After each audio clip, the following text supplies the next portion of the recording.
Chapter 317. Chen Tong waved his hand and the book appeared in his hand. He quickly flipped through it, and his eyes lit up after reading the content. Then, he put it away with a smile that displayed his content. As he watched Wu Hong leave, he started to wonder why sent a clone in the lower dimension. For a powerful cultivator such as Empress Wu, all her actions may have profound meanings and serious impacts. Should I try to calculate the secrets behind this? Muttered Chen Tong as a look of struggle appeared on his face. Anyway, her real body is in the eternal Ascension world and cannot interfere in the lower dimension. As for this clone, no matter how powerful it is, it will not be more powerful than a great emperor. After making a decision, Chen Tong activated all the formation inside his secret hideout, then entered a secret room. The room only had a futon and a pyramid-shaped crystal about 25 centimeters in height. After sitting cross-legged on the futon, Chen Tong began to move his fingers to calculate the secrets of heaven. A mysterious atmosphere enveloped the room, making him look sacred and holy.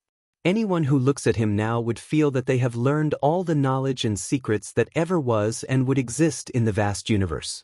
While Chen Tong was deep in his calculation, the secret space he was hiding started to shake. The formations surrounding it manifested themselves in the shape of runes, then cracks appeared all over them.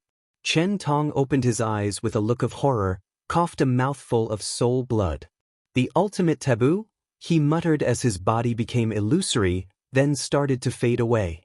Immediately, a white smoke flew from the crystal in the room and entered his body.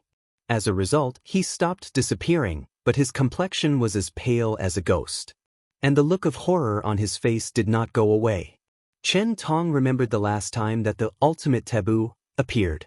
The final result was that countless paragons, fiend gods, Dao monarchs, and immortal kings died and their Dao disappeared.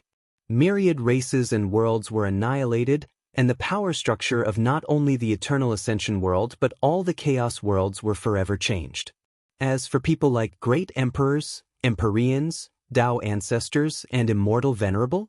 Well, they were nothing but cannon fodder in this event. In the end, even great Dao was forced to intervene and soothe everything out. Amidst all the mighty beings and races that participated in this event, only one person survived, Empress Wu. And even she paid a terrible price as a result. As for Chen Tong, when that event occurred, he had already left the eternal ascension world to explore chaos. And once he heard about it, he hurried back home.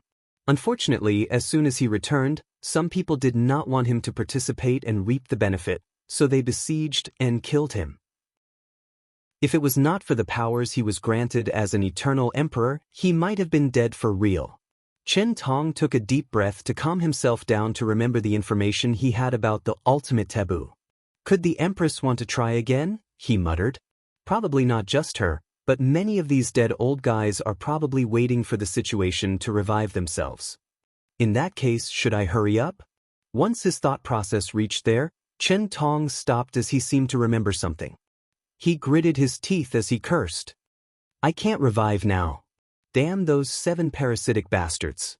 They used to be nothing but a bunch of weak cowards, but now, Chen Tong stopped talking as he felt a mysterious power blocked by his formations. He knew that it was his cursing of those people that made them sense it. If he was at his peak, this would not be a problem. Unfortunately, now, he is nothing but a remnant soul. So, he sighed deeply while thinking to himself, you guys will have your day of reckoning. He then sat back on his futon and used the crystal to stabilize his injury. He knew that his injury was very serious and would even greatly delay his resurrection. Nevertheless, he was still satisfied with the information he just received. With it, he can prepare earlier and have an advantage. This time around, he was determined to participate in the ultimate taboo and reach the benefit. As for the danger that lies ahead of him, he did not care. To him, truly dying in the pursuit of the Tao was worth it. After Wu Hong left the slaughter trial, she did not travel far before feeling Chen Tong's prying into her secret. Honestly, she was not surprised as this was his character which has not changed after so many years. After shaking her head, she took out a unique void boat from her space ring as a form of travel. After using her origin essence to activate it, The boat broke the space to travel in the far distance. And this time, her destination was quite far. With each space jump of the boat, she traveled from one world community to another. The fact that her void boat had such ability showed how powerful it truly was. After traveling for more than a month, she finally arrived at her destination. It was a giant shield that looked like an egg floating in the void. Unlike the myriad emperor world where people could see the 5 continents floating in space, the world shield that surrounded this world had an immortal-like fog that blocked people's vision from the outside. As Wu Hong gazed at this world, she could not help reminiscing. This world is called Pursuing Longevity World and has a great relationship with Wang Wei. In the previous timeline, Wang Wei failed miserably during the Heavenwell battle. He was no match for Di Tian, not even close. Luckily for him, the latter did not want to kill him, so he along with a few other participants survived. After this failure, Wang Wei was not discouraged and was prepared to seal himself in bloodstone for many generations to wash away his karma, then try again. Unfortunately, tragedy soon befell him and his loved ones. After becoming an eternal emperor, Di Tian tried to resurrect his wife but failed. No matter what he tried, he could not bring her back. In the end, he became convinced that the method to succeed lied with the knowledge from Wang Wei's past life. As a person who cultivated the Tao of reincarnation, it was quite simple for him to realize that Wang Wei was reincarnated. After coming to this conclusion, he headed for the Tao opening sect demanding Wang Wei's memories. The latter refused, an act which sent Di Tian over the edge. So, a war began between those two. Unfortunately, despite the 9 emperor formations and artifacts of the sect, despite the countless sleeping Tao ancestors and immortal venerable, despite the hidden methods left by the previously departed emperors, the Tao opening sect lost this fight and was completely destroyed by Di Tian. After all, the latter was not just a normal eternal emperor, but a unique and powerful one. On top of that, since the sect no longer had the protection of the spirit of epic, they could not rely on their chi luck or on heavenly Tao to survive. Just like that, the most powerful sect of the myriad emperor world was destroyed, forever gone from the annals of history. In the final battle, as Wang Wei watched all his friends, family, and loved ones being massacred by Di Tian, he wailed in agony at how powerless he was. He blamed himself for what happened, for letting his ego get the best of him. So, out of spite and hatred, he detonated his soul to prevent Di Tian from getting what he wanted. However, he was not dead. In that timeline, he did not cultivate the Tao of fate. Instead, he cultivated the Tao of life and death and the Tao of reincarnation, just like Di Tian. So, right before his death, he managed to successfully cast a reincarnation spell to be reborn into another world, the Pursuing Longevity World. Although Di Tian tried to pursue him into reincarnation, luck was in his favor as the powerful being in the Forbidden Land, the Nether Hell, did not want anyone to interfere in the lower dimensions reincarnation, so he intercepted Di Tian and prevented him from chasing. Wu Hong sighed as he woke up from her memories. Hopefully, things will not end the same way this time. And if fate is truly irreversible and things return to the original track, I will remove all my restraints and intervene, no matter the price I have to pay, she muttered. Then, with a firm gaze, she stepped into this world. No amount of hesitation could be seen on her face from now on. Chapter 318. As soon as Wu Hong entered the Pursuing Longevity world, she felt a terrible constraint of the surrounding. It was like she was a giant squeezed inside a small bottle. The smallest of movement, even breathing too hard, would cause the entire bottle to collapse. Additionally, not long after she entered, she could feel a mighty and indifferent will slowly waking up, and it seemed that it was because of her. This world's heavenly Tao seemed very active. Is there a reason for this? Thought Wu Hong with a frown on her face. From her knowledge, the response of heavenly Tao to foreign intruders is different. For lower thousand worlds, heavenly Tao is very weak, so it's very protective of its world. So, anyone with cultivation higher than the divine Altair realm, it will try its best to expel invaders. Middle thousand worlds is a little different. Their defense mechanism is that it will restrain the cultivation of any foreigners. So, once they enter, they have to spend time adapting to the laws of the world.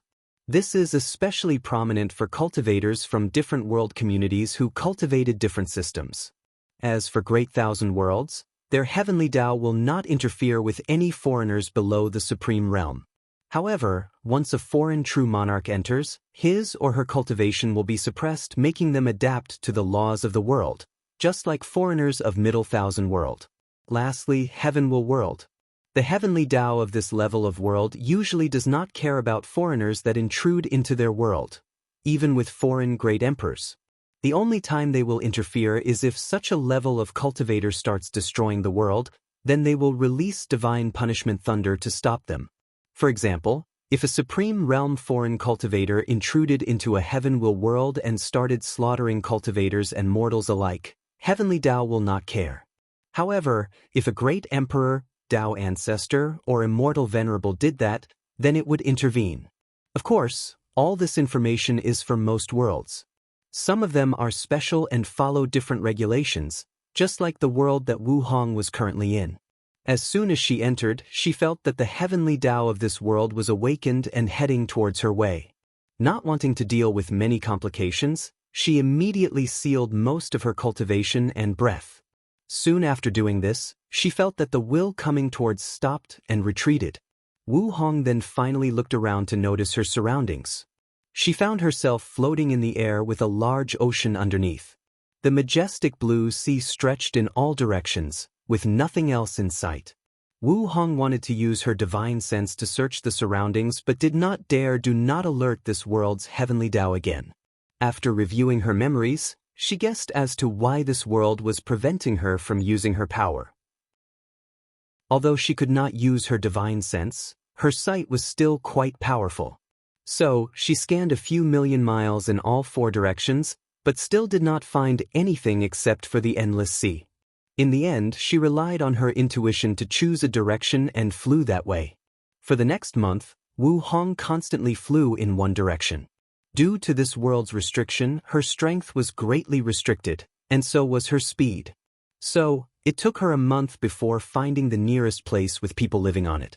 Luckily for her, during the journey, she was attacked by many sea beasts and a few flying demonic beasts. Killing them made the journey less boring. Plus, she finally conquered a purple-winged vulture and used it as a transportation means. After searching his soul, she knew the direction of the nearest city. Once she arrived at the nearest island, she placed the vulture in her space ring, then became invisible. Wu Hong knew how attractive she was, and if she appeared in front of all these cultivators, some poor guy will be tempted to either flirt or use force to get her body. Then, she will be forced to massacre him along with his family. After landing on Maple Island, Wu Hong headed to the nearest inn to listen to people talking, hoping to gather some useful information. In the first few days, she only learned that the vast sea was divided into countless different territories with thousands of small islands making a territory. The territory she was currently in was called Bamboo Leaf Territory, and the leader of this territory was the Lan family. Wu Hong then secretly flew to the Lan family's main island. If I remember correctly, Wang Wei was born in the Red Sky Territory in a mortal family. The mortals in this world live a terrible life. Cultivators do not care about them, and the environment is not suitable for farming. So, they have to hunt fish to survive. Unfortunately, the sea belongs to sea beasts, so they are constantly attacked. And once a beast tide occurs, many islands habited by mortals usually suffer great casualties. As for the role of cultivators, they treat mortals as breathing machines. The talent for cultivating in this world is very rare and requires something called a spirit root. Unfortunately, only a few people have them. Once a mortal reaches the age of 14, they will be tested to see if they have a spirit root. The ones who have it are taken by cultivating families or sections. Their families will be taken care of in return and do not need to worry about food and housing. The more talented a child is, the higher the treatment that their family will receive.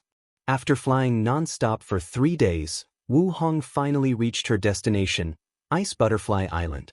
She headed straight to the largest city on the island to listen to some news. Inside an inn, Wu Hong sat at a table by herself. Oddly though, no one paid attention to her, as if she was non-existent. She was listening attentively to the people speaking around. "Have you heard?" asked a drunken man. "What?" asked one of his female companions.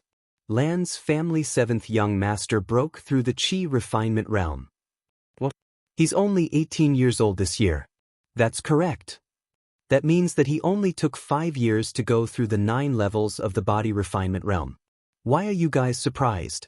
This is a genius born with a first-grade spirit root. It's expected for him to enter the golden core realm in time."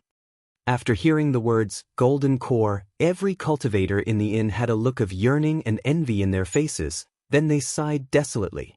Meanwhile, Wu Hong was reviewing her memories to try to remember the information she knew. The spirit root of this world is divided into 5 grades, with first being the highest. Above that are spirit physiques, which are the heavenly physiques list of this world. The first 3 physiques are the same as in the myriad emperor world: absolute chaos physique, heavy axe physique, and 6 emotions 7 desires physique. From the 4th on, they are different and best suited to the laws of this world. From her memory, she knew that once Wang Wei was reborn in this world, he had the lowest 5th grade spirit root, which meant that the body refining realm was his limit. However, as a previous quasi-emperor, he was limited by things like talent. After getting a basic cultivation technique, he was able to modify it to suit him the best. He even slowly integrated this world's immortal cultivation system with the origin system of his second reincarnation. After getting the information she wanted, Wu Hong quickly infiltrated the Lan family's scripture hall where they kept their cultivation technique. Nothing could detect her, not even the elder guarding the hall or the formation placed inside. Wu Hong quickly read through all the techniques and books that contained information about this world. She first focused on the cultivation system. Cultivators in this world start with the body refining realm, where they use the spiritual qi of heaven and earth to temper their bodies. After reaching a certain level, they go through a process called qi building, where they introduce qi into their dantian and enter the qi refining realm. Once the amount of qi inside their bodies reaches a certain level, they have to liquefy it and turn it into mana. By then, cultivators have entered the foundation establishment realm. Once mana reaches a certain level, it will have to compress again into a core, thus entering the golden core realm. This realm is very important for immortal cultivators, as they can ascend from the mortal world to enter the spirit realm. After learning about this, Wu Hong knew that her guess was correct. The reason that Heavenly Tao suddenly took notice of her was the fact that her power exceeded the mortal world. If she used too much of it, she could destroy it. After finding the truth, Wu Hong was not happy, as she faced another problem. She could not directly break the void to enter the spirit realm. Every time she tried, she felt a strong warning. With her strength, she did not think anyone or anything in this world could threaten her. However, she came here for a reason and did not want to confront this world's heavenly Tao, otherwise, he could be exiled and prevented from ever entering this world again. So, she decided to find another way to ascend. She planned to study this world's technique and imitate the aura of this world's cultivator. To be precise, imitate the aura of a golden core cultivator, then ascend to the spirit realm. Unfortunately, the Lan family's cultivation technique could only reach the peak of the foundation realm, so she had to search elsewhere. Chapter 319. After exiting the Lan family scripture hall, no one noticed Wu Hong's existence. Then she changed her aura to resemble the peak of the foundation establishment realm. Soon afterward, she felt the powerful constraint around her being lifted. From now, she can use a little more of her power in this world. This world seemed very repulsive of foreign cultivation system. I wonder why? She did not find the answer to this question in her memory. So, Wu Hong decided to check it out if she has the chance. Wu Hong's next destination was Bushio continent. The place she was currently at was nothing but the sea region with limited resources and few cultivators. The true center of this world was the Bushio continent, where immortal families and sects reigned supreme. After searching around, she learned that if she used her current strength to fly there, it would take her a few hundred years to arrive. And that is only if she will not be attacked by sea beasts and flying demonic beasts. So, Wu Hong decided to find another method, which was to hire people who had the means to travel there. After looking around, she learned that the Blue Spirit Chamber of Commerce was the only power in the sea that could travel to the Bushio continent. Unfortunately, the price was exuberant, and not many people could afford it. In the end, she had to calculate the secrets of heaven to discover a few spirit veins in uninhabited islands. With these spiritual stones, she was able to afford the ticket. As Wu Hong boarded the ship of the Blue Spirit Chamber of Commerce, she was a little annoyed. With her strength, she doubted anyone in this world was truly her match. Unfortunately, all her strength was restricted, limiting her means of doing things. For example, if she was not limited, she could either break the space to arrive at her destination or fly there. At worst, she could even refine a flying treasure to get there. Unfortunately, this method did not succeed. Even after using the refining method of this world, the level of treasure she could use was only slightly faster than her peak flying speed. Her next plan was to control the higher-ups of the Blue Spirit Chamber of Commerce and use their long-distance transmission array. Unfortunately, as soon as she started using her soul, she felt the warning of heavenly Tao. In the end, out of frustration, she was forced to use the legal means to arrive at her destination.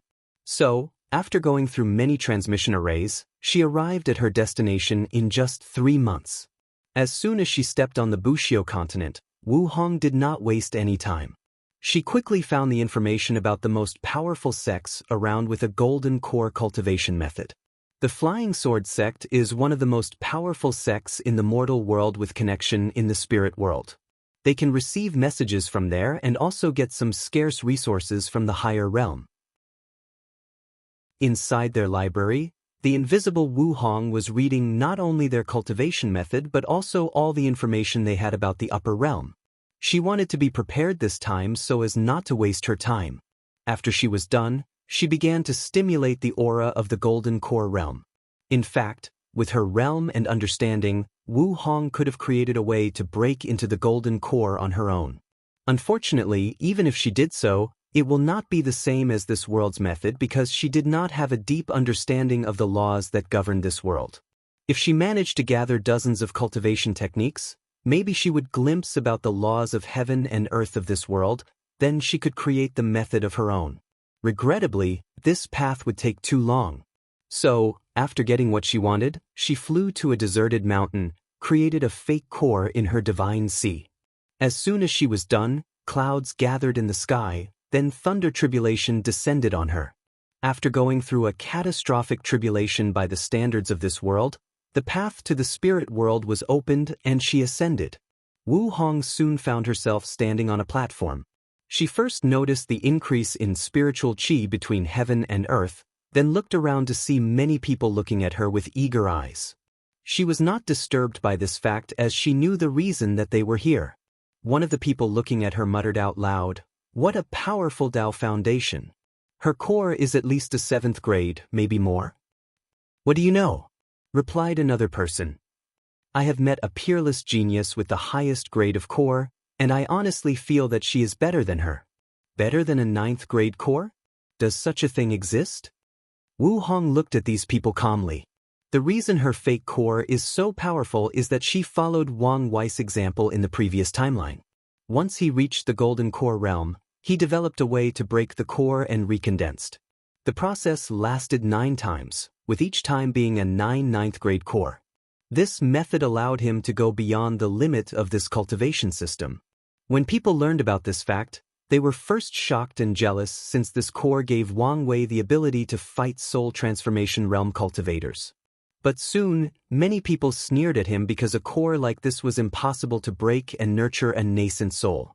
So, although Wang Wei had terrible battle prowess, he would be stuck in the Golden Core for the rest of his life. And after 500 years, he would die. Unfortunately, he proved the whole world wrong. Using the good fortune flame from his second life, he managed to nurture a unique and powerful nascent soul. Many of these people in front of the Ascension altar are here to recruit geniuses from the mortal world. And with Wu Hong's talent, the majority of top sects and families wanted to recruit her. In the end, she chose to enter the branch of the Flying Sword sect that was located in the spirit realm. With the help of the guide, she quickly traveled to the main location of the sect. Many of the elders and supreme elders were happy to have another genius amongst their peers, so they happily welcomed her. However, on the same day that she arrived, Wu Hong quickly infiltrated the library of the Flying Sword sect and secretly learned about their cultivation techniques. She learned about how to break through the nascent soul, the soul transformation realm, and finally, the earth immortal realm and ascend to the immortal realm. However, a few things quickly caught her attention about this world's cultivation system. The first thing is the drastic change of lifespan increase. A golden core cultivator can live for 500 years, nascent soul for 2,000 years, and soul transformation for 5,000 years. However, earth immortals can live for 10 million years. This kind of lifespan can only be achieved by a few quasi-emperors back in the myriad emperor worlds. Another thing that caught her attention was the fact that to break into the earth immortal realm, understanding the laws is not necessary. From Wu Hong's understanding in the endless void, all cultivation systems are divided into 9 grades or tiers, with the 10th grade being the emperor realm. Additionally, by the 7th grade, most cultivators start to comprehend the law. Some of them do it earlier, but the majority will do it by the 7th grade. However, this immortal system does not. As Wu Hong watched the cultivation technique, she muttered, "To reach the earth immortal realm, you have to use your soul to capture a ray of immortal qi between heaven and earth and baptize the souls and body." She paused for a moment. Immortal qi? How is that possible? From what she knows, immortal qi is required for supreme realm powerhouses or Tier 9 cultivators to become immortal venerable. And only great emperors can use their powers to take immortal qi from the higher dimension and refine it to be suitable to be used. So, how could this world have immortal qi? Without hesitation, Wu Hong began to investigate. She did not think that this world had immortal qi, otherwise, Wang Wei from the previous timeline would have told her, unless the changes done to this timeline have such a far-reaching effect. She closed her eyes to enter deep meditation. Shen then controlled her primordial spirit to resemble the divine soul of soul transformation realm cultivators of this world. Finally, she began to try to capture a ray of immortal qi between heaven and earth. A few minutes later, she opened her eyes and muttered, "So, that's how it is." The next few days are Christmas Eve and Christmas, so do not expect any chapters. If I have time and am in the mood, I might release one. But please do not expect anything. Merry Christmas and Happy Holidays.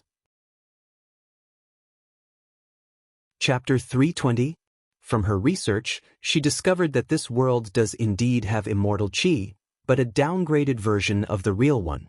However, even with this off-brand version, it still granted the cultivators of this world a very long lifespan.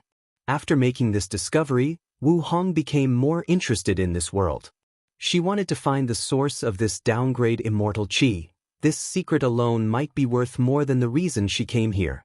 With hesitation, she left the compound of the Flying Sword sect to a desolate place and immediately simulated the aura of an earth immortal.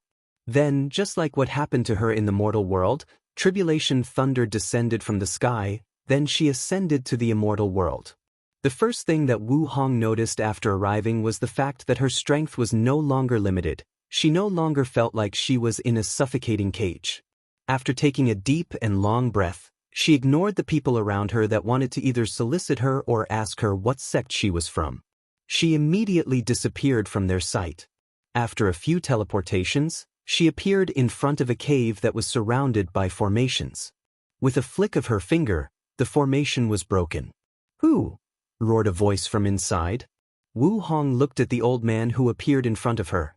With just a look from her, the old man found himself frozen and unable to move. A look of horror appeared in his eyes. After pointing her finger at his forehead, Wu Hong quickly searched the old man's soul. However, she was still gentle and did not leave any problems for him. She quickly learned that he was a heavenly immortal, which was this world's equivalent to supreme realm.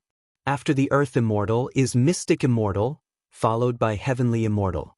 Finally, the heavenly immortals can compete for the heaven will and reach the realm of immortal emperor. My guess was correct, muttered Wu Hong with a voice only she could hear. This world does not practice law, but focuses on accumulating energy to sublimate it. Wu Hong knew of cultivation systems that only focus on accumulating energy. These kinds of systems usually sacrifice one thing for another. They are usually following the path of extreme. For example, the immortal system of this world sacrifice strength and battle powers for a long lifespan. The average heaven immortal can live for more than 200 million years, which is more than 200 times the average lifespan of a supreme realm true monarchs. However, from what Wu Hong observed, an average void-shattering realm cultivator from her world has the same strength as a heavenly immortal. On top of that, there is another flaw in the cultivation system that focused on energy accumulation. They usually create very weak great emperors. Controlling the law is a process of slowly training to control the great Tao. However, since energy-based systems do not have this training wheel as support, once they absorb the heaven will, it becomes harder for them to control the great Tao source of a great emperor. Wu Hong along with many great emperors despise energy-based system. The reason is that these systems are not training cultivators to become great emperors, but to become immortal venerables. The highest level of energy that mortals underneath the great emperor realm can bear is immortal qi. So, the ultimate end of the energy-based system is to turn whatever energy that they cultivate to immortal qi and achieve immortality. After getting the information she needed from that old man, Wu Hong pondered whether she should search the source of diluted immortal qi in this world first, or accomplish her original goals first. After pondering for a brief moment, she decided to accomplish her goals first, as she might have to confront this world's heavenly Tao when doing the second one. So, based on the information she received from the old man, she headed to her destination, the ancient Magus region. The immortal world is divided into countless regions ruled by powerful sects with emperor lineages. However, the ancient Magus region is one of the few ownerless regions of this world because it was the site of an ancient battlefield where countless powerful beings fought and died. As a result of this, many secret realms and inheritance is left there. The many different emperor lineages did not want other factions to occupy such a place full of resources, so an accord was reached that no one was allowed to occupy the region. After arriving at her destination, Wu Hong could see many cultivators flying in the air, heading to different places trying to find a fortunate encounter. They usually used a sword, a gourd, or a crane. These were the most flying tools.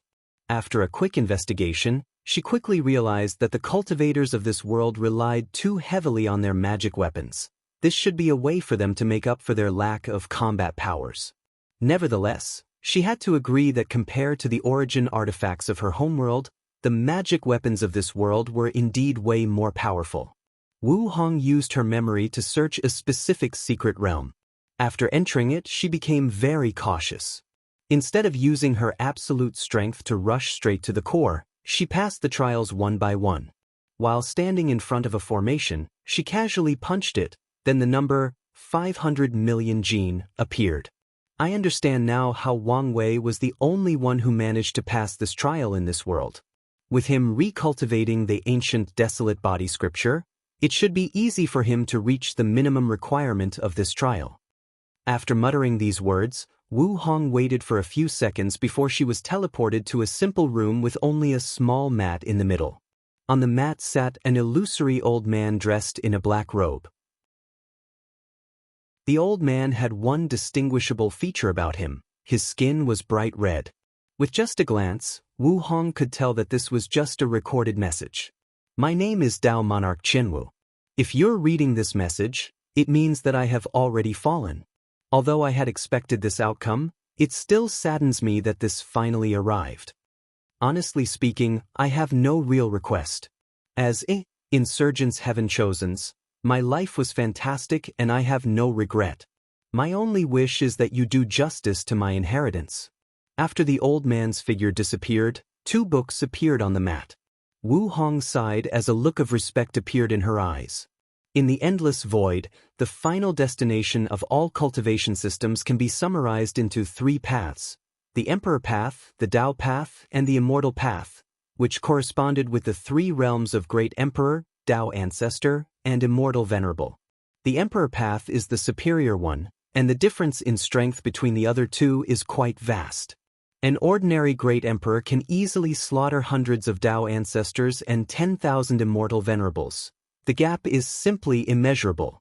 However, nothing is set in stone.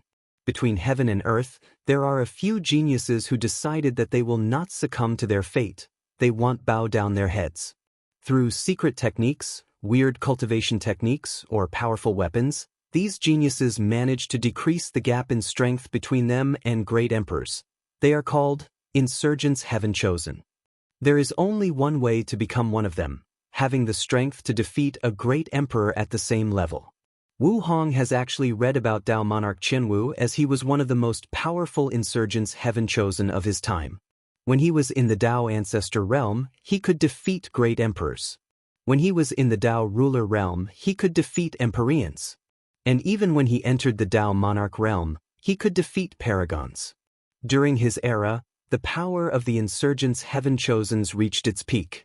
Unfortunately, his overwhelming influence was detrimental to the power of paragons, so his existence could no longer be tolerated.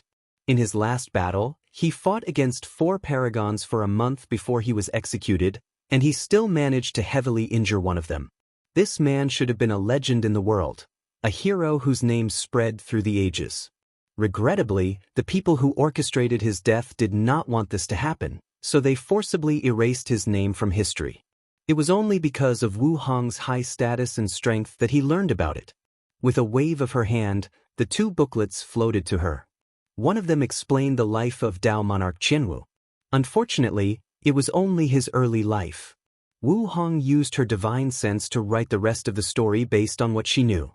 Then she placed a seal on it that required the right occasion to be removed. As for the second book, it had the title, Fiend God Body 12 Revolutions. After flipping through it quickly, she sighed. It's a shame that only the first 9 revolutions are in here. Chapter 321. After taking away the inheritance, Wu Hong's mission in coming to this world has ended. Now that she was free, she wanted to investigate the origin of the diluted immortal qi. So, after leaving the secret realm, she began her investigation. Not wanting to waste time, Wu Hong decided to be direct. Her gaze penetrated time and space, went beyond the laws and rules that govern this world to see the core. Then she saw a fog floating in a large space. Unlike the 9 Devil God world, this fog did not have any runes surrounding it. However, there was a blue floating orb in the middle that seemed to be spitting out energy. Wu Hong sealed all her aura and breath. Then she entered the core of the world where the consciousness of heavenly Dao existed in the form of the fog. As soon as she arrived, she did not waste time and started to investigate the blue orb. Immortal source? Thought Wu Hong with a little surprise. This kind of thing is used by immortal venerables, immortal sovereigns, and immortal kings to absorb immortal qi and cultivate. It should now exist in the lower dimension. After examining it, she realized that the existence of this immortal source was most likely artificial. Someone probably placed it here to produce the diluted immortal qi and change this world. If Wang Wei gets this immortal source, he can do a lot of things. At the very least, it will be easier for him to create a large number of immortal venerables. In the future, no matter what, once he proves the Dao, this world has to be in the list of ones to be conquered. Wu Hong did not care about the future immortal emperor that will be born in this world. To her, this person can only be the stepping stone of Wang Wei. After making a decision, she decided to leave before heavenly Dao became aware of her existence and exile her. As for the immortal source, that's Wang Wei's problem. After leaving the world core, she did not immediately leave but instead went on a tour down memory lane. She visited many places in her memories related to Wang Wei. In her eyes, she could see a young man with red hair that slowly rose through power. His eyes were cold and indifferent, and deep inside, one could see a profound sadness and loneliness. To quickly gain power, the man had no bottom line. He killed and exploited anyone useful to him. And when he reached the summit of this world, when he proclaimed himself emperor and received the worship of myriad races and worlds, there was no happiness on his face. only pain, grief, and a bottomless desire for revenge. Wu Hong floated in the void as she looked at the pursuing longevity world, thinking about Wang Wei's life in the alternate timeline. After becoming an eternal emperor, Wang Wei wanted to revive his dead family along with the sect disciples. Unfortunately for him, Di Tian was truly ruthless and completely annihilated their souls, so Wang Wei could not take their souls back from reincarnation and reconstruct a body for them. In the true sense, they were completely dead. After that, he only had two goals in life. 1. Kill Di Tian and everyone that he loved. 2. Become an Empyrean because he learned in that realm, cultivators could create life. So, he ascended to the eternal ascension world in pursuit of his goals. However, he soon learned that Di Tian had already become an Empyrean by then, and if he wanted to catch up to him, a lot of time was required. After all, cultivating in the Emperor realm requires a long time, which is often calculated in Yuan epoch's time. 1 Yuan epoch is equal to 1.269 trillion years. Not wanting to waste this much time, he used the same method in the pursuing longevity world. He slaughtered many sects and families to plunder resources to increase his cultivation speed. The result of this was that he garnered too many enemies, making his life always on the run and escaping with sheer luck. Speaking of luck, right after he ascended, he met Empress Wu and got stuck in a secret realm. After getting to know her and helping her out by using some ideas from his life on Earth, they became friends. She was the only friend he left in the world. Many times, the reason that Wang Wei survived from being hunted down was that Empress Wu intervened and protected her. During those times he developed some emotional affection for her, but he did not dare to pursue it. For once, his mind was only full of revenge and bringing his family back to life. Second, Wang Wei believed that he was cursed, and if he became Dao companion with her, she would eventually be implicated, leading to her death. So, he always kept some distance from her. Then, with his reckless actions, he managed to become an Empyrean in a relatively short time. Then, he fought with Di Tian a second time. At that time, Wang Wei had already acquired the 11th revolution in the Fiend God Body 12 revolution, so he was victorious in the battle. He captured Di Tian and made him experience all the terrible things that his mind could think of. He even went as far as using some of the filthy things he once read on the internet. After venting his anger, he killed Di Tian. Unfortunately, this act did not bring him any peace. It could not fill the deep and empty hole inside his heart. So, he used his power as an Empyrean to recreate his family and sections. Everything looked exactly the same: their bodies, bloodlines, souls, memories, and experience. Unfortunately, Wang Wei knew that they were not the real thing. They just looked like it. This fact almost drove him to madness. At that moment, Wang Wei realized that his life was nothing but a joke, and fate was playing with him. At the lowest point of his life, when he was about to give up everything and join his family in the beyond, it was the Empress who talked him out of it. She prevented his Dao heart from shattering and giving up on himself. This was a defining moment in his life as he finally determined his path forward. He wanted to change the ultimate fate of his family and sect. So, Wang Wei became obsessed with the Dao of Fate. He abandoned his original Dao and started cultivating the Dao of Fate. He wanted to become a paragon with that Dao. Unfortunately, with the political situation of the Eternal Ascension world at that time, becoming a paragon was not an easy thing. On top of that, he had made too many enemies. So, he entered chaos to find opportunities. After suffering countless tribulations, he got his wish and became a paragon with the Dao of Fate. After returning home, he discovered that the Empress situation was not good as many people wanted to kill her. That day, he slaughtered more than 5 paragons, countless Dao monarchs, and immortal kings to save her. Then he finally achieved his long-last wish, reverse the fate of what happened that day. The day that he lost everything. With his family and loved ones back, the weight on his shoulder was finally lifted. He then proceeded to propose to the Empress, whose words were, "Took you long enough." One would think that this was the end of the story and that those two would live happily ever after. Unfortunately, things were not that simple. Wang Wei owed some other people some debt that created many conflicts with his relationship with the Empress. Once Wu Hong's thoughts reached there, her face suddenly changed. If Wang Wei was here, he would be quite surprised, as the look on his Dao companion's face was something he had never witnessed before: jealousy. Wu Hong gritted her teeth as the face of a beautiful woman appeared in her mind. Damn you, Su Junyao. She took a deep breath to quickly calm herself down. Anyway, this timeline is different. I doubt Wang Wei will ever meet her. And even if he did, without all the emotional debts he owed her, it will be useless. She paused for a moment, then giggled to herself. What am I worried for? This version of him is even more ruthless than the other timeline. Even if he owed her any emotional debts, he will not care, especially if her actions will be detrimental to our relationship. After saying that, Wu Hong no longer cared about this issue. She waved her hand and a void boat appeared. She controlled it to break the space, heading in some direction in the endless void. Happy New Year, and hope that this one is better than the last.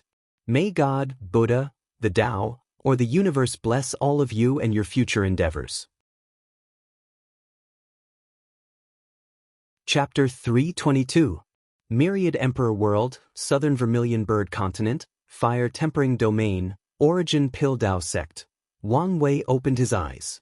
3 days have passed since he decided to cultivate the controlling flame art, and he has reached the 6th level. This technique is not that difficult, especially since he already witnessed the power of the 7th level from his 3rd senior sister. On top of that, Lu Cheng already cultivated to the 4th level, so he only had to learn the 2 remaining levels. Unfortunately, his current research on the mystery of this cultivation technique has come to an end. With his current identity, the best way to find out is to either ask his master or his 3rd senior sister. Unfortunately, his master only told him to cultivate to the 6th level before coming to him. Although Wang Wei has already done so, Lu Qing had only cultivated to the 4th level a few months ago and used this opportunity to break through the supernatural realm. So, he could not explain to his master how he managed to reach such a level in just a few days. He did not want to raise suspicions. After placing the task about the flame scripture in the back of his head, Wang Wei entered the small world inside his space ring. Soon, he found himself in a large pool full of blood. After turning to his original body, he used his nail to make a small cut on his wrist. Golden blood dripped down. However, the blood did not fall on the ground. On the contrary, it went back inside his body, and the wound closed by itself. I have already tempered blood. Now it's time for the 2nd step, muttered Wang Wei. Without hesitation, he removed his clothes and jumped inside the pool. As soon as he entered, he began to run the ancient, desolate body refining scripture. A white light flew from the blood pool and entered his golden. A large amount of vitality was then infused into his body. The blood refining part of the scripture was divided into 3 parts: blood tempering, vitality absorption, and enlightenment. The first part is self-explanatory. Use any means necessary to temper the blood inside the body. Remove the impurities until the blood is thick and golden. Wang Wei used the cycle of the 5 elements from his organs and his good fortune flame to temper his blood, so he already reached the requirement. As for the second part, all he needed to do was absorb a large amount of life force or vitality. 3 hours after entering the blood pool, the color had changed from bright red to a watery white color. Wang Wei looked at this with a frown on his face. He waved his hand and the water in the pool disappeared. He clutched his hand in the air, then the space broke. Immediately afterward, a bunch of demonic beasts appeared from the cracks. There were different varieties of them: golden lion race, battle ape race, golden rock race, etc. There were more than 10,000 of them, and all of them had 2 things in common. They had emperor bloodline flowing through their veins and had a cultivation of the supreme realm. Wang Wei used his divine sense to check these demon races, and he could feel that their auras were very unstable. Most likely because they were force-fed medicines to reach their current realms. If they were humans, this would be almost impossible to cultivate so many supreme realm powerhouses with resources alone. This was different for the demon race, as they relied mostly on their bloodline. As long as they have enough resources and as long as their bloodline is strong enough, they can quickly grow. This is also one of the reasons that humans forced the demon race to live in the continent with the least amount of resources. After checking these demonic races that have been cultivated specifically for him, Wang Wei waved his hand and a string appeared to form a cut on these beasts. Then their blood flows into the pool, replenishing it. An hour later, the corpses of these demonic beasts turned into dry mummies. Under his control, Wang Wei also removed their blood spirits, which is the equivalent to humans' primordial spirit, and used a secret technique to turn it into vitality. Then, Wang Wei entered the blood pool again to absorb vitality. During the process, he started to think about his future cultivation. Currently, refining his blood has become a bottomless pit. The amount of vitality he requires to cultivate his blood to great perfection is beyond his expectation. According to the scripture, each person has different requirements for the amount of vitality needed based on their strength and talent. As for Wang Wei, there are a few reasons that he needed so much. For one, he cultivated every part of his body to perfection and beyond. Second, his body refining talent drastically increased after refining Jisong's body. Third, after opening his 7 chakras, his body took another leap in strength. Finally, and the main reasons, he decided to cultivate his organs before cultivating his blood. On top of that, he used innate materials for his organs, making his foundation and strength reach an unimaginable level. As a result of this, he has to pay the price for his actions. Luckily for him, his family is rich and can give him all the resources he needs. But Wang Wei is still not satisfied. According to his calculations, he will take a lot of time before his blood reach saturation. Furthermore, he still has to deal with the third step of refining his blood. So, he began to ponder ways to reduce the time needed to succeed. His first plan is to ask for the sect to give him an emperor pill that has a lot of vitality. However, he denied this plan as this would be a waste. His body is not nearly strong enough to withstand such a powerful pill. Plus, using such a level of resources because he did not want to waste time seemed unnecessary.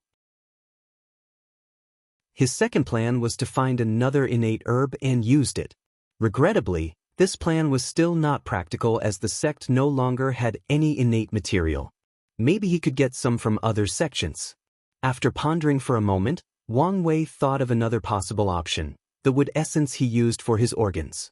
As an innate herb full of vitality that can even heal a great emperor, logically speaking, it should be enough for Wang Wei to temper his blood. The majority of the vitality he is using to temper his blood comes from it. However, there is a problem. Innate materials are different from emperor tiers one for a reason. For a material to become emperor tier, it has to be grown by a great emperor.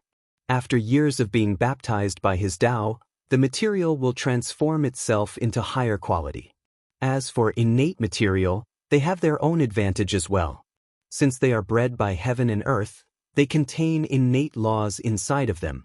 If someone gets such material, the innate law has a lot of benefits. For example, if some mortal was fortunate enough to acquire an innate treasure, then that person is set for life.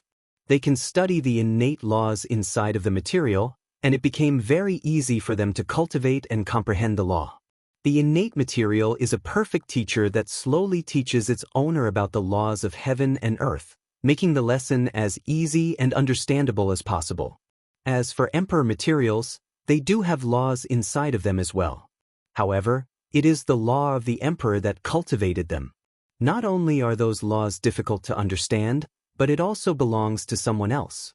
If someone comprehended them, they might acquire some powerful divine abilities, but their path of cultivation would be forever cut off. When it comes to innate herbs, they also have some law embedded inside of them. If someone wanted to use them to their fullest potential, they have to activate the power inside of them. And what's the best way to do so? Comprehend the law inside of them and resonate with it. However, here comes another problem. To be able to comprehend the law, a primordial spirit is required and Wang Wei does not have one. He once asked Wu Hong if his paragon quality could bypass this restriction. She told him that it was possible, but a certain price must be paid. For example, he has to change to another cultivation system and recast his Dao foundation. Of course, he could still comprehend the law without a primordial spirit or changing cultivation system. The only problem is that his heaven-defying comprehension will be rendered to an ordinary genius. In other words, he will take a very long time to comprehend the law. Wang Wei frowned as his thoughts reached this conclusion. Wait, he suddenly muttered. Why am I in such a hurry? He realized that his state of mind was wrong. He seemed in too much hurry for success. Right now, he was at the peak of the divine body realm while most of his competitors were still in the human stage. Even if he took his time to either cultivate his blood or reach the primordial spirit realm, it did not matter. He was just given them time to catch up to him. Additionally, having a faster cultivation speed did not really matter that much in this world. Even if he cultivated to the quasi-emperor realm as soon as possible, he could not reach the next realm. Only after most if not all the members of his generation reach a certain realm will Heavenly Tao create the Heaven Will and launch the Bat of Emperor. So, Wang Wei took a deep breath to calm himself down and adjust his state of mind. He could take his time to comprehend the law in the wood essence. No matter how slow it would still be useful once he succeeded. Chapter 323. After calming himself down, Wang Wei decided to take his time and not rush. He will do the best he can to speed up the process, but if he failed, then that's fine, it's not a big deal. Plus, he already had an idea in mind. In the exchange pavilion, he saw that sect points could be used to exchange the Phoenix Heart Pill, which is one of the most famous pills unique to the Origin Pill Dao sect. Alchemists are weak by nature compared to other cultivators as they spent most of their time refining pills. As such, in ancient times, they focused on better ways to save their lives in case of danger. Most alchemists have healing pills on them in case they need to heal, but it is still possible to be killed even before they have the chance to take it out. So, many alchemists of the Origin Pill Dao sect who wanted to deal with this problem came out with a solution: the Phoenix Heart Pill. Although the name has Phoenix in it, the pill recipe does not have anything to do with that legendary innate demon. The pill is one full of vitality that is lodged inside the heart of the alchemist. Once he or she is injured, it will instantly release the vitality to heal them. This was a way for alchemists to acquire a powerful healing ability similar to body refiners. Unfortunately, over the years, the material to make this pill has become very rare. So, it is not as common as it used to be in the ancient emperor era. Now, there are only two ways to exchange for this pill. One is being the heaven chosen of the Origin Pill Dao sect that will compete for this generation's heaven will. Wang Wei pondered whether he should show enough talent to become the sect's heaven chosen. However, after thinking about it deeply, he refused that idea. The current political landscape of the Origin Pill Dao sect was a mess. His master, despite being the sect master, has very little power and is constantly fighting with Fu Kaiyun. If he were to become the sect's heaven chosen, he could foresee that Fu Kaiyun would do everything possible not only to assassinate him but also reduce the number of resources he would receive. There is no way he would be treated with the same level as the Dao opening sect or other emperor lineages. Furthermore, becoming the sect's heaven chosen would draw too much attention to himself. Even though his rise will still force him to clash with Fu Kaiyun and his faction, it was not on the same scale. Additionally, although Wang Wei had faith in his fate-stealing technique, he did not want to take any unnecessary risk. So, the only option left for him is to acquire enough sect points to exchange the pill. Although this process will take longer, if he plays his card right, it will be fine. After making a preliminary plan, Wang Wei spent the next 3 months inside his cave refining pills and preparing for the future. Then he left. He headed straight to the testing pavilion. His goal was to raise his alchemist rank. One of the advantages of being a disciple of the leader of the Alchemist Association was the fact that, unlike other people, he did not have to go to any of the branches or main branch to test his rank. He could do it inside the sect and the information will be sent to the proper authorities. While Wang Wei was flying to his destination, he quickly caught a group of people surrounding 2 people competing against one another. Of the 2 people competing against one another, one of them caught his attention. It was a girl dressed in blue clothes, sitting on the floor with a cauldron in front of her. The girl was in deep concentration as she refined her pill. Unlike her opponent that only had a few dozens of materials near him, she had hundreds of them, To be precise, 320. She would take the material and place it inside the cauldron, control the flame to burn the impurities, then mix them together. She did so with all 320 materials, mixing them in the right ratio. A few hours later, her opponent started to inscribe runes on the pill, but she was still removing impurities from the material and mixing them. Once everything was done, she started to condense the liquid herbal mixture into pills. Soon, both of them were done and they showed their pills. What they were refining was the top-level earth tier pill, primordial spirit condensing pill. This pill allowed the primordial spirit to be more condensed and increase in strength. Once the two competitors finished their refinements, they opened their cauldron at the same time to compare. The boy managed to refine 4 pills, with 3 normal grades and 1 superior grade. The girl made 6 pills with 4 normal grades and 2 superiors. So, the winner was decided. The boy coldly snorted as he said, "So what if you win? This world is ruled by rune alchemy. There is no room for you material alchemy people. In your life, you will never become a tier 3 alchemist." After saying that, he left without looking back. All the people who watched the battle left with a few people sighing in pity. As for the girl, she was calmed during the entire process, even when she left. Meanwhile, Wang Wei, who was watching this competition, began to rummage through his mind to remember the information he read about material alchemy in the sect's library and secret archive. In the ancient emperor era, after Wang Wei's ancestor Emperor Qiyuan gained the title of Dao Father and started the era, many people were competing for the title of ancestor, including many alchemists who wanted the title of alchemy ancestor. At that time, the only existing form of alchemy was what the boy called material alchemy, as the concept of using runes for alchemy did not exist yet. Runes were only used in talisman making, weapon refinement, and formation. Material alchemy revolved around combining many different herbs to accomplish a certain effect by the consumer. It did not rely on runes for anything. At that time, this kind of alchemy was steadily being developed, until the Danyuan Emperor appeared and developed the concept of rune alchemy. Unlike material alchemy, rune alchemy had many advantages, one the main ones being the few materials needed in the process. As long as the few main materials of a pill are used, runes can be used to replace the auxiliary materials.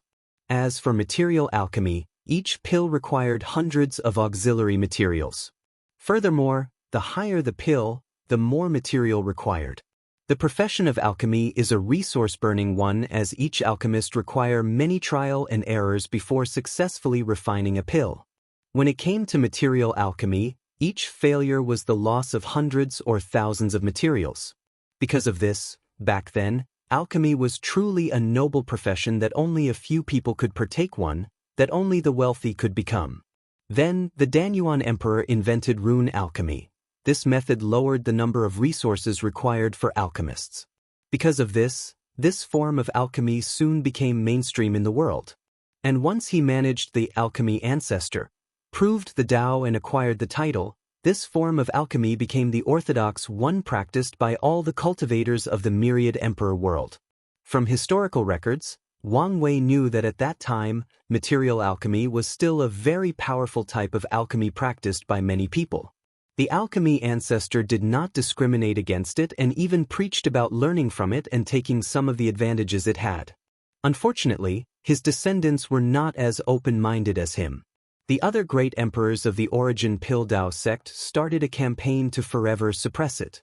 They destroyed countless pills recipes, ruined the reputation of material alchemists, and erased some of their contributions to the world.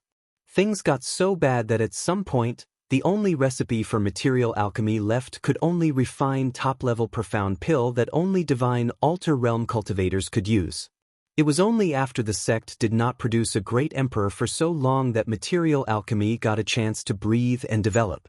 However, without many people developing it, the highest level of pill that they could make now was top-level earth pills. While floating in the air, Wang Wei was thinking about the alchemy ancestor and rune alchemy. From the records he read, material alchemy is the mainstream of the majority if not all worlds in the endless void. Most alchemy system is a variation of this. Using runes for alchemy probably did not exist. In one of the books that he read, it was implied that the concept of rune alchemy was most likely invented by the alchemy ancestor and spread through other worlds' communities. Based on the little information that I've read about Danyuan Emperor, why do I feel that this guy was not ordinary, that he was more than he seemed on the surface, muttered Wang Wei as he watched the girl fly away. Personally, he also agreed with rune alchemy becoming the mainstream of the world. Based on the resources needed to cultivate an alchemy master, imagine if material alchemy was the mainstream of this world. After so many eras, how much resources would have been used and wasted? The number is simply astronomical.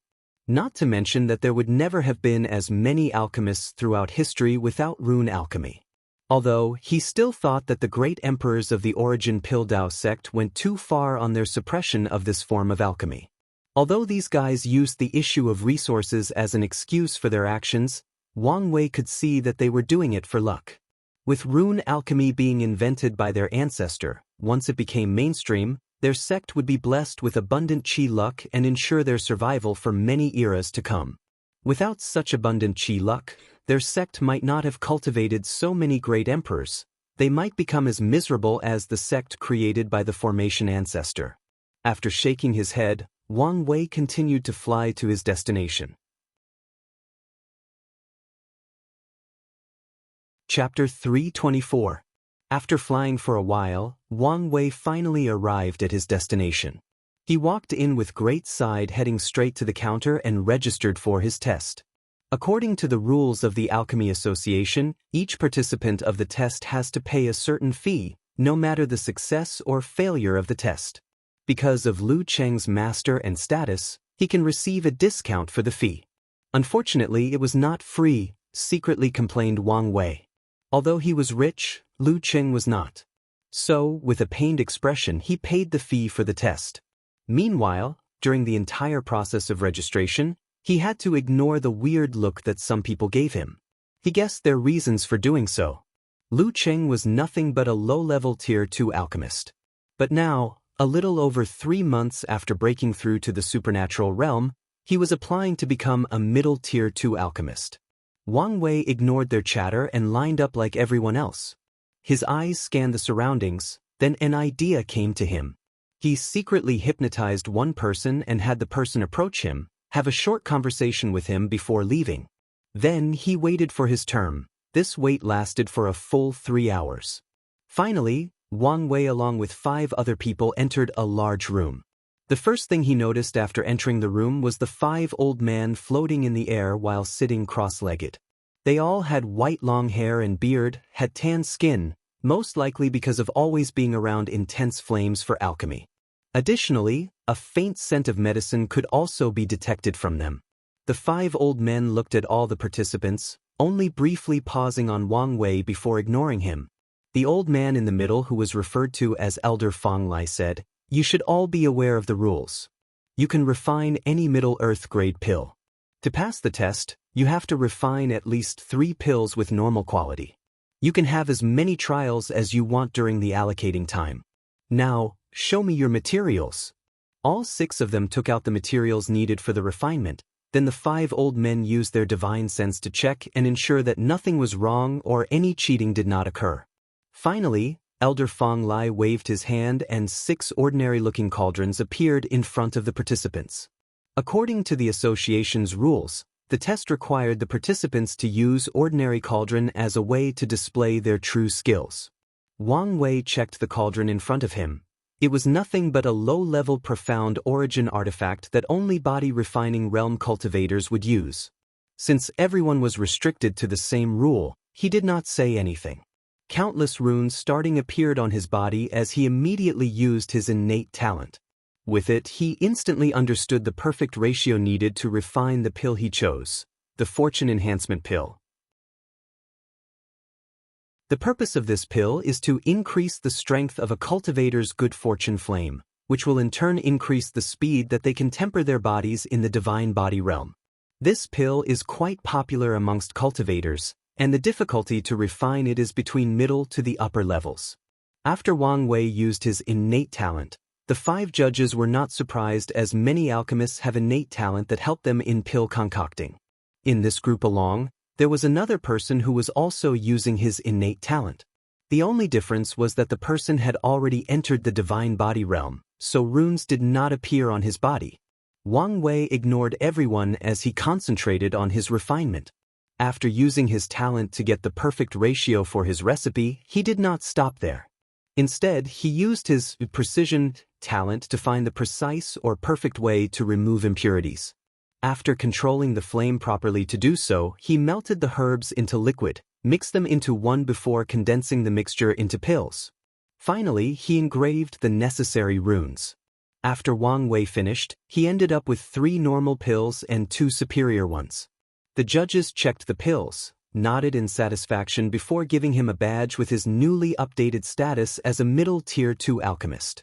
The information regarding his status was updated in the main brain of the association that was located at the city right in front of the Origin Pill Dao sect. While leaving the testing pavilion, Wang Wei used his divine sense to refine the new badge and also review the new benefits he will receive with his new status. For one, he will receive a few hundred sect points. Although not a lot, still better than nothing. However, the greatest advantage of that badge is the discount it can be used for. Whether it was buying herbs from the sect or directly from the association, whether he can send missions, he will receive a discount. And that's not all. Many places that are unrelated to alchemy will give discounts to professionals as long as they showed their badges. For example, when using teleportation array, renting flying demonic beasts, and even using the constructs that Wang Wei popularized, the badge can be used to get a discount. Finally, the badge contained a defensive formation inside that can protect the user based on their tier. With Wang Wei's badge, the formation can be used to protect him from a powerful attack from a peak divine body realm cultivator. From what Wang Wei knows, the Tier 3 badge is actually very precious as it contained not only a defensive formation that can protect from void-shattering realm cultivator but also can be used as a void-breaking talisman. That way, once the alchemist is in danger, they can run away. Even if the opponent blocks the void, they can still tear it open and run away. The badge is one of the reasons that many professionals are eager to join the associations, especially the loose cultivators. After all, the badge is equal to a second life for them. After leaving the pavilion, Wang Wei flew back to his cave. However, midway through he received a communication talisman and changed his destination. "Disciple has seen Master," bowed Wang Wei. "Little Fifth, I've heard the news about your promotion. Congratulations," said Yi Lao. "It seems that my master's power is not as bad as I imagined." Not even a few minutes after my test he already received the news. However, from his body language and tone he seems to wonder about my sudden increase in alchemic ability, thought Wang Wei, who placed a happy smile on his face as he said, "Master, it's all thanks to innate talent. At first, it could only be used to find the perfect ratio of herbs to use for alchemy. Then I thought to myself, why not try to use to find the precise way to remove impurities in the herbs? Then it worked. I could not believe it. Now I have so many ideas. Maybe I can use it to find the perfect way to control flames and, more important, to engrave runes. If can succeed, I cannot imagine what I could achieve in the future." As Yi Lao watched his excited apprentice babbled on, his eyes lit up in surprise, albeit his face remained calm. If his disciple succeeds to develop his innate talent to this level, his alchemy talent would reach an unimaginable level. Yi Lao became excited after hearing this. This is one of the advantages of the origin system as a cultivation method. With the right innate talent, a mediocre person can quickly become extraordinary as long as they develop their talents in the right direction. Good, good, good. Yi Lao repeated his words 3 times. "You did well, little Cheng. You did not disappoint your master. I have finally removed this guy's suspicions. Plus, from now on, I do not have to worry about showing too much talent." Wang Wei personally developed Lu Cheng's innate talent in that direction to display his talent and be more favored by his master, thus also increasing his chances at achieving his goals for coming here. Truth be told, he has even more ideas for the development of this talent. For example, in the future, he wants to develop this precision talent to apply to other things. For example, develop the perfect way to apply physical strength, the perfect way to control origin essence, the precise way to apply the soul. Finally, the precise way to control the law. Although Lu Cheng's ability seemed to be limited to only alchemy, for now, Wang Wei will try to develop in these directions. If he succeeds, he will not return that talent to Lu Cheng after giving him his body back.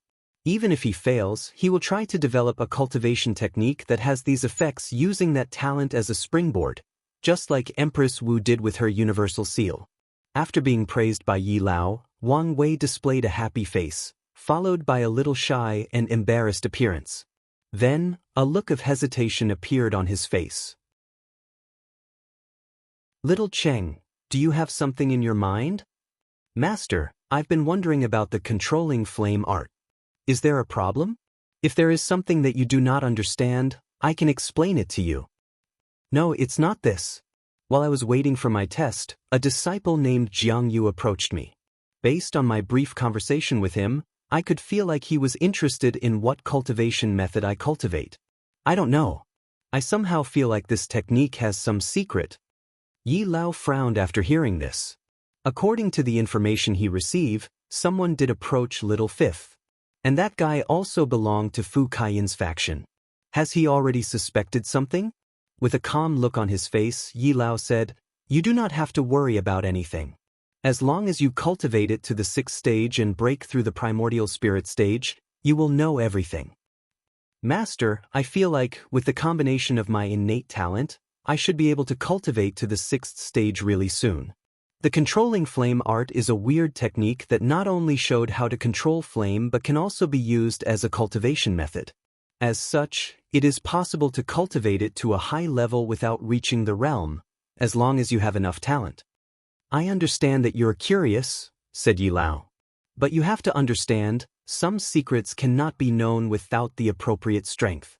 It seems that I have to find another way to quickly learn the secret of this technique."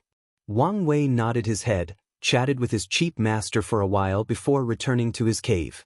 "Sorry about the mistake. I even got the chapter title wrong using the S title." Chapter 325.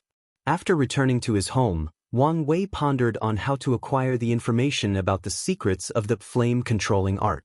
By now, he had a few theories and guesses about the origin and purpose of this technique. Unfortunately, he did not have enough evidence. Intuition told him that this cultivation technique might be related to his purpose in infiltrating this sect. So, after making a preliminary plan, he moved on to something else. Today, during the test, one of the participants caught his attention. To be precise, the pill he refined caught his attention. The guy refined a pill called Divine Organs Replacement Pill. In the human stage of the divine body realm, tempering the organs is one of the most difficult processes.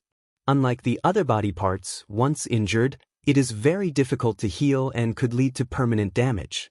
If not tempered the appropriate amount, then once a cultivator break through the shattered void realm and their bodies are baptized by the law, then their organs will collapse leading to instant death. This is where the Divine Organs Replacement Pill came into place. Once consumed, a cultivator can instantly grow a fake, divine organ capable of withstanding the power of law. Of course, using this pill meant that your foundation is not solid, and the void-shattering realm will be the end of the cultivation path. Furthermore, there is also a high chance of failure when doing this. Nevertheless, for many people with poor talent, this pill is a lifesaver for them. Before coming here, Wang Wei had heard about this pill but never saw one. This is because the recipe is exclusive only to the Origin Pill Dao sect.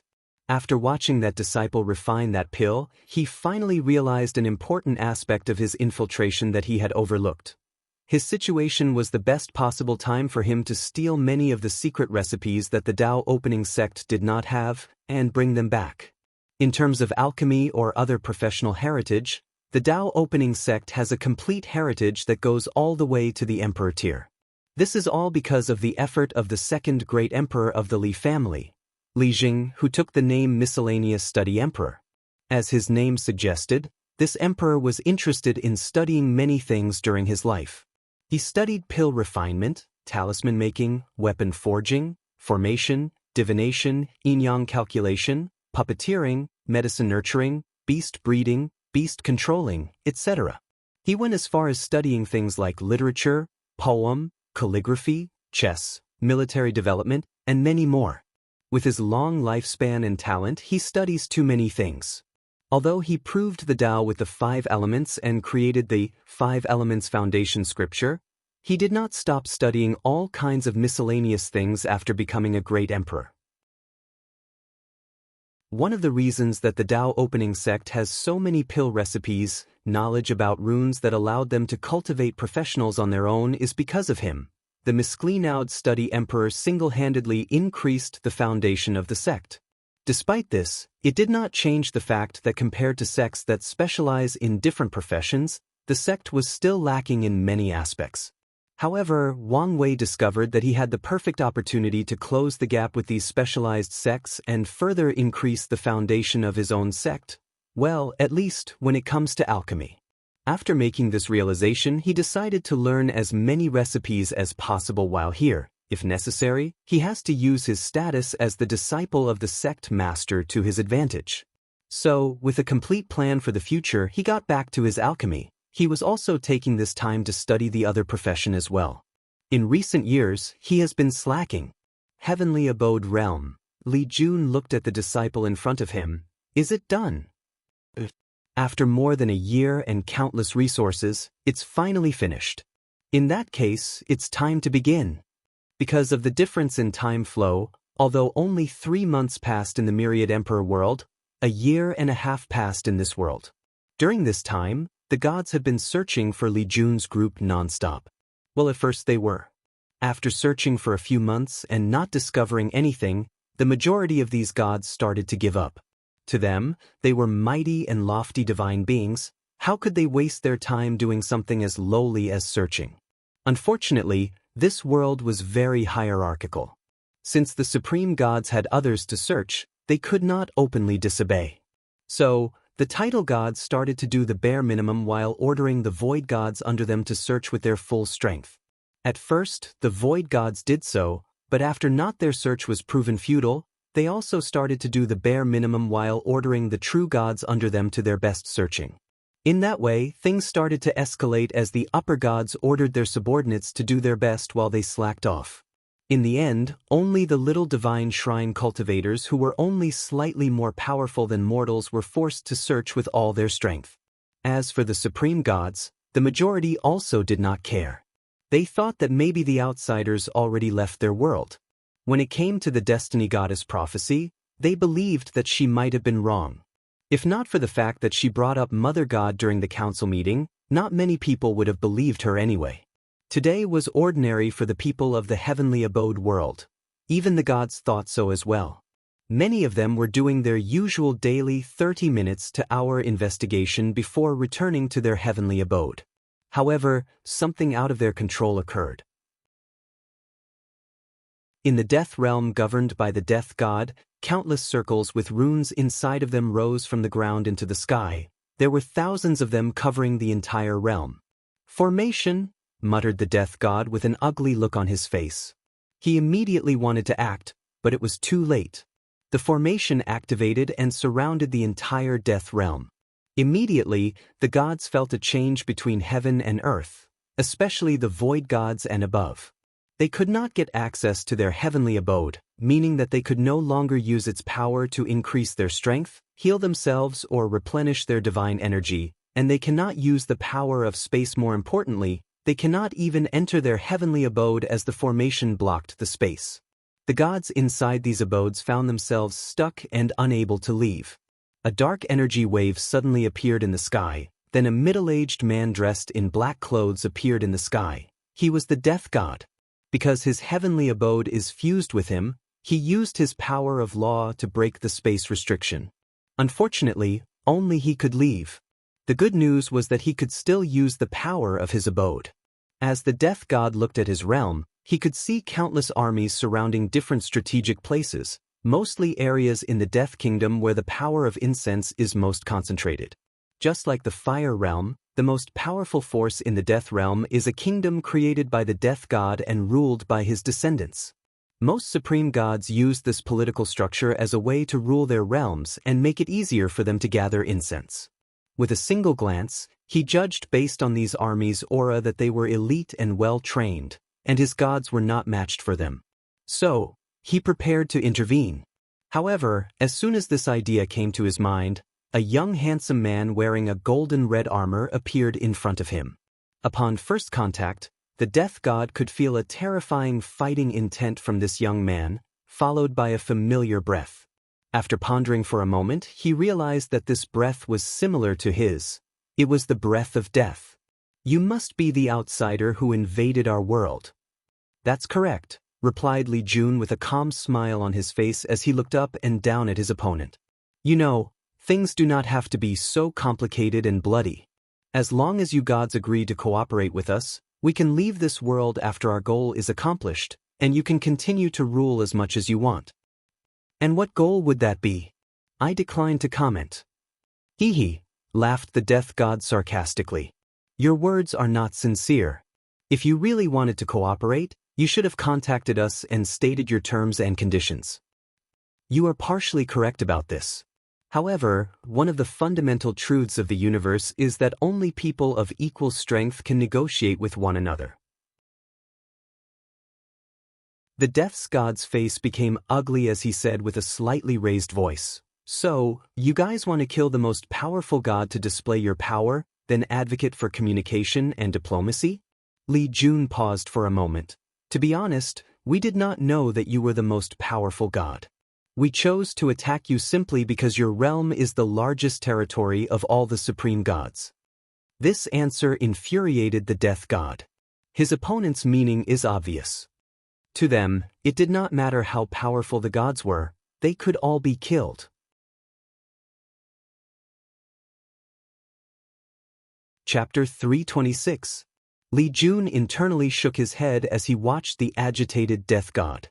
When searching for information about the death realm, of course, the group learned that it was the largest area, but also ruled by the most powerful god.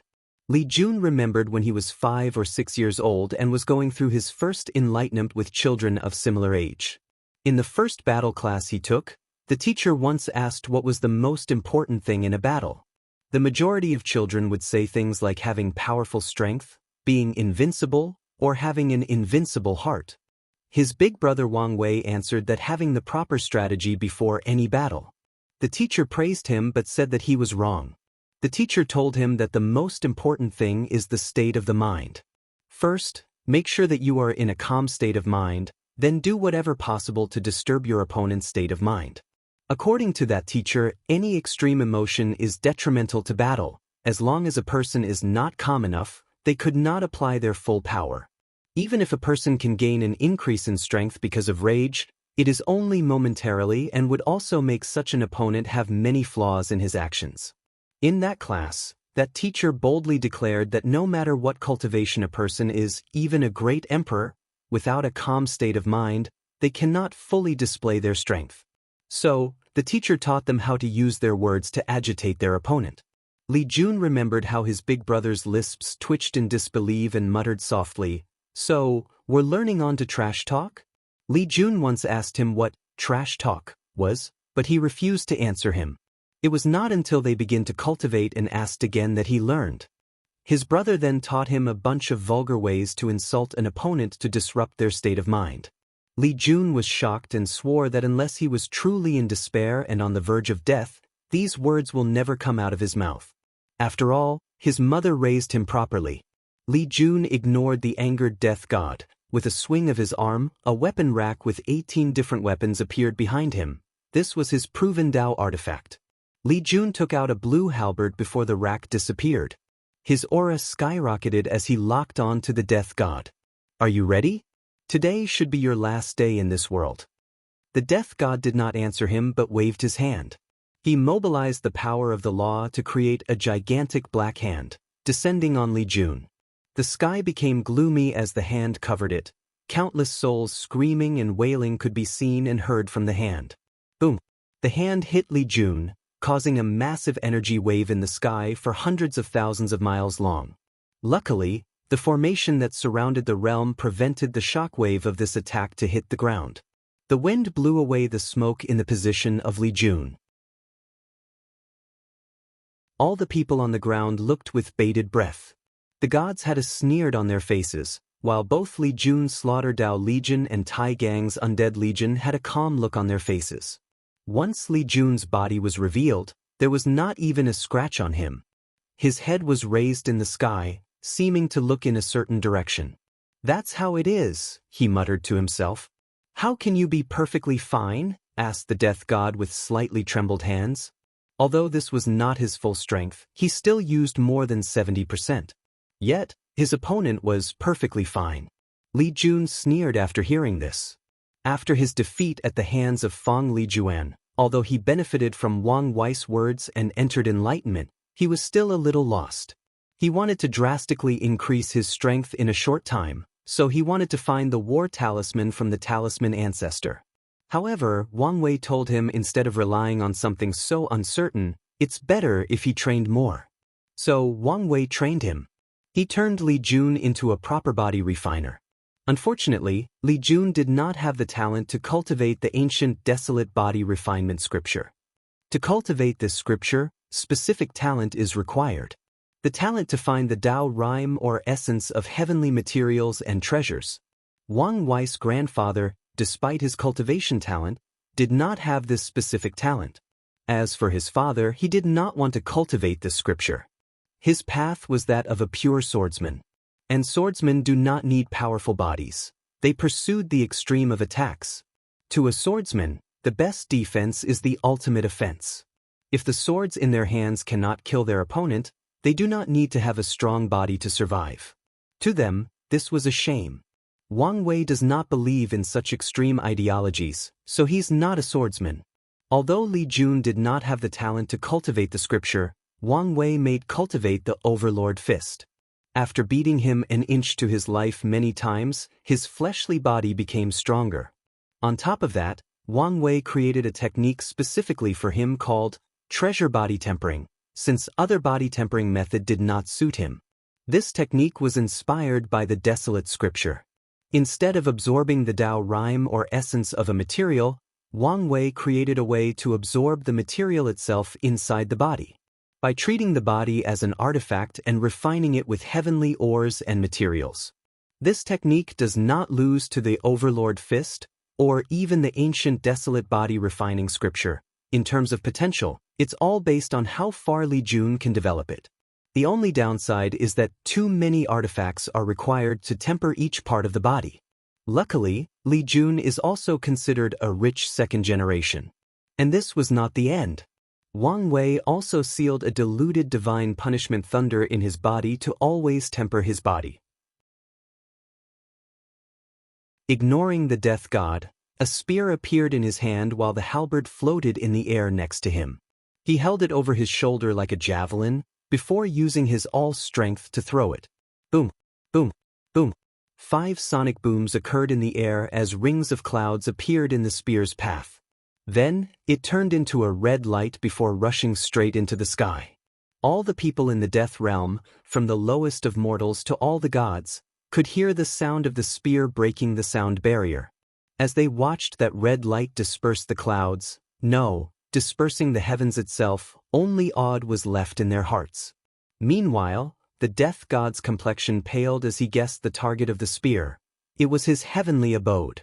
Once something happens to his abode, his strength would fall dramatically. So, no matter what, the death god has to stop the spear.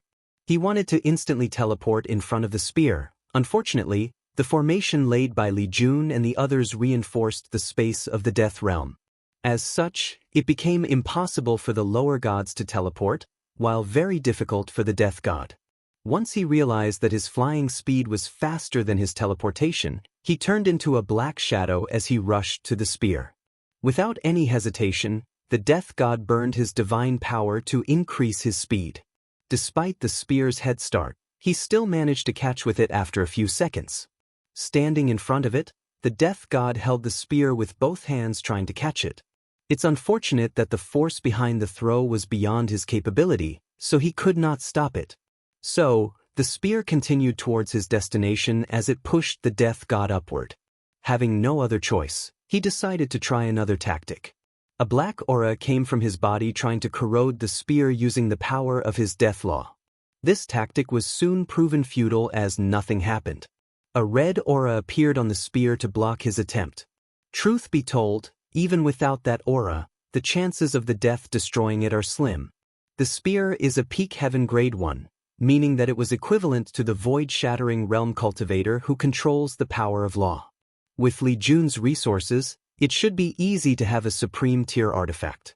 However, proven Dao artifacts are different from ordinary ones. It does not rely that much on materials. For a proven Dao artifact to grow in grades, it has to be constantly nourished by the owner's origin essence, spiritual power, and general strength. After seeing that his attempt was not working, the death god frowned. He was constantly being dragged towards his heavenly abode by the spear and he could not stop it. He knew that the majority of his strength came from the abode, and if something happened to it, he would lose the ability to control the law. So, the spear must be stopped no matter what.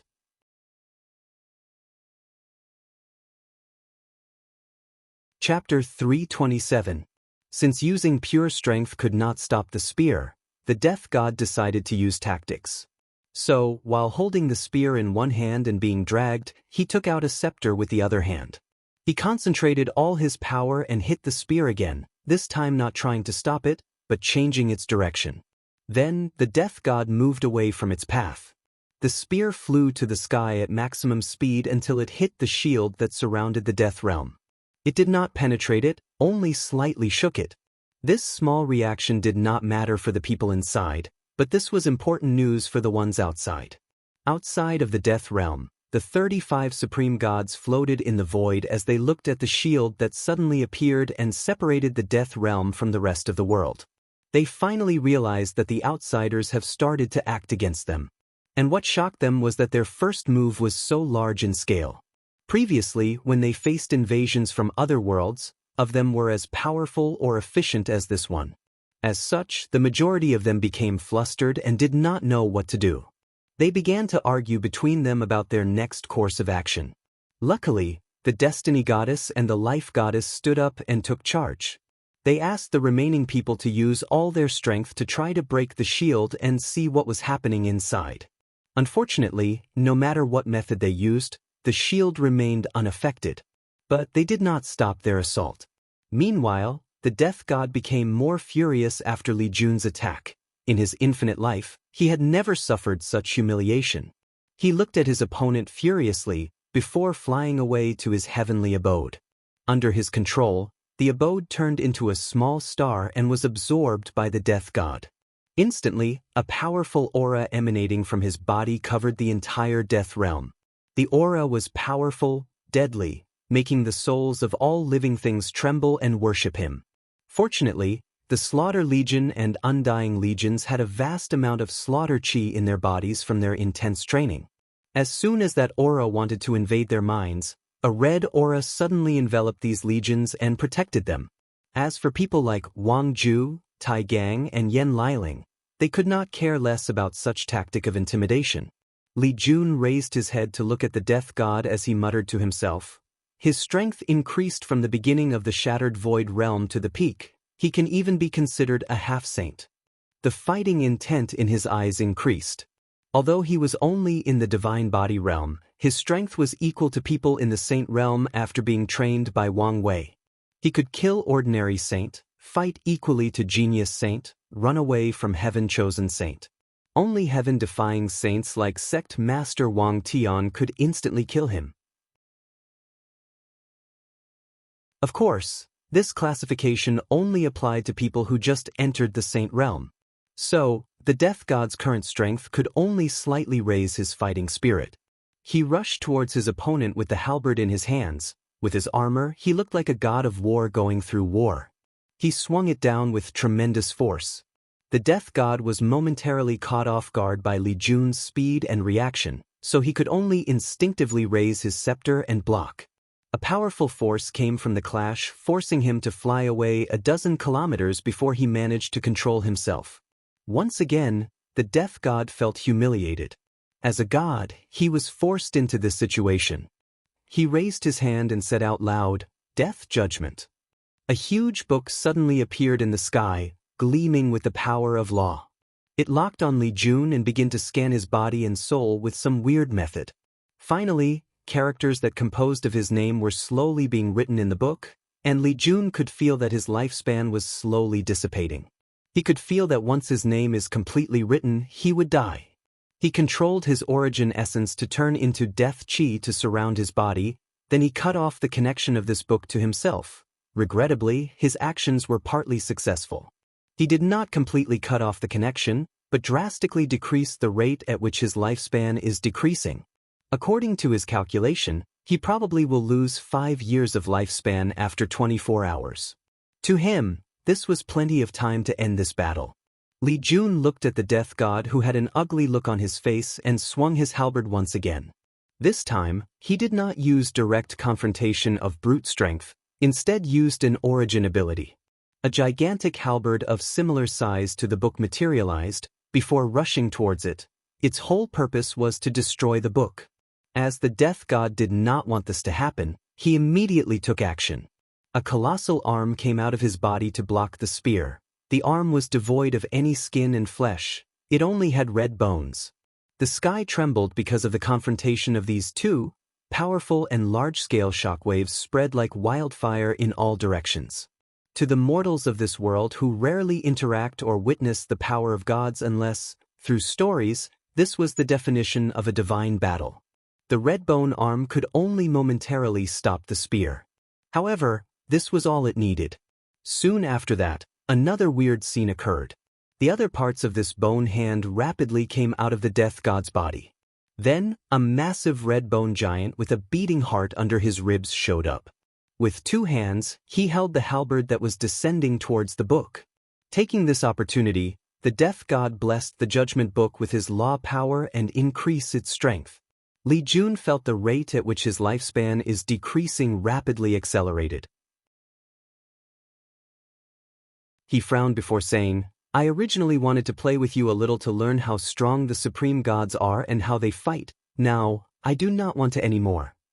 After hearing that the supreme gods could use the power of law, Li Jun and the group knew that this world was not simple and wanted to gather more information.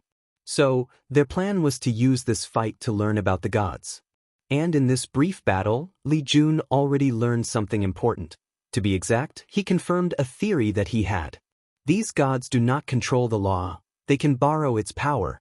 This is the reason that even though the death god controls such a power law as death, yet he was still so weak. It's not just because their god civilization has been isolated for so long making them underdeveloped. Middle Thousand World cannot give birth to cultivators that control the law. However, the gods of these worlds use the unique state of this world along with their unique cultivation system to borrow the law and use it.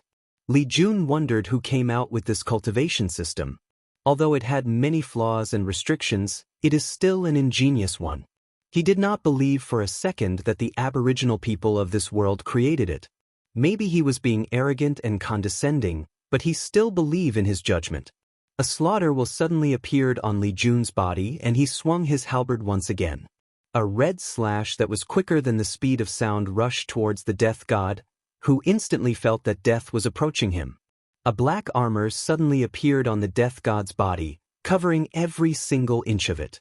Once the slash hit it, he was only pushed a few steps back, with only a slash mark on the armor. "Armor law," said Li Jun in surprise. This is a secret technique that is controlled by most Holy Land and above in the Myriad Emperor world. It allowed a void-shattering realm cultivator to condense his power of law into armor as a life-saving method. In any dangerous situation, a void-shattering realm cultivator with this secret technique is most likely to survive than ordinary ones. This technique is strictly controlled to ensure that disciples of these high-level sects have an advantage over lower-level sects that do not have a deep background or foundation, and loose cultivators.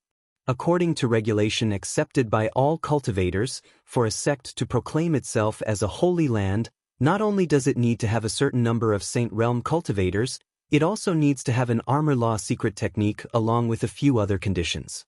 This is the reason that Li Jun was a little surprised after seeing the death god use this technique. He wondered where he got it from. Li Jun's eyes lit up as he realized that the secrets of this world are deeper than he imagined.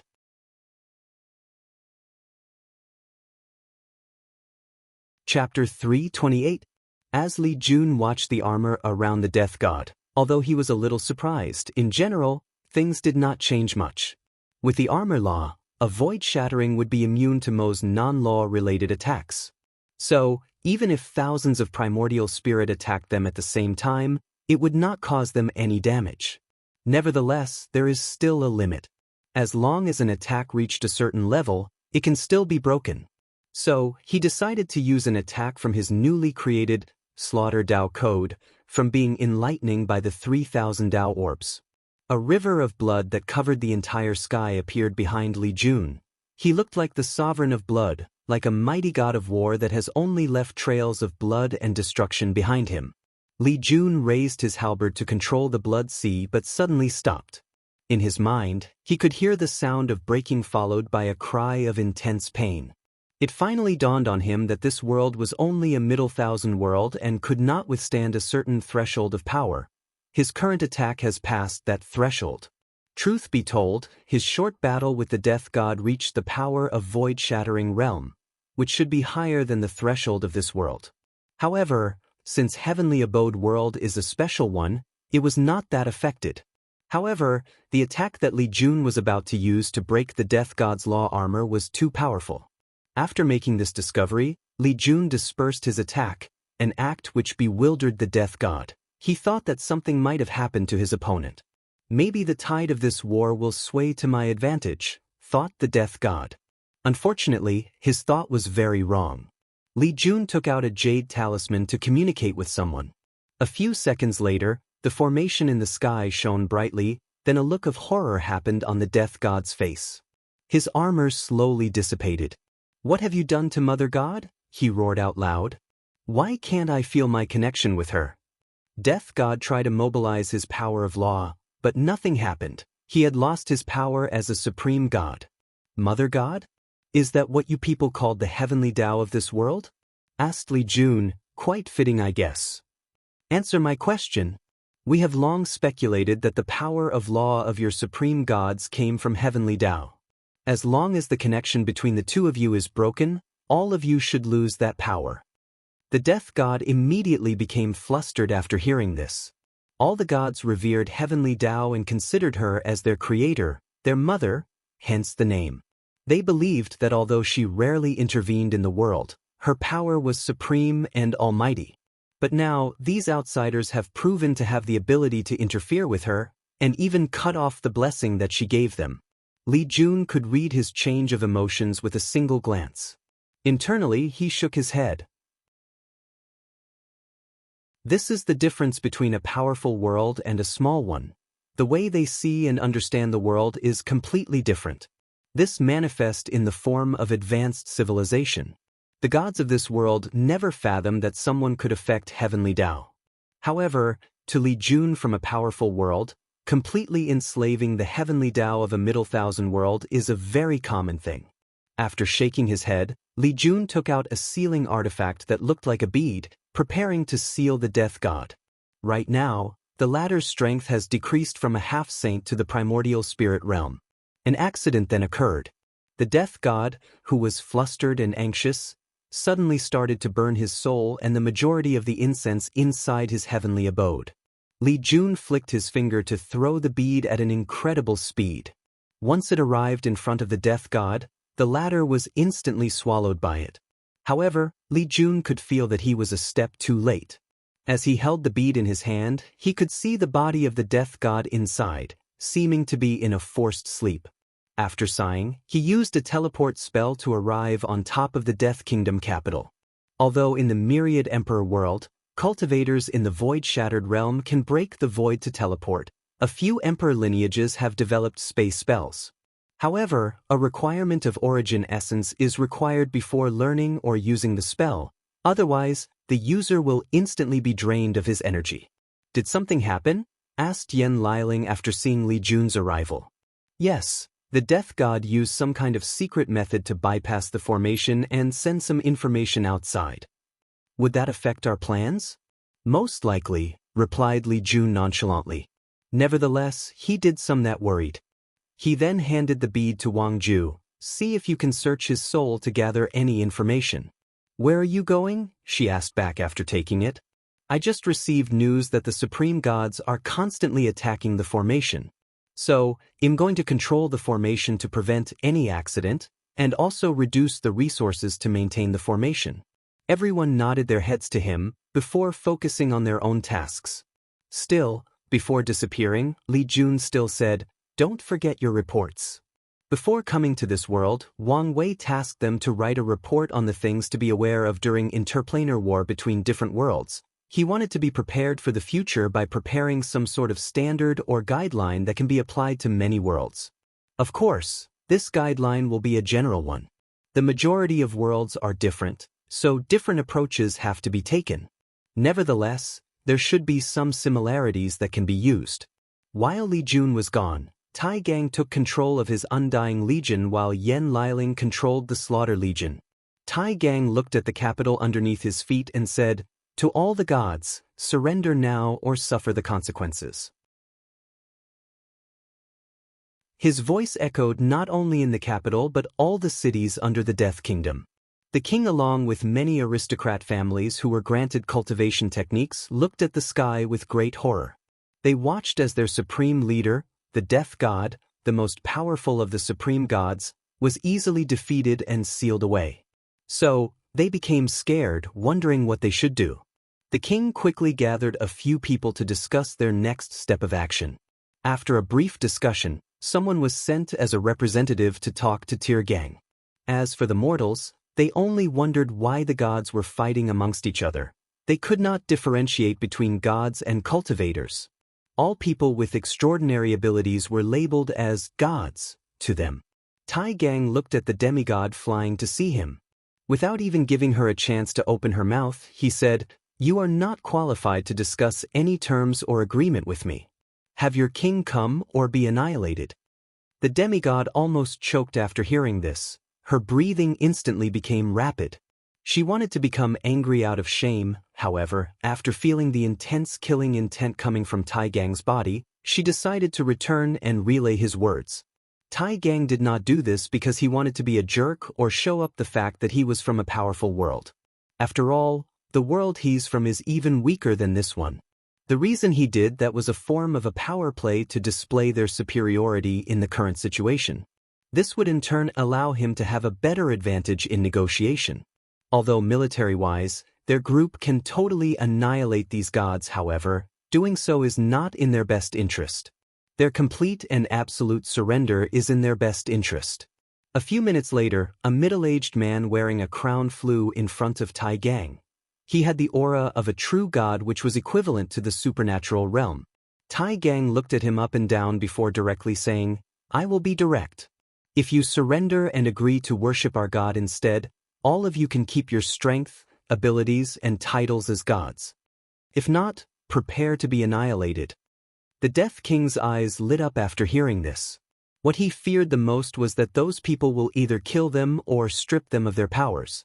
But now, it seemed that all they wanted was for them to change their faith. We will immediately surrender, replied the Death King. He did not care that he was the descendant of the Death God. After all, he could not even remember which generation of descendants he was. That's how long the Death God has lived. Can you represent the other gods in the capital? Yes, replied the king. However, there are a few that are considered fanatic believers. They will never abandon their faith in the Death God. Then they will perish.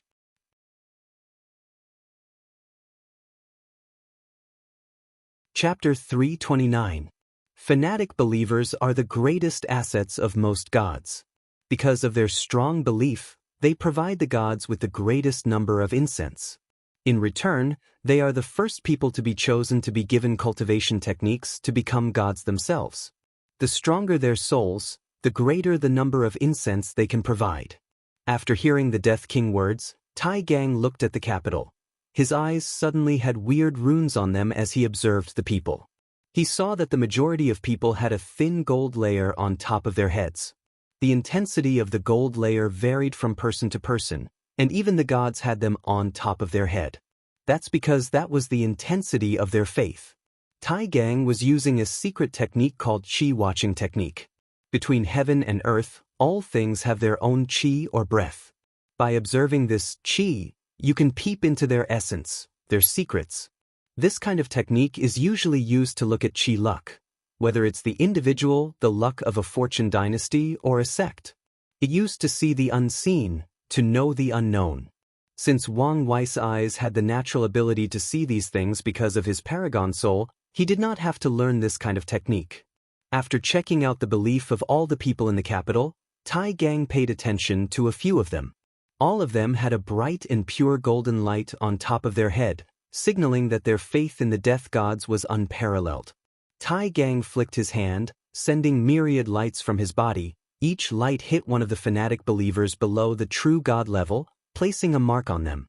Finally, he ordered some of his men to go capture these people with the mark. He then ordered the gods who surrendered to come to stand next to him. Since he did not trust the majority of them, he instantly locked all of them in case they decided to go back on their words. As for the people who refused to surrender, Tai Gang no longer persuaded them. He ordered his army to slaughter anyone who prevented them from occupying the capital. With the power of the Undying Legion, anyone who stood in their ways was killed. And it was not even close to a fair fight. The gods were slaughtered and their golden blood flowed like rivers. Their bodies were then collected for further study. Conquering the capital along with the following cities was quite easy, a fact which greatly annoyed Tai Gang as his immortal army did not have a chance to truly display their undying ability with his innate talent. Luckily for him, this battle was not close to being over. The majority of gods were stuck in their heavenly abode and could not leave. So were their legions of gods. So, after rapidly settling all the territories of the Death Realm, Tai Gang began his crusade in these abodes. His first victim was a tidal god who went by Corrosion God. As soon as he invaded the heavenly abode, Tai Gang saw a large army made of demigods and below waiting for him. This made him very happy. So, he ordered his legion to begin attacking. Then, the nightmare of the Corrosion God began. It did not take long before he discovered that the soldiers in this army were immortal. It did not matter whether they were stabbed through their hearts or head, whether their blood was drained, or their skin corroded by acids, they will heal instantly. On one occasion he saw one soldier had his head cut off, however, the person next to him hurriedly took his head and reattached it. After seeing this, he became scared and decided to run away. Unfortunately, for him, he was killed by Tai Gang with one punch. After conquering this heavenly abode, he rushed to the next one. The majority of them surrendered after Tai Gang showed them the fate of the Corrosion God along with his followers. And some of them decided to try to run away from the Death Realm, others fought back. One particular tidal god called Slaughter God discovered the flaw of the Undying Army. So, he ordered his men to instantly kill the soldiers of the Undying Army, preventing them from sharing life force to heal themselves. In the end, although they won the war, there were still some casualties. After this event, Tai Gang no longer wanted to play around. So, every time he attacked a heavenly abode, he used radical means. His first step of action has always been to blow up the abode, thus weakening the power of the void gods and tidal gods. After that, he captured the one that surrounded while killing the ones that resisted. While Tai Gang was rapidly conquering the Death Realm, outside of it, all the supreme gods did not stop attacking the shield created by the formation. However, they suddenly stopped as they felt that some reaction coming from the formation. An illusory figure appeared in front of them. It was Li Jun. All of them watched the young man in front of him with wariness while remaining silent. Finally, the Destiny Goddess asked, "Are you the leader of the outsiders?" "Yes, and you can call me Li Jun," he replied with a smile. He then looked at all of the supreme gods. The majority of them looked like humans, but a few had animals' features with humanoid forms similar to the devil race.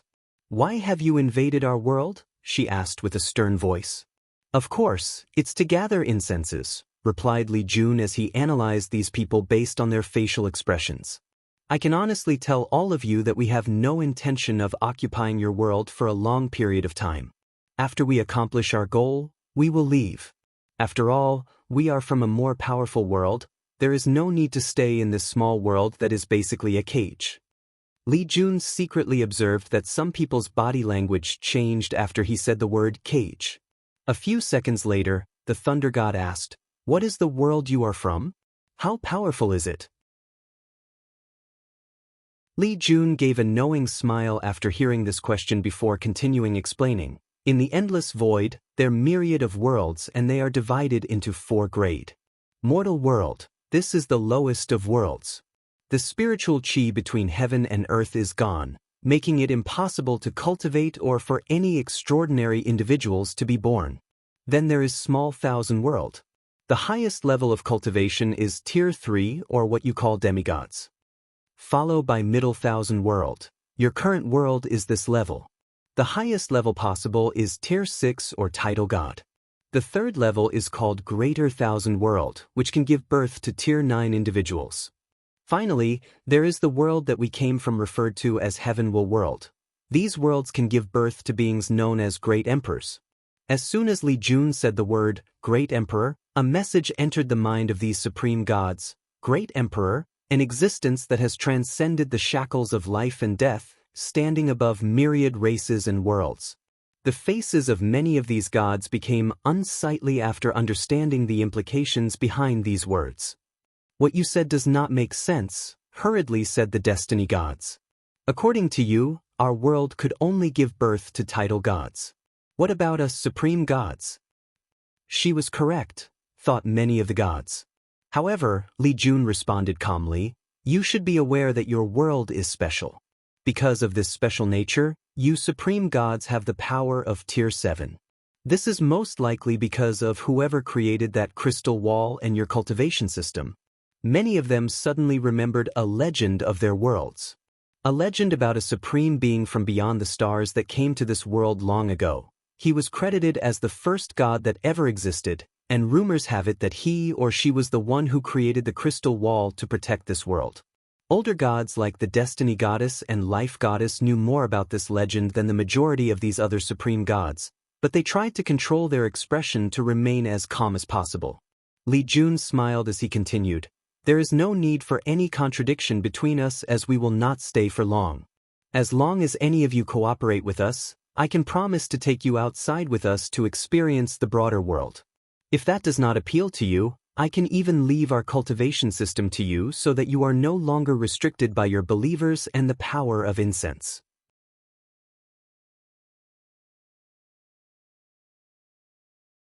Chapter 330. Li Jun could see the longing in some of the gods' faces, so he continued his act luring the enemy in. "I'm sure some of you would like to become more powerful, to become a god above God, to have millions of races sing you praises and chant songs that glorify your name.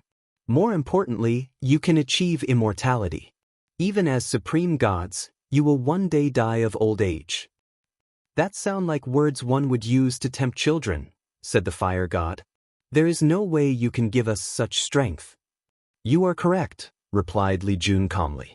"However, although I cannot give you such strength, I can give you the opportunity to achieve it. After all, being stuck in this world, you guys do not even have this opportunity." The supreme gods became silent after hearing this. Many were tempted, while others sneered at Li Jun's words. However, the latter did not care. As long as a few were tempted, it was more than enough to create divisions amongst these people. That's all he cared about. His plan was an open plot, and many of these gods knew about it. "Since your world is so powerful, why do you need to come to ours?" asked one of them. "That's because the sacred son of our sect needs to us this world for a purpose," replied Li Jun. Then he sighed heavily while muttering very softly. "If my big brother was here, there would be no need to go to all that trouble to conquer your world. He could have just slaughtered all of them in an instant, then this world would be easily conquered."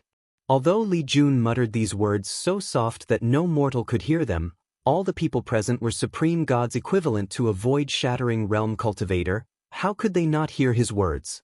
What's more, Li Jun said these words with so much conviction that it was easy to influence others to believe his words. Of course, he was not lying. With Wang Wei's current strength, it was not difficult to conquer a middle thousand world.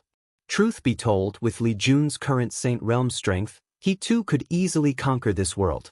However, he was warned before coming to take things slowly, as this world was not as simple as it looked. Divination was made that using extreme measures for this world with his strength could lead to unexpected disasters. So, he decided to take things slowly and planned out all his actions.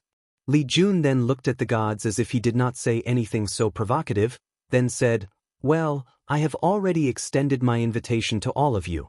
If you want to contact us and make a deal, use these." He waved his hand to send a jade talisman to each of these supreme gods. Then he prepared to leave. "Wait, what happened to the death god?" asked the life goddess. "He's dead," replied Li Jun before disappearing. The supreme gods looked at one another for a moment, then all of them took the talisman before leaving and returning to their realm.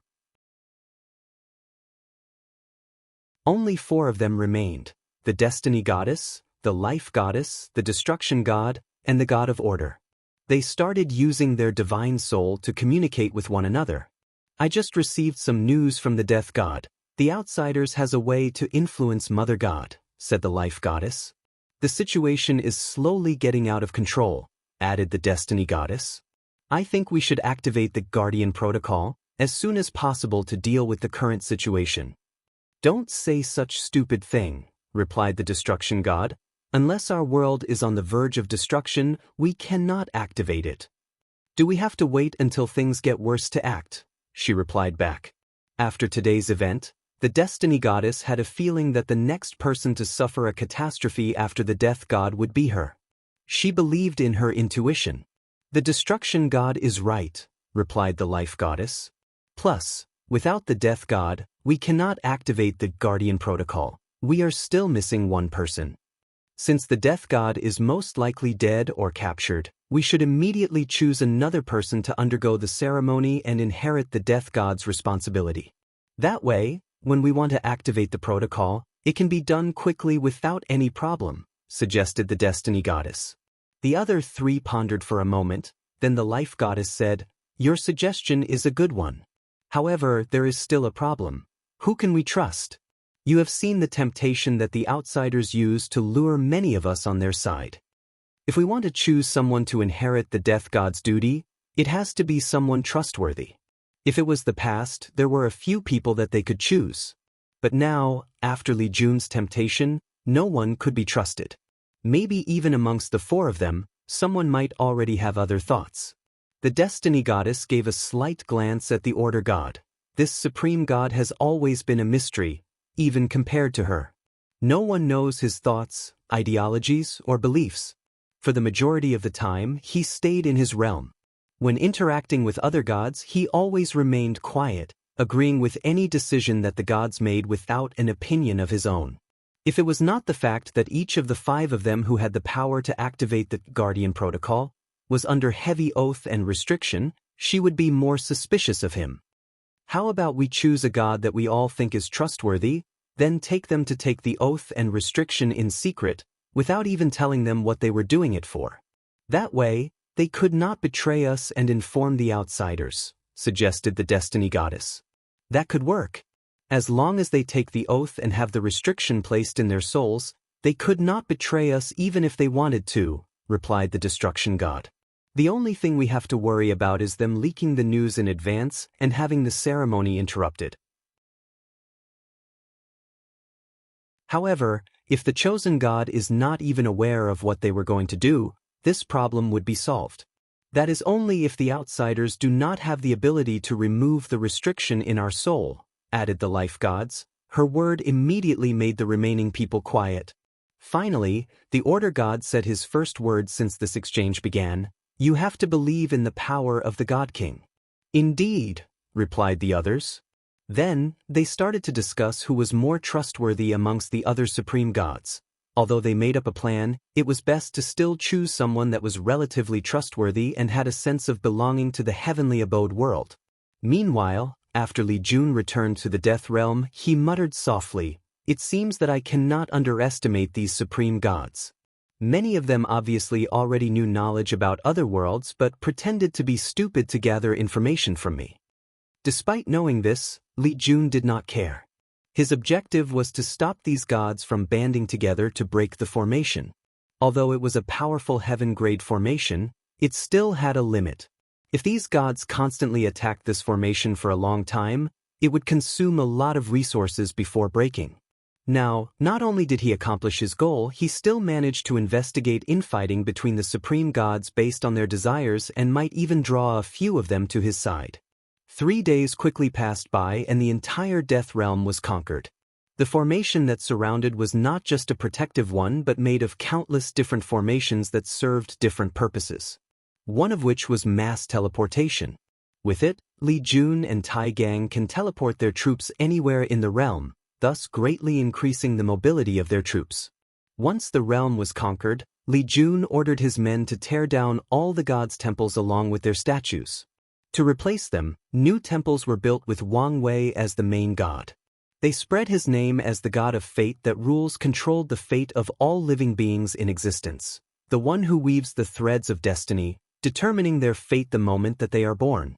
In his temple, the river of destiny is used as his symbol, always portrayed under his feet.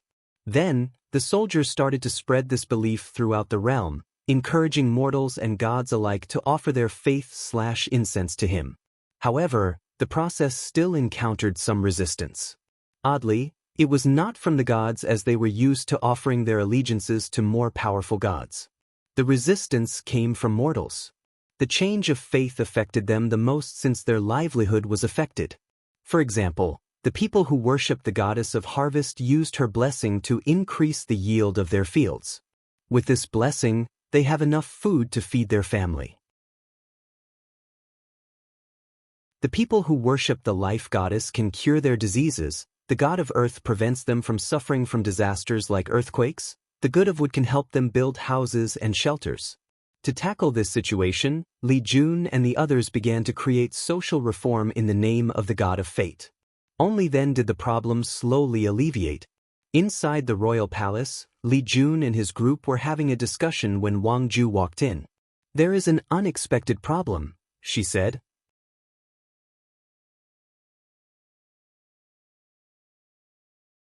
Chapter 331.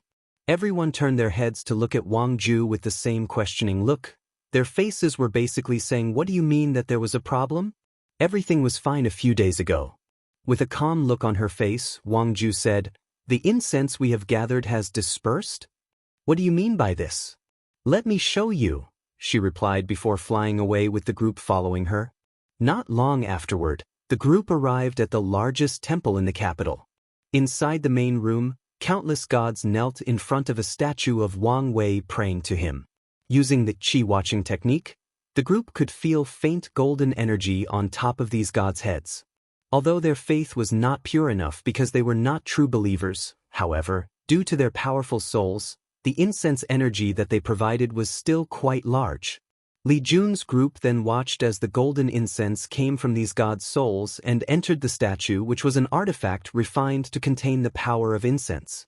Unfortunately, after entering inside, the incense energy was slowly dissipating. The group slowly watched this happening, then Li Jun asked, "What's going? Could something have been wrong with the refinement process of the statue?" "Unlikely," replied Wang Ju. "After noticing this problem, I have already contacted my men scattered all over the realm. The problem is prevalent everywhere." "Did you not find anything from the death god's memory?" asked Yan Liling. "His soul is after all equal to a void-shattering realm, so it will take me some time to properly search it," replied Wang Ju. While everyone was frowning, Tai Gang waved his hand to capture a tidal god. "Do you know what's going on with the incense?" "Yes, sir, I do not know anything," replied the disease god.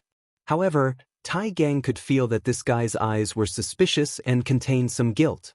"There are many people here that should know the answer to my question," said Tai Gang with a cold look. "If you are not one of these people, you have no value in living. Better yet, I should probably directly search your soul." The diseases god then immediately said, "It's because of the destiny goddess." What do you mean? Asked Li Jun, who already had a guess. She controlled the divinity of fate and destiny. As long as she is alive, all the faith regarding this divinity will belong to her. No one can break this rule. The group frowned as they knew that what these gods called divinity was what their cultivators called law. From this person's words, they knew that the fundamental rules that govern this world did not allow one person to share the same law. Since the destiny goddess has already controlled the power of destiny/fate, they could not do the same. What do we do now? Asked Yen Liling. Could we use death law to gather incense? After all, death is also a part of fate, commented Tai Gang. Everybody then looked at him. Their eyes seemed to be saying, "Since when did you become so wise?" "I resent your insinuations," he said. Young Master Wang Wei once said to me that the final destination, the final fate of all mortal is death. So, I remember his words. Everyone nodded their heads. These words were true as they did not only apply to mortals. In the cultivation world, technically speaking, all cultivators under the Emperor realm is considered mortal and will one day die. Although Tai Gang's idea was good, Li Jun still shook his head. Fate has to be the main law we use to gather incense. Everything else has to be secondary. All of them knew that Wang Wei needed the power of incense to break through the primordial spirit realm. If the incense fits best with his Dao, there will be fewer complications and the success rate will also increase. Then what should we do? Let's just see if there is another way from the death god's memory, replied Li Jun. In the meantime, we will ask the formation masters to create a formation that could retain the incense in some way or form. And if that does not work, we have to kill or capture the destiny goddess at all cost. 2 weeks quickly passed by. A new formation was installed to solve the current problem, and the results were more than mediocre. The formation was able to gather some incense, however, the amount was pathetically small. How is it? Did you find another way from the death god's soul? Asked Li Jun. No. Although I have found a few secrets of this world, there was nothing that could help with the situation. It's unfortunate. In that case, let's prepare to kill the destiny goddess. I will report to Big Brother. After that, he teleported inside his space room which contained a small world. In one of the rooms, Li Jun came in front of a massive formation with so many runes that it made him dizzy just by looking at it. He injected a token with his origin essence to activate the formation. More than an hour later, the face of a young and handsome man with gray hair and eyes appeared in front of Li Jun. He could see from the background that that person was also in a small world inside a space ring. Big Brother. Little Jun, how are things going? Did you add another member to your harem? Asked Wang Wei with a cunning smile. Since Yen Liling has not killed me yet, the answer is no, replied Li Jun a little speechless. He had long given up his womanizing way. Plus, just because I call you Big Brother, do not forget that I'm still older than you. Respect your elders. Wang Wei laughed out loud after hearing this, then the two chatted about their lives before going into business. Li Luan explained the current situation and Wang Wei listened attentively. You and the others did well, nodded Wang Wei. As for your current situation, it's best to be careful and use fate law as the main gathering of incense. However, you can still gather a small amount of death incense along with other ones. When I arrive, I can find a way to fuse them. All right. How are things going on your side? Boring and peaceful. All I do every day is refine, pill, and cultivate. That sounds like a haven for Liling. Don't forget to borrow some pill recipe for her. Wang Wei was once again speechless, wondering when this guy became as shameless as him. Then, they chatted briefly as the transplanar communication formation burned too much money, especially after Li Jun discovered that it would cost even more because of this world's crystal wall. After ending the communication, Li Jun went to deal with the death god and the information gathered from his soul, while Wang Wei began to scheme. Based on his recent analysis of the current situation, he realized that the fastest way to accomplish his goal is to increase his status in the sect. And the best way to do so is to rapidly increase both his cultivation level and alchemy level. However, all of this rapid progress has to have a logical way to explain it, otherwise, people will become suspicious, especially given the level of talent previously displayed by Lu Cheng. And what's the fastest and most reasonable way to increase cultivation level and alchemy tier? Secret realm. A secret realm with enough rare resources. At first, Wang Wei wanted to ask the sect to create such a secret realm and have someone accidentally discover it. However, he did not want to use the resources of the sect for other people. That was too wasteful. Plus, he needed a secret realm that was unique and appealing to even emperor lineages. If this plan works, he can use the resources inside to quickly increase Lu Cheng's cultivation realm, while at the same time luring his third senior sister there as well. Then he will have a chance to uncover the secrets of the flame-controlling art. As Wang Wei began to think this through, he realized that there were even more benefits to this plan. For example, he can use this opportunity to lure the people in Fu Kaiyan's side and kill them all. Based on his experience in the sects in the past few months, he could already tell that this talented alchemist would be a problem for his goal. So, eliminating him or weakening him is in his best interest. Finally, he could use this opportunity to show Lu Cheng and him in the same place. Although no people would relate these two together, it was best to be careful. Now, the issue is where will Wang Wei find such a secret realm? Suddenly, he remembered someone that could solve his problem, and strong killing intent flashed across his eyes as he muttered, Lu Meishio. And, if you want a reminder about her, go back to read ch 156.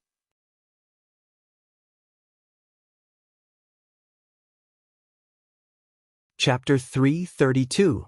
Northern Black Tortoise Continent, Tiger Sovereign Domain. Inside a secret realm, a beautiful woman with a wild and savage temperament stood in the middle of a mountain accompanied by two men.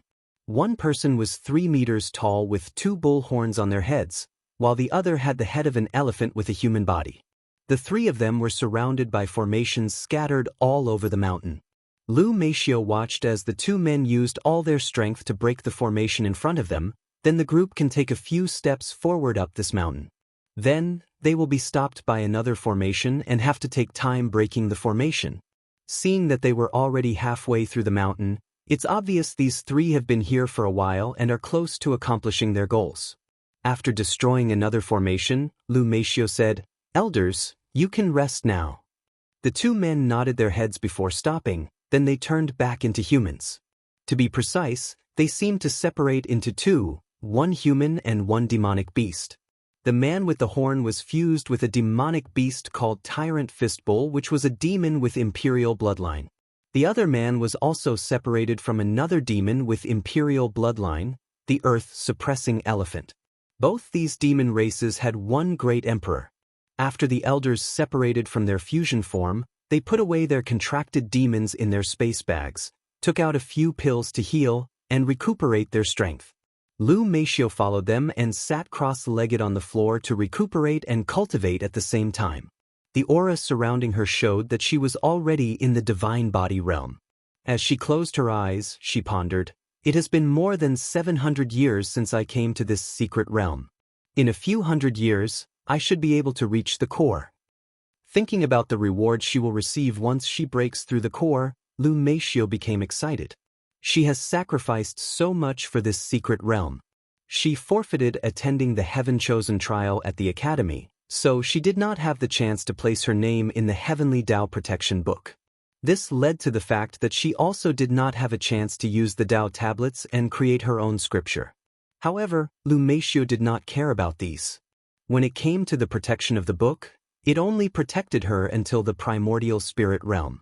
With her status, she did not have to worry about death as long as she was careful. As for the tablets and creating a scripture, this only affected her a little. As long as she can create it before reaching the supreme realm, she can still become a quasi-emperor and fight for the heaven will. Creating a scripture before entering the divine body realm is only the best time to do so to establish a firm foundation. However, as long as someone does it before entering the supreme realm, they will be fine. Just have to spend more time re-establish the foundation.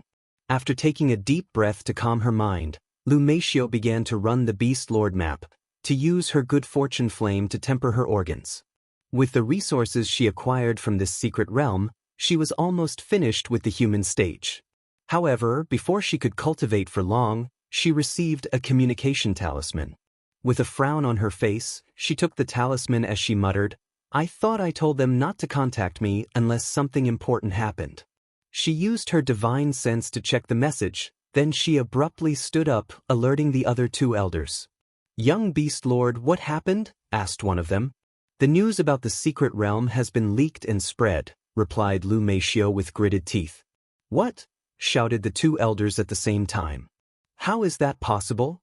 Lu Meishio did not respond to them as she was communicating with someone else to find the answer to this question. "Do you think the Ji family discovered us?" asked the bull elder. "Unlikely. I made sure to cover my trail when coming here. I even faked being seriously injured and recuperating," she replied while shaking her head. The herd-raising valley is an emperor lineage with only one great emperor. However, because of their ability to raise and tame beasts, they have a unique position in the world. There are rumors that the beast emperor of their sect had more than 5 demon beasts who reached tier 10 or great emperor realm as his follower after proving the Tao. And he left all of them or some of them to the herd-raising valley before leaving the world. So, despite having only one great emperor, the status of their sect is quite high in this world then. She remembered that there were a few other people secretly following her. She thought that she had lost them, but apparently not. So, Lu Meishio began to remember carefully all the people who were secretly following her but could not remember anything. "Could the Ji family really have discovered me?" muttered Lu Meishio.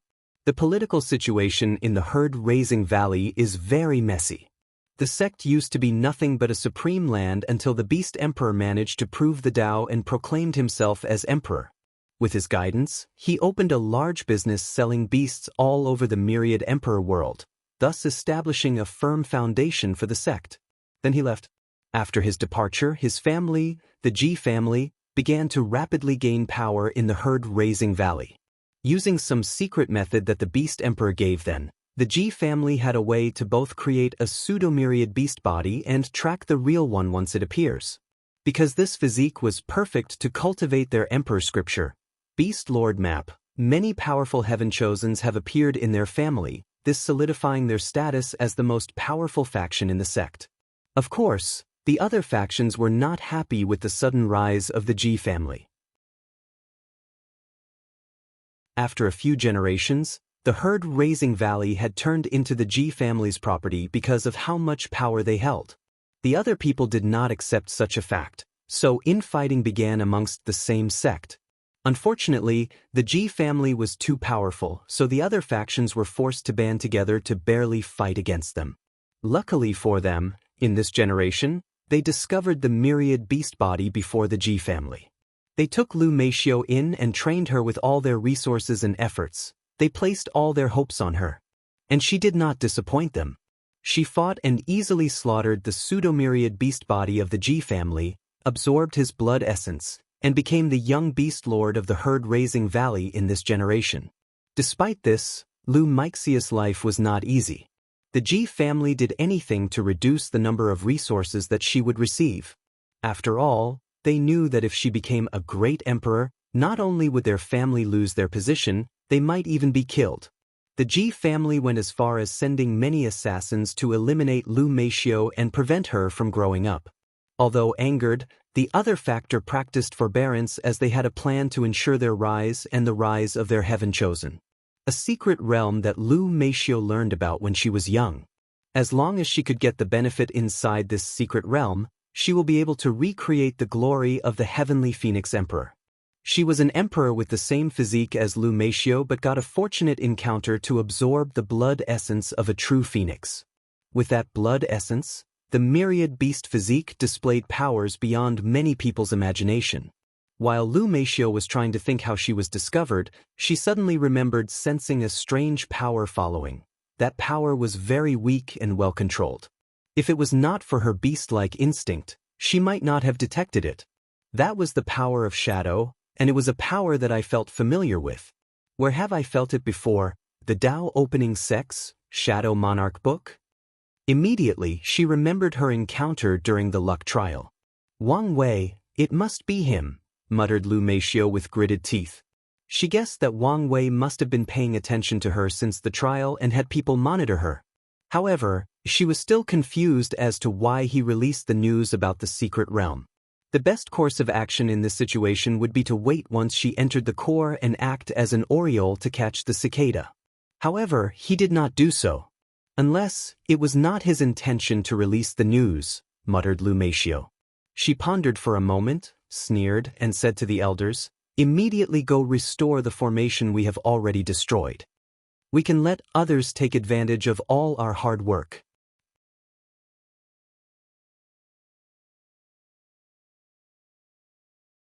Chapter 333. Southern Continent, Origin Pildao Sect. Wang Wei flew from his cave towards his master. After entering, he saw old man Yi Lao sitting cross-legged waiting for him. "Master, you summoned me? Have you heard of the secret realm that was discovered in the northern continent 3 months ago?" "I've heard rumors from the disciples, but I do not know much about it," replied Wang Wei. "Well, a few sects have discussed and decided that only disciples in the void-shattering realm and below can enter. So, I'm asking if you are interested in entering?" Wang Wei pretended to ponder about this issue for a while. Yi Lao, who wanted his disciple to participate, said, "Originally, many people only wanted primordial spirit realm cultivators and below to enter. However, the Dao opening sect insisted that void-shattering realm be allowed. I do not understand their purposes in doing so. However, this is not bad news for us as your senior brothers and sisters can also participate." "Master, which senior brother is going as well?" "You first senior brother and third senior sister will be attending. If you encounter a problem, they can help you." "What about second senior brother?" "He's going into seclusion, so he will not be attending." "So, what's your decision?" "No problem, Master. I have a feeling that this secret realm is my chance to rise," replied Wang Wei with a smile on his face.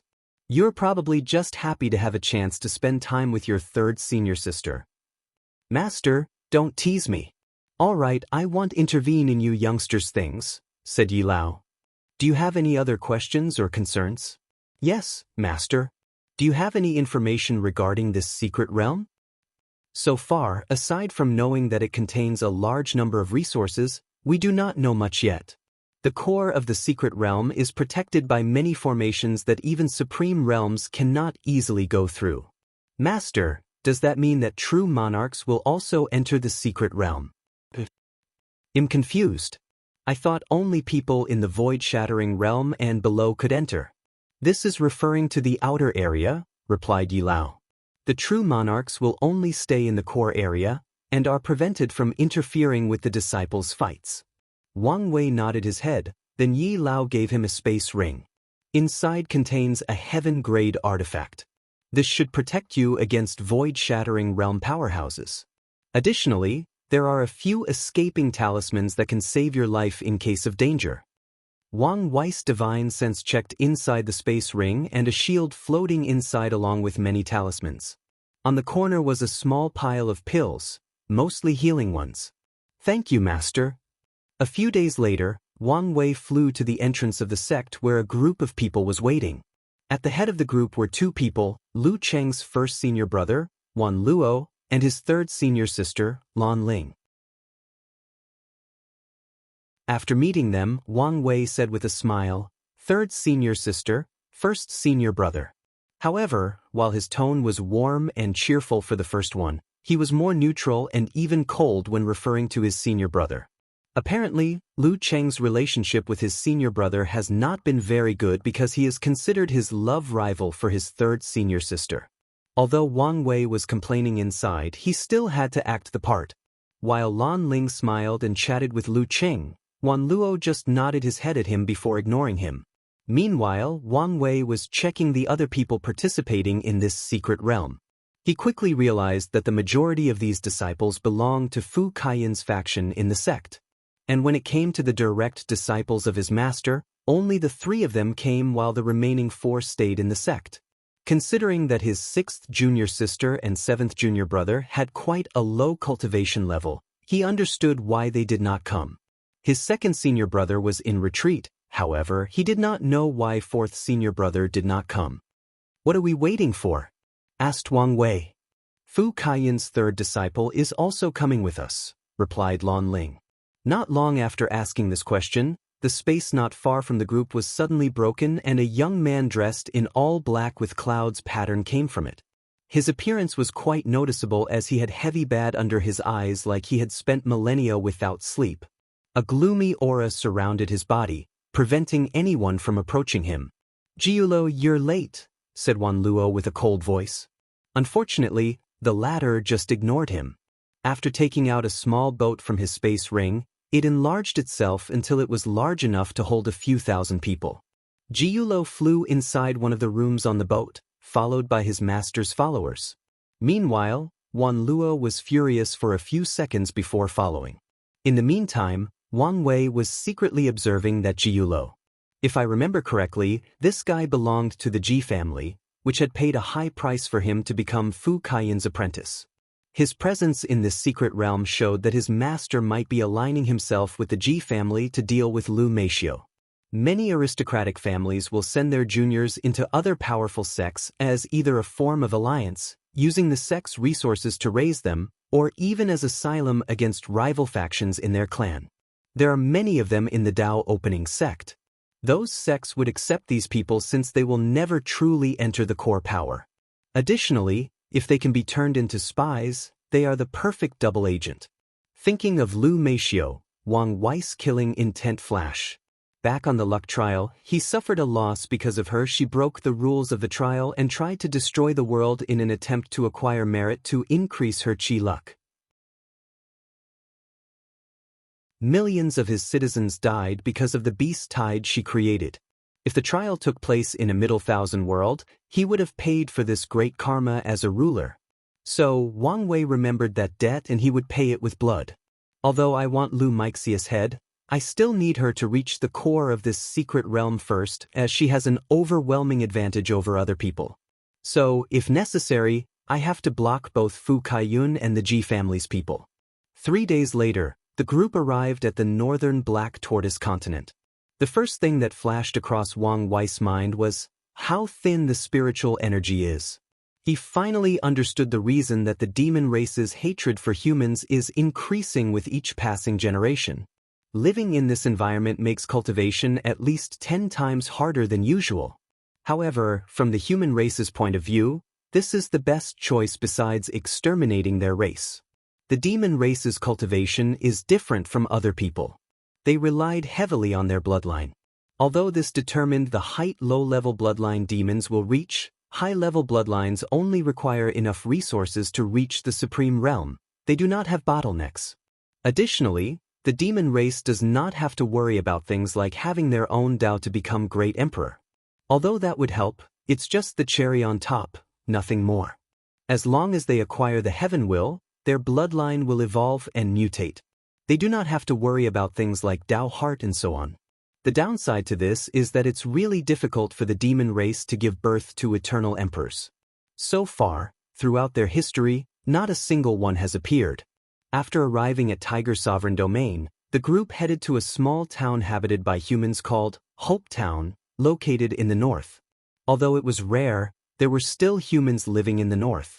The majority of them were descendants of fugitives who tried to hide from their enemies in the demon's race territory. While the rest are probably people who do not want to or do not have the means to relocate. Luckily for these people, because of the demon race's fear of the human race, they were not brutally slaughtered or used as food. At least on the surface, it looks that way. Once the people of the Origin Pill Dao arrived at their destination, they saw many flying boats floating in the air, waiting for the appropriate time to enter the secret realm. With a glance, Wang Wei could tell that only a few emperor lineages were interested in this secret realm, while the majority of other people were from supreme lands and holy land. After pondering for a moment, he realized the reason. The core of this secret realm has not been opened, so not many people knew of its true value. So, many people were just waiting for the right time to act. However, given that Lu Meishio spent a few hundred years trying to reach the core, Wang Wei bet that she knew more about it than everyone else, and there might be something very valuable inside. While thinking to himself, Wang Wei's vision was locked on one of the flying boats as he watched a handsome man with gray hair and eyes. It was himself. To be precise, it was his clone. Although it only had 60% of his true body strength, it could still fight a true monarch. Fifth brother, do you know sacred son Wang Wei?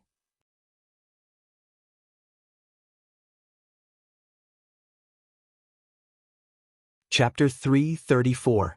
Wang Wei turned his head to see Lan Ling and Wan Luo standing behind him and looking in the direction of the Dao opening sect. Senior brother, you must be joking. How could I know such a powerful heaven chosen as sacred son Wang Wei? Replied Wang Wei calmly, without a hint of shame after complimenting himself. A person like that which has a great chance of becoming a great emperor lives in a completely different world from us, said Wan Luo, his voice containing a little melancholy. There is no need to belittle yourself, senior brother. I'm sure you have your own advantage. You should be proud of that, said Lan Ling in a soft voice. You're right, junior sister. So what if this Wang Wei is powerful? When it comes to alchemy, I, Wan Luo, am not afraid of anyone. It is common knowledge that sacred son Wang Wei has a powerful and unique soul. If he ever decided to learn alchemy, his achievements would be unimaginable, suddenly added Wang Wei. Wan Luo's mouth twisted after hearing this before giving his junior brother a harsh stare. He had just regained his confidence, but now, plus, he's very handsome. Probably more handsome than you, senior brother. Wouldn't you agree, senior sister? Said Wang Wei, further adding salt to Wan Luo's injury. Lan Ling internally sighed. Although he agreed with Lu Cheng, she would not admit this out loud in front of her senior brother. You, said Wan Luo as he pointed his finger at Lu Cheng. What about you? Can you compare to him in both appearance and ability? You're right, senior brother, I cannot and I accept this fact. Wan Luo instantly felt like something was stuck in his throat after hearing this answer. In the end, he just snorted coldly before ignoring Lu Cheng. After all, the latter was right. Wan Luo knew that even if he managed to acquire the position of young Pill Sage and become the heaven chosen of the origin Pill Dao sect, he could not compete with someone like Wang Wei. So, even if he was indignant, angry, ashamed, all he could do was swallow this breath. It's not like he could do anything to Wang Wei. In terms of status, strength, and potential, he was completely outmatched. So, the only thing he could do is pretend that things did not bother him or that it had nothing to do with him. As he said before, they belonged to two different worlds. Lan Ling gave his junior brother a slight look. My junior brothers seem to have changed a lot recently. Meanwhile, on the boat of the Dao opening sect, Wang Wei's clone was observing the people around. Not many emperor lineages showed up, and amongst the ones that did, only a few people were worth paying attention to. He looked in the direction of the sword-casting villa where a young handsome man with sword eyebrows, white clothes, and a sword on his waist. It was Jian Wushuang. Despite his calm and peaceful demeanor, Wang Wei could feel a deep arrogance hidden from his exterior appearance.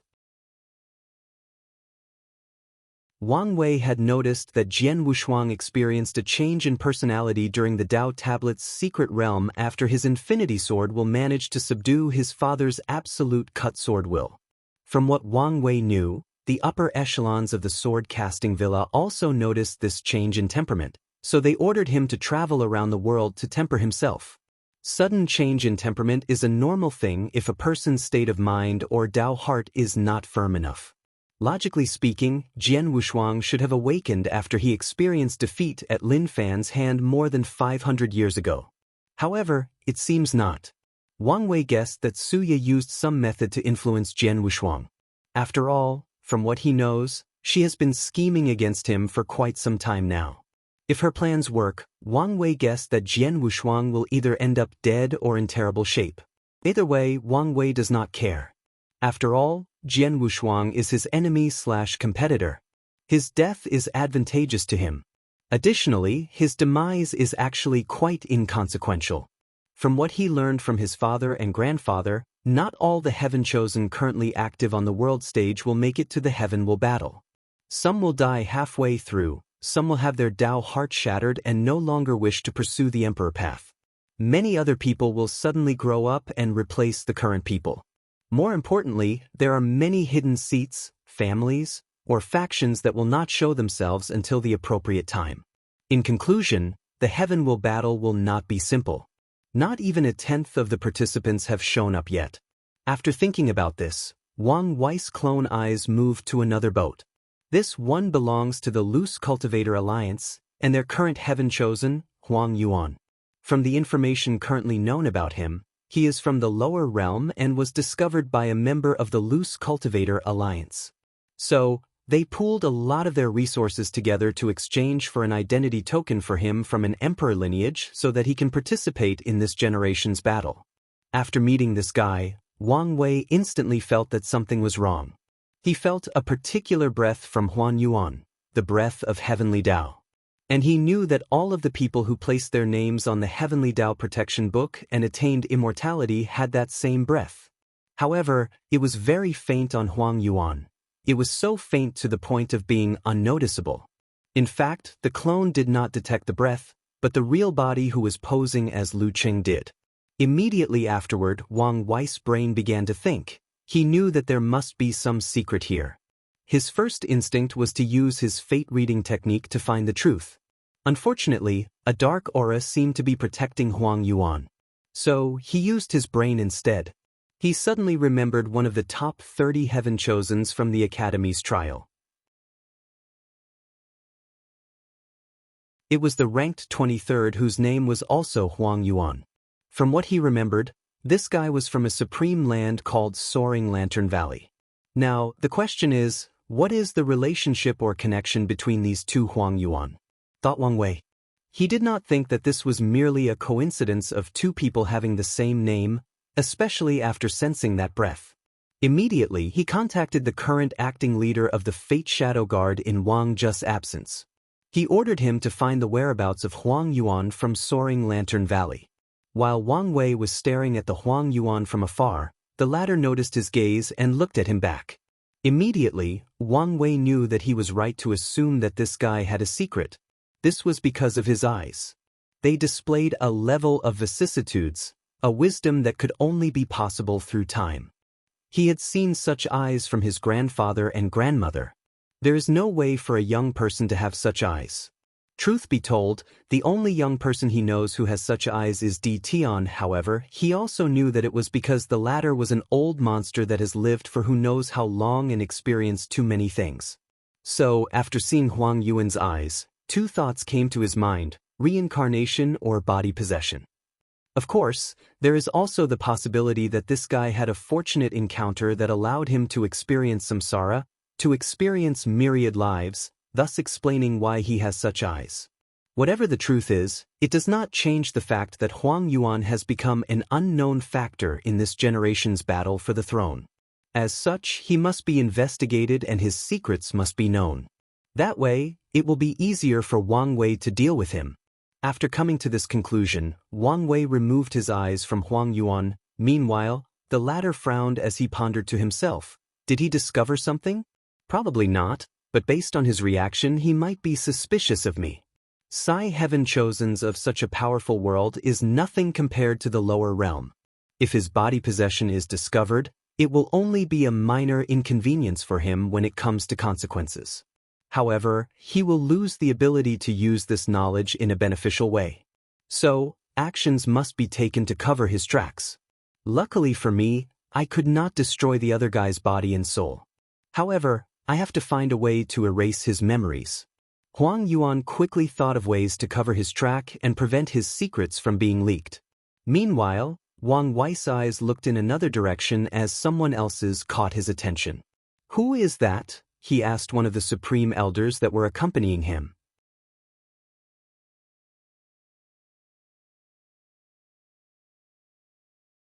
Chapter 335.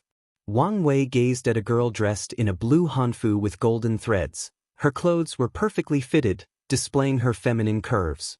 She had an exquisite face that seemed to be perfectly sculpted.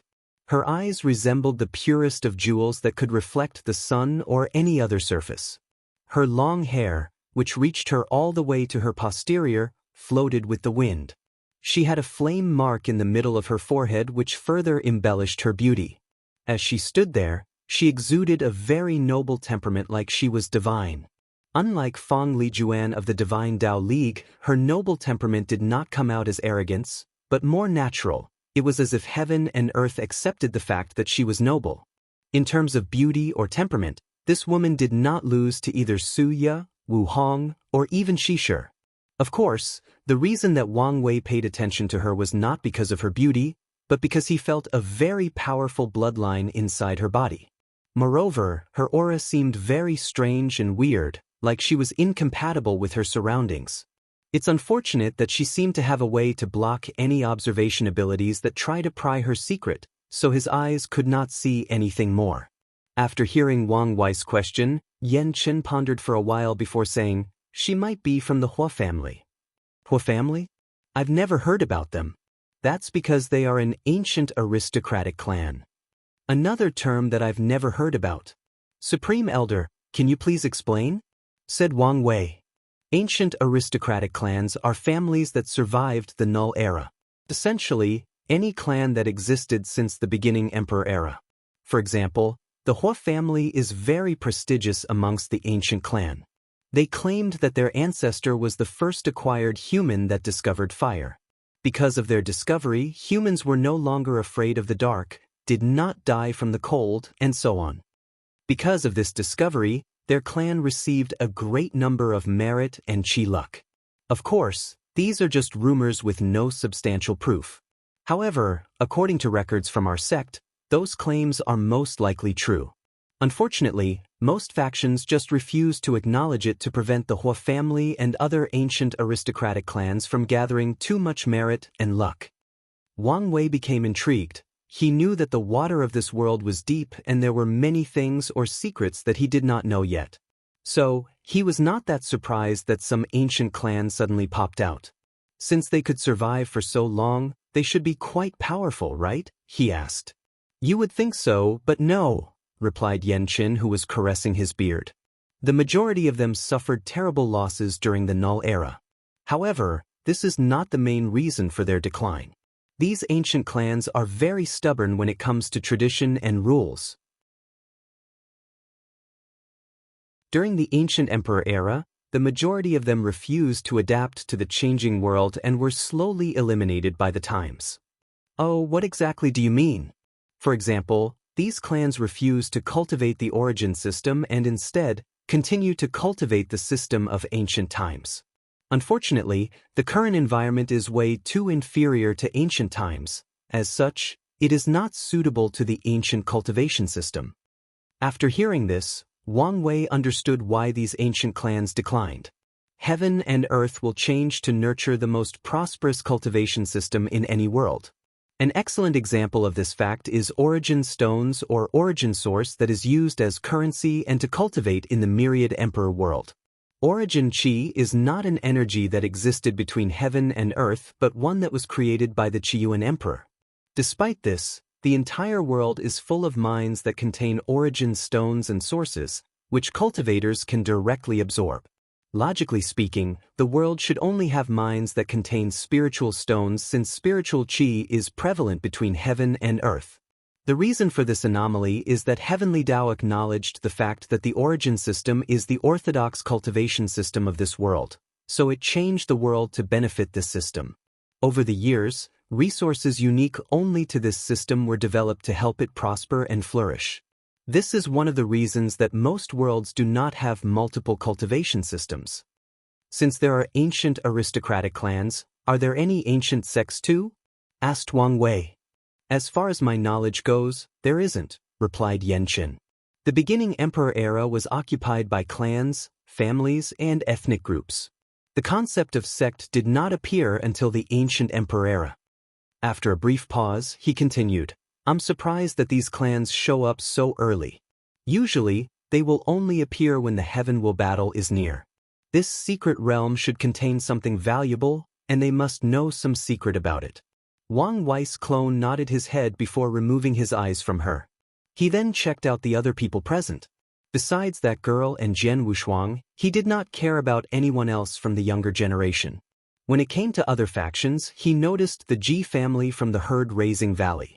With a single glance, People could tell that they were anxious to enter the secret realm, and Wang Wei knew why. These people knew that Lu Meishio was inside and wanted to intercept her at all costs to prevent her from gaining any benefit. And if possible, secret kill her. Unfortunately, Wang Wei has been using the sect to delay the time that people enter. He wanted to give Lu Meishio enough time to gather the people from her factions, then use her years of head starts to quickly reach the core of the secret realm. That way, she will do all the hard work and he will benefit from it. While everybody was waiting for the agreed-upon time to enter, Huofeng Huang felt Wang Wei's gaze, so she looked in his direction. The Wang clan's heir? The elders have mentioned him and warned me to pay attention to him. He is indeed powerful. However, why do I feel like something is off? Her jewel-like eyes rapidly shone, then a look of surprise appeared on her face. That's just a clone? And he's that powerful? For a moment, she thought her heavenly eye technique was malfunctioning. It seems that this generation's battle for the throne will be an interesting one. Nevertheless, Huofeng Huang did not care, as she had the utmost confidence in herself. As the most talented heaven-chosens in the Hua clan for countless generations, she believed in her potential and growth. Even if she is not currently the opponent of the Wang clan's heir, this will not be the same in the future, especially after she acquires the opportunity inside this secret realm. At the appropriate time, many of the emperor lineages came together to open the entrance to the secret realm. A vortex appeared in front of everybody, then all the floating boats entered it. The loose cultivators who did not have any factions to support them placed a barrier around themselves, and after waiting for all the big guys to enter, they also rushed in. Soon after entering, the majority of factions let their disciples in the periphery of the secret realm, while they rushed to the entrance of the core area. A tall mountain that seemed to support heaven stood in front of everybody, full of formations. In the middle of the mountain, everybody could see a group of people. It was Lu Meishio and the people from her factions in the herd-raising valley. The Ji family along with a few other people wanted to use the same path as Lu Meishio to quickly catch up to them. However, they soon discovered that these formations were restored, and even slightly strengthened. As such, they had to start over like everybody else. As soon as Wang Wei arrived at the foot of the mountain, his gaze looked directly at Lu Meishio. He did not hide his killing intent. Meanwhile, Lu Meishio, who was also looking at him, bit the lower parts of her lips while wondering why this guy held such a deep grudge. She was angry that he broke all her plans. Then, a ruthless light flashed across her eyes. She looked at the 5 new true monarchs next to her and said, "Whatever the price, we have to reach the core of this secret realm as soon as possible." After glancing at Lu Meishio for a brief moment, Wang Wei looked at the mountains and formations in front of him. Although he noticed that the girl from the Hua clan did not come to this area, he did not pay that much attention to her besides sending someone to try to follow. His attention was on the formation as he muttered, "Natural formation?" An idea suddenly came to his mind.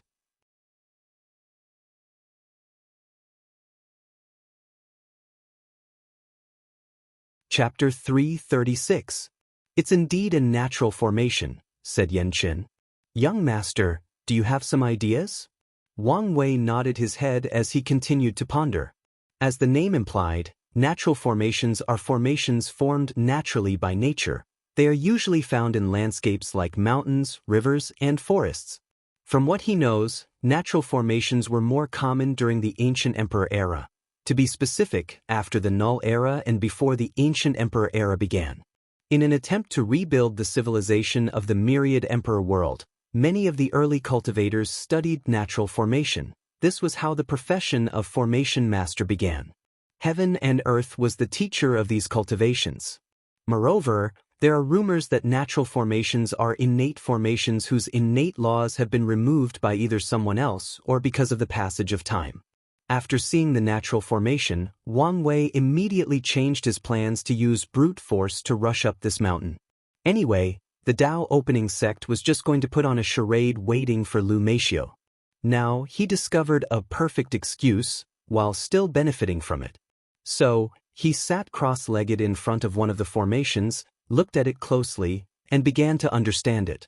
A few minutes later, he finished his calculations and took a few formation flags. He looked at the circles with countless runes inside of them before placing the flags in very specific places of the formation circle, then he used his origin essence to activate them. The places he placed the flags shined for a moment before cracks started to appear in the runes inside the circle. A few seconds later, the formation broke into thousands of motes of lights. Wang Wei managed to break it without using brute force. Finally, Wang Wei's clone along with the other supreme elders took a few steps up the mountain before encountering another formation circle made of completely different runes. He did the same thing again, understood the formation before finding its flaws to break it. In the process, Wang Wei's understanding of runes and formations began to rapidly increase. Ever since he infiltrated the Origin Pill Dao sect, he has taken a new interest in professions like alchemy and formation. He decided to take this time to increase his ability in these professions, especially when it comes to studying divine runes. Wu Hong once gave him the Empress Wu Sealing Sutra. The early and middle stages of this technique require a deep foundation for the understanding of runes. And even in the late stages, some powerful sealing techniques require deep knowledge of the subject. Because of this, Wu Hong has very high attainment in all professions, especially in formation and talisman making.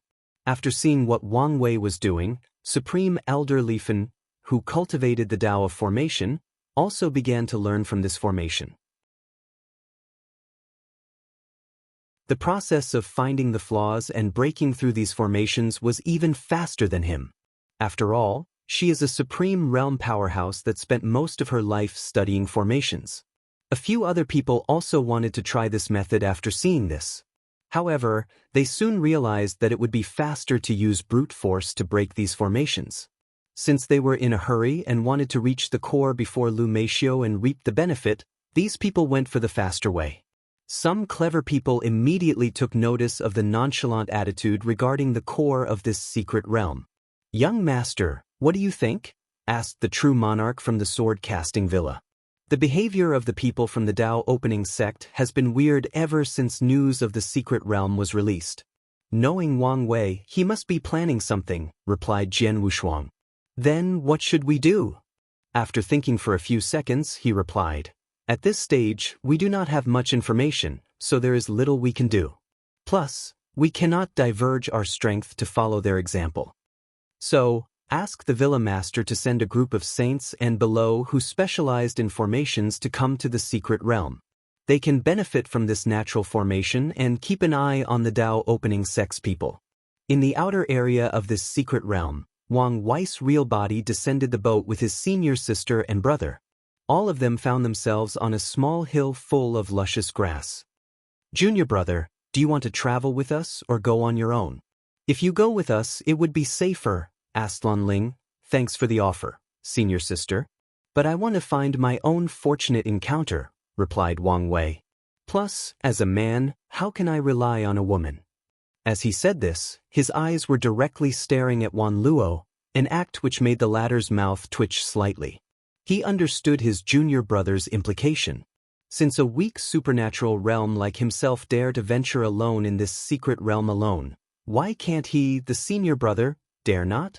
This way, Wan Luo cannot be shameless and use some excuses to be with Lan Ling throughout the secret realm.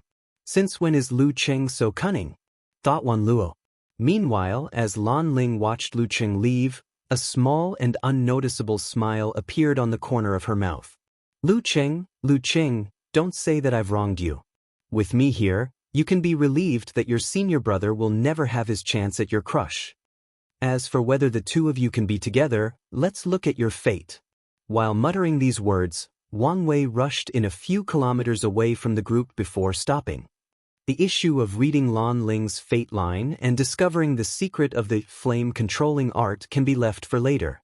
Right now, I need to find enough resources or fortunate encounters to rapidly increase my strength and status in front of my cheap master. That way, my chances of getting the Origin Pill Flame scripture. Wang Wei's eyes suddenly changed and he saw an orange dragon on top of his head, Lu Cheng's Chi Luck dragon. He then used a secret technique created by him, making him connected to the dragon. Through its eyes, he saw 15 purple lights scattered in different directions of the secret realm. Immediately, a frown appeared on Wang Wei's face. 15 fortunate encounters? That's it? He immediately changed to his Chi Luck Dragon and saw more than 100 purple lights, with a few one who flickers on and off. In this secret realm, Lu Cheng has 15 opportunities that belong to him. He does not need to do anything, he will eventually find these encounters and benefit from them. As for Wang Wei, he has more than 100 of them. More than 100 opportunities are waiting for him, and without much effort, just by randomly walking in this secret realm, he can discover them. As for the flickering ones, they are fortunate encounters that require him to compete and use his own strength to acquire them. After seeing the vast difference between him and Lu Cheng, he understood the reason. As a heaven-chosen born in the most powerful sect of this world, he is naturally blessed by luck. And with the Chi Luck trial, his luck has reached an unimaginable height, probably slightly inferior to a child of destiny. With Wang Wei's luck, as long as he leaves the sect, he will have countless fortunate encounters. Unfortunately, most of these encounters are at the level of Supreme Realm and have no great significance to him. They are just slight embellishment to his wealth, and cannot greatly contribute to increasing in strength.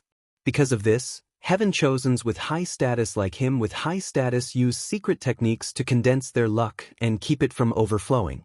After all, every encounter will slightly decrease their luck. It's better to keep the luck for fortunate encounters at the level of Great Emperor, innate, or unique encounters that are rare. Plus, another advantage of condensing their luck is that their cultivation will be faster and it becomes easier to break through cultivation bottlenecks. Compare with people with high luck and who do not know how to condense it, these heaven-chosens have the advantage. After seeing how weak Lu Cheng's luck was compared to his, Wang Wei sighed deeply. Many people say that heaven is fair, but is that truly the case? Some people are destined to be extraordinary the moment they are born. Some people's starting point is the end of many. So, where is the fairness? Fate determines a lot about people from the moment they are born. Cultivating is a process of defying the heavens and slowly taking control of their own fates. But is that truly the case? Could fate be so easily be defied? With how encompassing fate is, how would one know that if our so-called defying fate is not part of its machination? How would we know that our so-called free will is nothing but an illusion?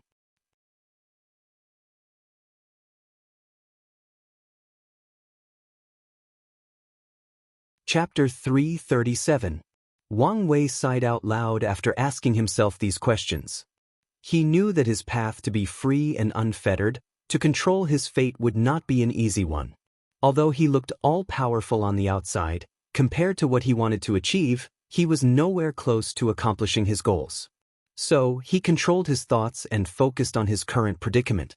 With Lu Cheng's Chi luck, the few fortunate encounters may not be enough to accomplish goals this time, so he needed to do something else.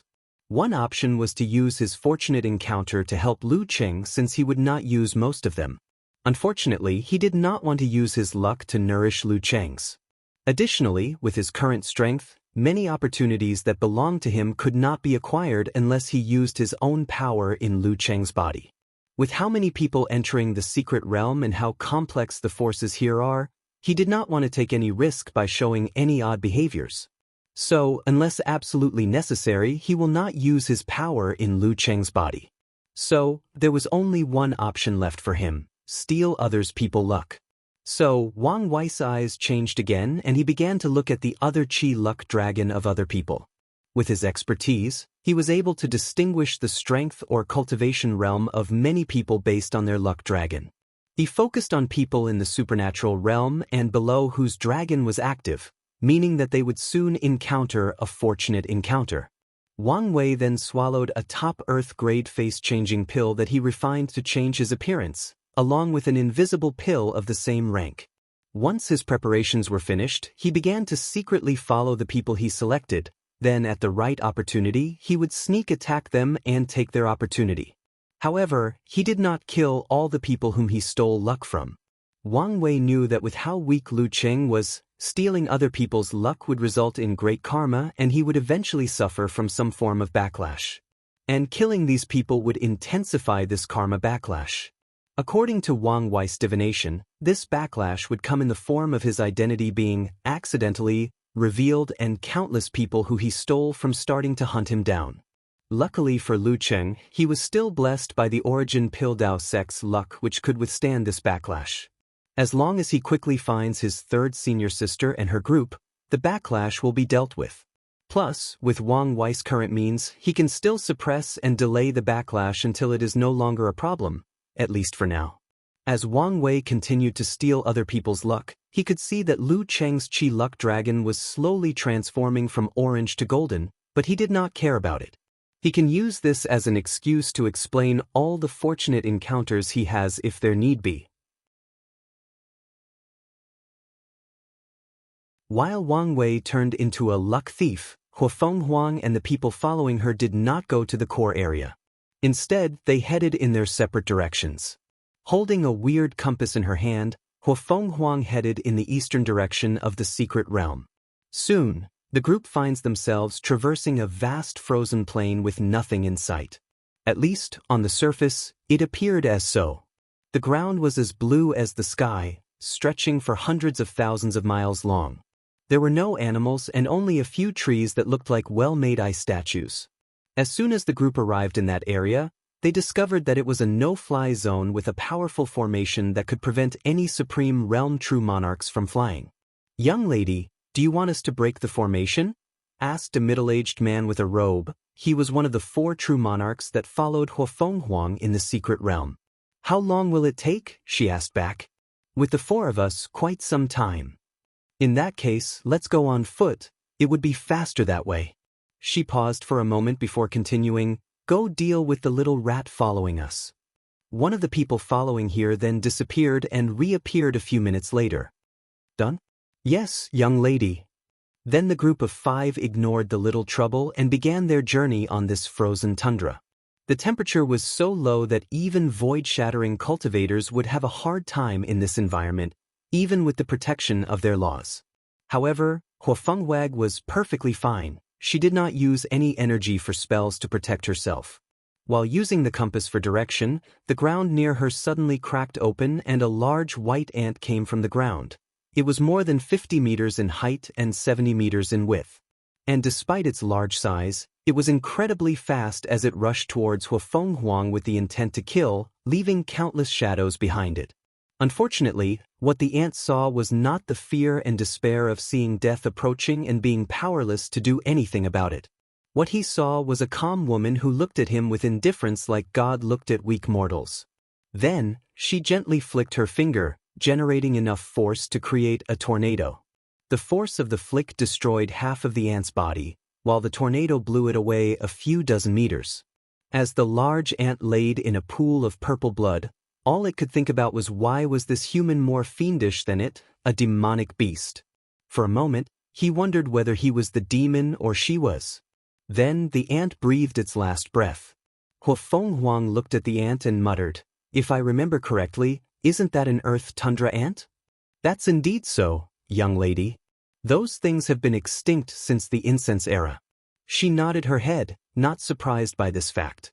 Finally, she ignored the corpse of this Tier 6 demonic beast as the group continued their trek. A few days later, after non-stop walking, they finally stopped. In front of them was still the blue nothingness. However, the compass had dictated that they had arrived at their destination. After finding the specific place, the 4 true monarchs began to use their powers together. The power of law rippled from their bodies and it echoed in the void. With time, a space channel slowly started to appear, so the 4 of them worked together to stabilize it. After everything was done, the 4 of them entered another small dimension inside the secret realm. What they saw inside was nothing but a small lake with purple liquid inside. Huafeng Huang's eyes lit up after seeing the liquid as she rushed in front of it and took a small sip. A refreshing feeling overcame her body as she closed her eyes to feel the effect on her body. With all of this innate qi, I can make a breakthrough from the bloodline awakened realm to the true spirit realm and cast a perfect foundation for the future. As the heir to the Hua ancient aristocratic clan, she did not cultivate the origin system of Qiyuan Emperor, but the ancient cultivation technique created by the first emperor of the myriad emperor world, the heaven-opening emperor. The true spirit realm that she spoke of is the same as the primordial spirit realm of the current system. Instead of creating a primordial spirit, the ancient cultivators created true spirits. As for the difference, the ancient cultivating system was created after observing the bodies of primordial gods and innate demons. As such, it focused heavily on refining and tempering the body. When it comes to the difference between true spirit and primordial spirit, they served the same purpose of allowing cultivators to sense the law between heaven and earth to understand and eventually control them. However, the primordial spirit is a separate entity from the body. It can exist without it. Even if a cultivator's body was destroyed, as long as their primordial spirit existed, they are still alive. They can take over the body of someone else, or if they have enough resources, they can recast their fleshly body. When it comes to the true spirit, it is fused with the cultivator's fleshly body and cannot be separated. As a result of this, the cultivators in that realm are hard to kill since as long as a drop of their blood still exists, they can revive themselves. It is essentially the realm of rebirth with a single drop of blood that Wang Wei will enter after refining his blood. Of course, there is still a large difference. Most people in the true spirit realm require a tremendous amount of energy and resources to revive themselves, while Wang Wei could do so with the spiritual qi in the surrounding. Additionally, ancient cultivators still have a specific number of times that they can die and revive, with the maximum being 9. And only geniuses like Feng Huang can reach that level.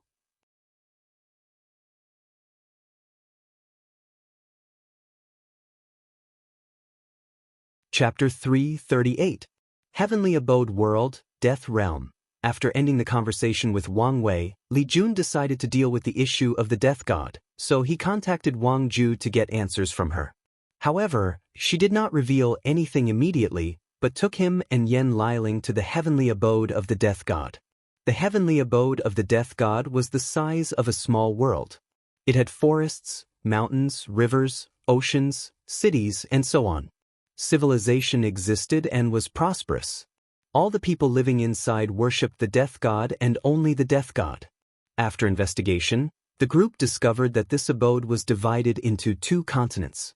In one of them, the death god placed his believers from the outside world. As long as they are his believers, gods or mortals, they would be placed there. To be exact, the mortal's soul existed in this continent. After their death, based on their level of faith, their soul can achieve some form of eternal life in this continent. Meanwhile, on the other one, the death god only allowed living mortals. What was special about these mortals was the fact that they believed that the death god was not only their creators but also the creator of their worlds. Every single one of them, from children to women, from animals to insects, the moment that they are born to their natural deaths, they only learned about the powers and benevolence of the death god. And to them, he is the only god in existence. Because of this, the amount of faith that these people provided to the death god is tremendous.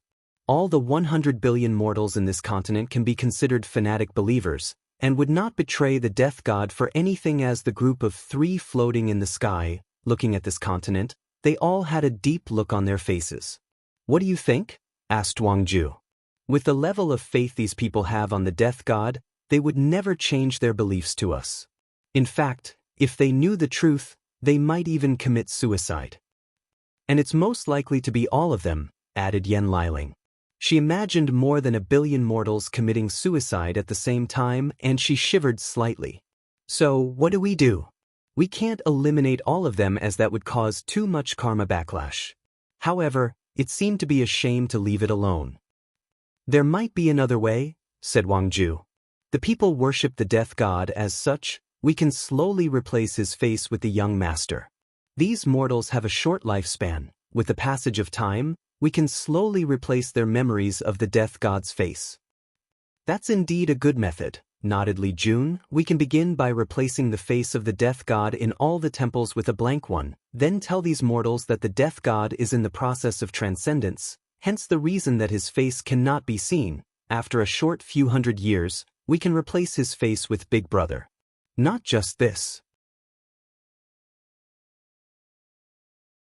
We can also slowly change his divinity to fate and death to perfectly fit Big Brother, added Yan Liling. Li Jun paused for a moment, then said, "The plan is good, if only it could be faster. Although a few hundred years is nothing to us, it would be much better if we could finish things faster." "Don't be too greedy," reprimanded Yan Liling. "True, there might be a way," suddenly said Wang Ju. After seeing the gaze of the other two, she explained. "The death god has the ability to speed up the time flow of this world after paying a certain price.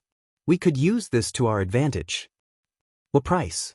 "Mostly the incense he has gathered. However, if those run out, he has to burn his soul and law as a price." "In that case, let's make last use of his value," said Li Jun. "We can also use this time acceleration to increase our cultivation level."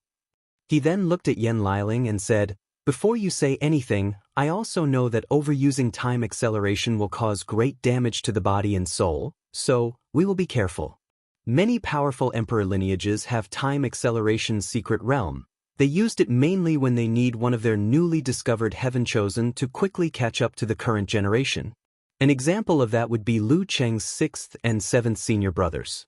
If the Origin Pill Dao sect decided that these two were talented enough to represent the sect in the Heaven Will battle, they would need to rapidly cultivate them to catch up to the current Heaven Chosen's cultivation realm like Su Ya and Jian Wushuang.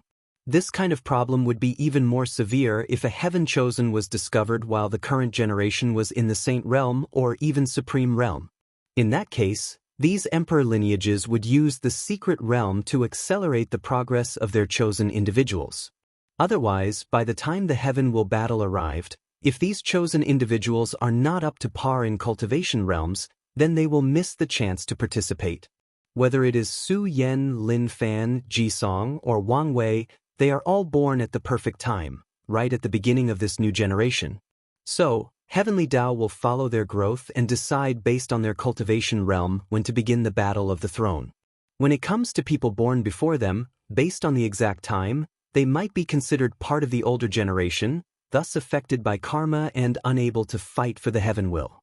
If they are born right the cutting line for the older generation, then even if they reach the supreme realm before people like Wang Wei, they still have to wait for these guys to grow up before they can participate in the fight. Although unfair, this is the law and regulation of Heavenly Dao.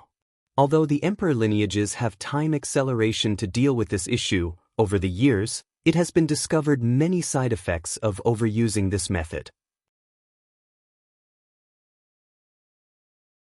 These side effects include instant rapid aging, soul and body not synchronized, losing the ability to distinguish the passage of time, and many others. Because of this, the emperor lineages rarely use this method to provide their heaven chosens a time advantage. Unless really necessary or needed, most geniuses like Wang Wei will not mess with time lightly. Yan Liling nodded her head in response, then asked Wang Ju, "Is this the reason you brought us? For this strange continent?" "No, this is a small stop in our way." After saying, she led the group to a small island a few 100,000 kilometers from the continent. When the group landed, they did not see much on the island except for a small wooden cottage that looked ordinary. However, the group would not think that Wang Ju will bring them to an ordinary cottage, so they used their divine sense to scan it. Immediately, Yan Liling said in surprise, "Enlightening place? No, the Emperor Dao rhymes are too weak. It should be just a place a great emperor stayed for a while," commented Li Jun. "Great emperors are extraordinary entities, so the place that they cultivate for a long time will be bathed by their Dao and leaves rhymes that are referred to as Emperor Dao rhyme, which allowed cultivators to rapidly enter a state of enlightenment and understand the law. These places are called enlightening place, which referred to the place a great emperor attains enlightenment. They are usually most easily formed after a great emperor absorbs the heaven will and began to comprehend their grand Dao source. These enlightening places are left to their descendants to factions as a foundation for their prosperity. After seeing the cottage with Emperor Dao rhymes, Li Jun said, "We always suspected that this world was related to a great emperor since the crystal wall can easily block the attack of quasi-emperors, but now we have ironclad proof of this.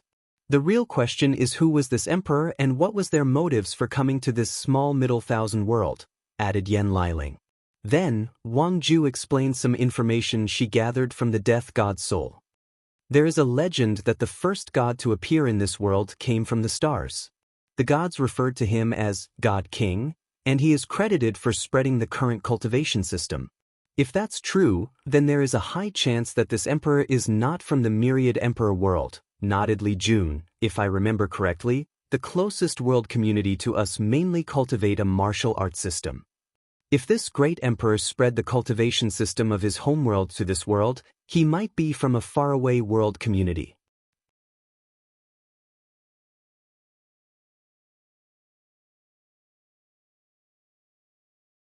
Chapter 339. After observing the cottage for a brief moment, the group of three entered it. To their surprise, there was nothing much inside besides a cultivation mat along with a small table. However, all of them could feel the Emperor Dao rhymes enveloping the entire room, which meant that whichever great emperor stayed there was there for quite some time. I finally understand why the death god could use the armor law secret technique. He must have become enlightened of it in this room, said Li Jun. This could be the reason for his title as the strongest god. The group looked around for a few minutes but did not find much. The only benefit of discovering this room is that it is a good place to cultivate. However, they also knew that using an enlightening place, it was best to use it during the void-shattering realm to understand the law. Once their cultivation reaches a certain level, the sect will also grant them access to their own enlightening place. And with the Dao opening sect having 9 great emperors, they have more options or choices than others. Did you learn anything else from the death god's memories? Asked Yan Liling. No, he seemed to have erased a lot of them before his capture, replied Wang Ju. Li Jun nodded his head before saying, "We already knew that the water of this world was deep, now we have proof of this. Although with our strength, it should be quite easy to conquer a middle thousand world. However, this one is obviously special, so we have to be more cautious in our actions." After not finding any other information in this cottage, they decided to establish a schedule to allow each of the 4 of them different times to come to cultivate here. Then, they left the death god's heavenly abode. A month passed by. Li Jun was in the imperial palace of the former Death Kingdom writing on a paper. Wang Wei told him to summarize some steps in the process of conquering a world to establish a standard or some sort of reference guide for the future. Although there has not been enough information yet to write the entire thing, Li Jun still had some ideas. While he was deep in concentration, he heard footsteps approaching him at a regular pace. A few minutes later, Tai Gang came to see him. "How are the social reforms?" asked Li Jun without raising his head. By now, the livelihood of ordinary people should have improved, making it easier for us to gather incense. Tai Gang paused for a moment, then took a deep and loud sigh. "You would think so, right? Unfortunately, the progress has been remarkably slow." "Oh?" asked Li Jun as he raised his head to look at him. "What's the problem? These mortals are too used on relying on the gods for so many things that many of them are resisting our reforms. It seems as if the concept of self-sufficient, self-reliance and self-improvement are completely unknown to them. After so many years of being enslaved by these gods, their minds and ways of thinking have been shackled." Tai Gang took another sigh. "In the eastern plain, there are vast fertile lands, so we tried teaching them about agriculture and so on. However, many of them complained that they did not need to learn all of these since the harvest gods would just bloom their harvest for them.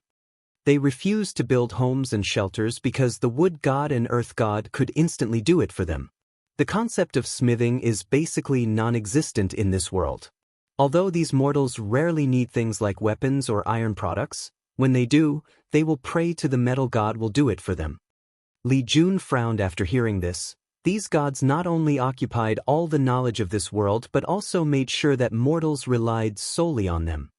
Without them, not only do mortals have no purpose, they lost their basic abilities to function normally as a society. Tai Gang agreed with Li Jun's conclusion. As a person from a low thousand world, he always assumed that higher worlds were more advanced than lower ones. And in many ways they were. However, when he compares the mortals of this world to his own, he felt a slight sense of superiority. Although he knew this was because these gods treated mortals as lambs to be raised in a barn, this did change how he felt. "What do you think we should do?" he asked. "Do you think we should spread education in this world? That way, we can gather merit and deal with the current problem. Once the people are educated and learn the concept of self-reliance, it would be easier for them to gather incense."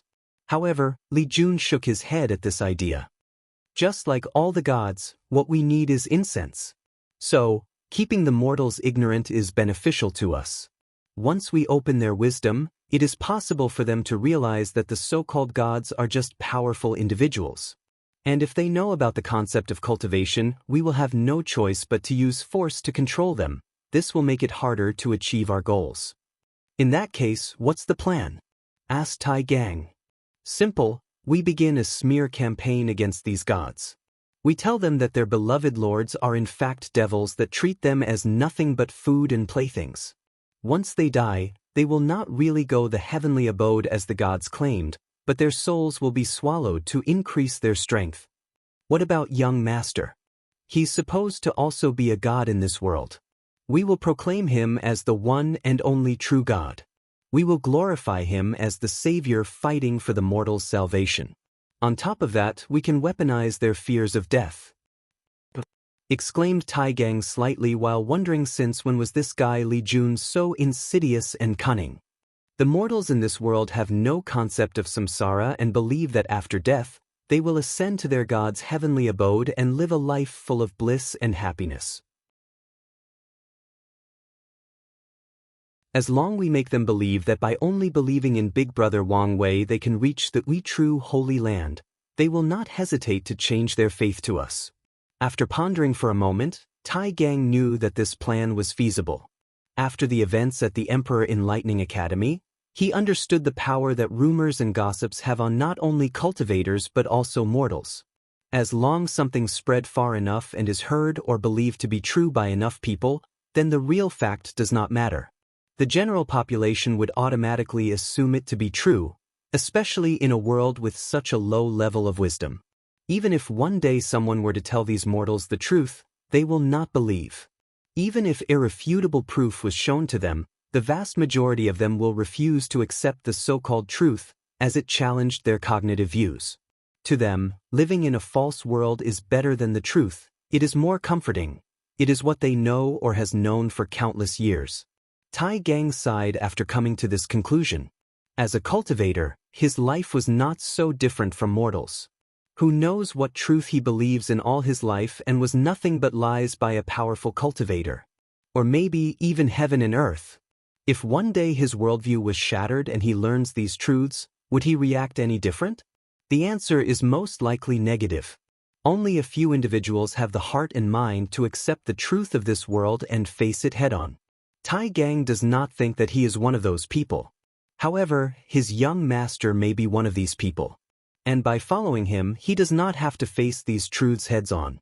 And maybe, one day, these truths will be dictated by his young master. After figuring this out, Tai Gang suddenly felt his mind sublimated, his spirit cleared of any dust. He knew his path forwards. "Congratulations, brother Tai Gang," said Li Jun, who guessed that his friend was enlightened based on his sudden change in aura and temperament. "Thank you," replied Tai Gang with a smile on his face. With this sudden enlightenment, his Dao heart has sublimated a little, and with his spirit cleared, it will be easier for him to enter the heaven stage of the divine body realm and control the power of heaven and earth. When it comes to talent, Tai Gang knew that he could not compete with the members of this group. Only with hard work, strong will, and the support of a lot of resources that he could keep up with these people. So, he greatly values any form of progress. After his small breakthrough, Tai Gang discussed for a while how to further proceed on developing the Death Realm before going to execute this plan. Meanwhile, after watching him leave, Li Jun took a communication talisman to talk with Wang Ju. "It's time to activate your mole. Tell him it's time to expand."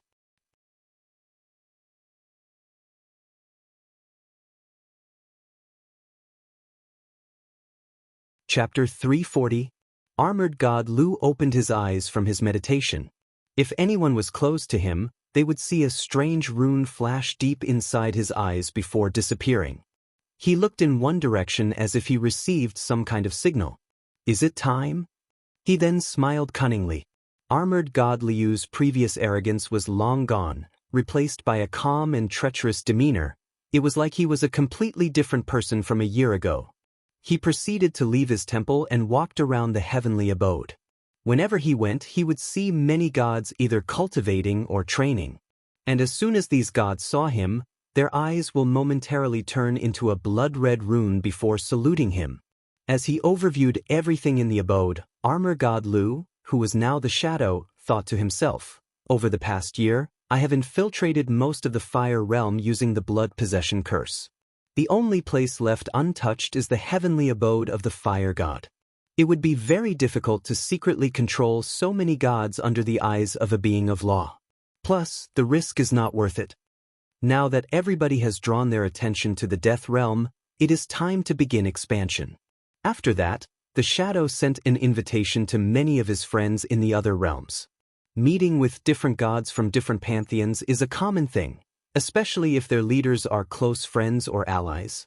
In some cases, one god might change his allegiance and decided to serve another supreme god. Although this situation is rare, it is not uncommon. However, this usually leads to fighting between two supreme gods. After all, any god is a powerful source of incense. How could the supreme gods allow them to serve someone else? Especially if that god is a void god with an abode full of worshippers of its own. That would be a terrible loss for any of them. More than a week later, many gods from other realms came to see the hidden shadow and celebrate with them.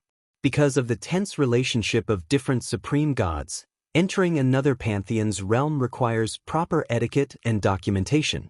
The supreme god must be able to know the location of any foreign gods entering his realm. This is a way to prevent people from sneaking into their domains and starting to secretly spread other gods' faith. Because of these tedious regulations, it took more than a month for the Shadow's meeting to begin. Another reason for the delay was the fact he could receive so many foreign gods at once because of the rules. So, he had to break his banquet into smaller ones. Once the banquet began, the Shadow displayed his charm as he talked to everybody present. He took out his recently very famous wine, Forgotten Sorrow, which made all the attending guests very happy. This newly created divine wine not only had a sublime taste but also could temporarily place people into illusion to see their innermost desires. It allowed them to escape reality and forget their sorrows, hence the name. This wine has become so famous lately that there are rumors that even the wine god, a title god under the wood god, admitted that his best wine could barely compare to this. In addition to wine, there was also music, dancing, theater, and battle for the more aggressive gods. While everybody was having fun, one of the void gods in attendance was secretly observing everyone, especially Armored God Lu. While drinking his wine, his eyes seemed to be scanning everything and everyone. From the people's conversation to their actions, to their facial features, and many more. While he was doing so, the Shadow approached him with a smile on his face. Han God, are you enjoying the party? Asked the Shadow. Yes, Lu God, he replied after taking a sip of the wine. This is truly a divine invention. I wonder how you came up with such a thing? Lu God must be truly talented. Although Han God had a smile on his face, his mind was thinking of something else. Over the past year, this Lu God has changed drastically. His personality changed and he began to make friends all over the world. That alone made him suspicious, especially during the current times. But then there was this Forgotten Sorrow wine. How could some random god make a wine that is better than the wine god that has been studying wine his entire life, and even his divinity is based on wine? This is illogical. Unless this Lu god had outside help, for example, the outsiders that have invaded our world. This has nothing to do with talent, but everything to do with luck. As you know, after my failure with the outsiders a year ago, I wanted to drink my pain away. Unfortunately, the wine of the wine god is too expensive and could not help me achieve my goals. So, I tried brewing it myself, and by sheer luck, created this one. The shadow had a look of reminiscing on his face as he remembered the pain he suffered after his last failure. Have these supreme gods begun to suspect me? Thought the shadow. However, it does not matter now as my plans are already set in motion. There is no need to blame yourself, Lu God. Who amongst us has not suffered from failure? The important thing is to rise above it. Could it be that the destiny gods was wrong? That there is nothing wrong with this Lu God? No, I should not doubt the goddess. My job is to do what I was told to do. So, let's continue observing. After a brief chat, the shadow went to talk to other people, while Han God continued to observe everybody. Unfortunately, even after the banquet ended, he did not discover anything. So, after leaving and returning to the Destiny realm and reporting back to his leader. After hearing what happened, the Destiny goddess had a deep frown on her face. She then proceeded to use her powerful soul to scan the body of Han God, but she did not find anything, so she dismissed him. The Destiny goddess then said, "What do you guys think? Did you find anything?" "No," replied the life goddess. "All the other supreme gods have checked, but there is nothing abnormal. With these people's method, it would be weird if we could actually discover something." The Destiny goddess paused for a moment. "I will personally catch this Lu God and interrogate him. You know the fire god would never allow this. It does not matter. If he gets in my way, I will slaughter him as well," replied the Destiny goddess with a calm tone. "Ming Yun, is everything all right?" asked the life goddess. "I can feel that my time is rapidly approaching. If I do not do something, I will most likely be the next casualty in this catastrophe. So, it is time for extreme measures." After saying that, she broke the space and headed straight for the fire realm. As soon as she arrived, the fire god felt her presence and appeared in front of her. "Destiny goddess, what are you doing in my realm?" "Hand over the Lu God." "Impossible. There is no evidence to prove that he has betrayed us. Until then, he is under my protection." "Fire god, I've always admired the way you protect your one people. Unfortunately, I am not here to ask for your permission." A silver sword appeared in the Destiny goddess' hand, gleaming with the power of fate. She looked at the fire god with intense killing intent. "Either move or be forcefully moved by me." The fire god's face twisted after hearing this, so he roared, "Are you going to break the divine harmony accord?"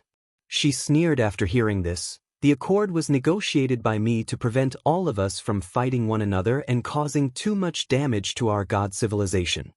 However, over the years, how many of you have ignored the accord and fought between yourself? 200,000 years ago, you yourself broke it and fought with the thunder god." She raised her sword, looked at him deeply, then said, "Are you going to move or not?" The fire god became enraged. However, he quickly remembered who his opponent was. This was the Destiny gods.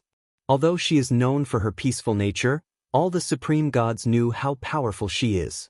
The only reason she does not hold the title of the most powerful god was because the death god has the strange secret technique to turn his law into armor, and the destruction god has some weird weapon that drastically increases his strength.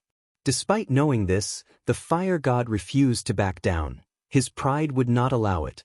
So, he began to fight with the Destiny goddess. Meanwhile, in the fire realm, the shadow was in his temple, with countless images in front of him. These images showed the situation of the other realms and were from the perspective of the people who attended the party.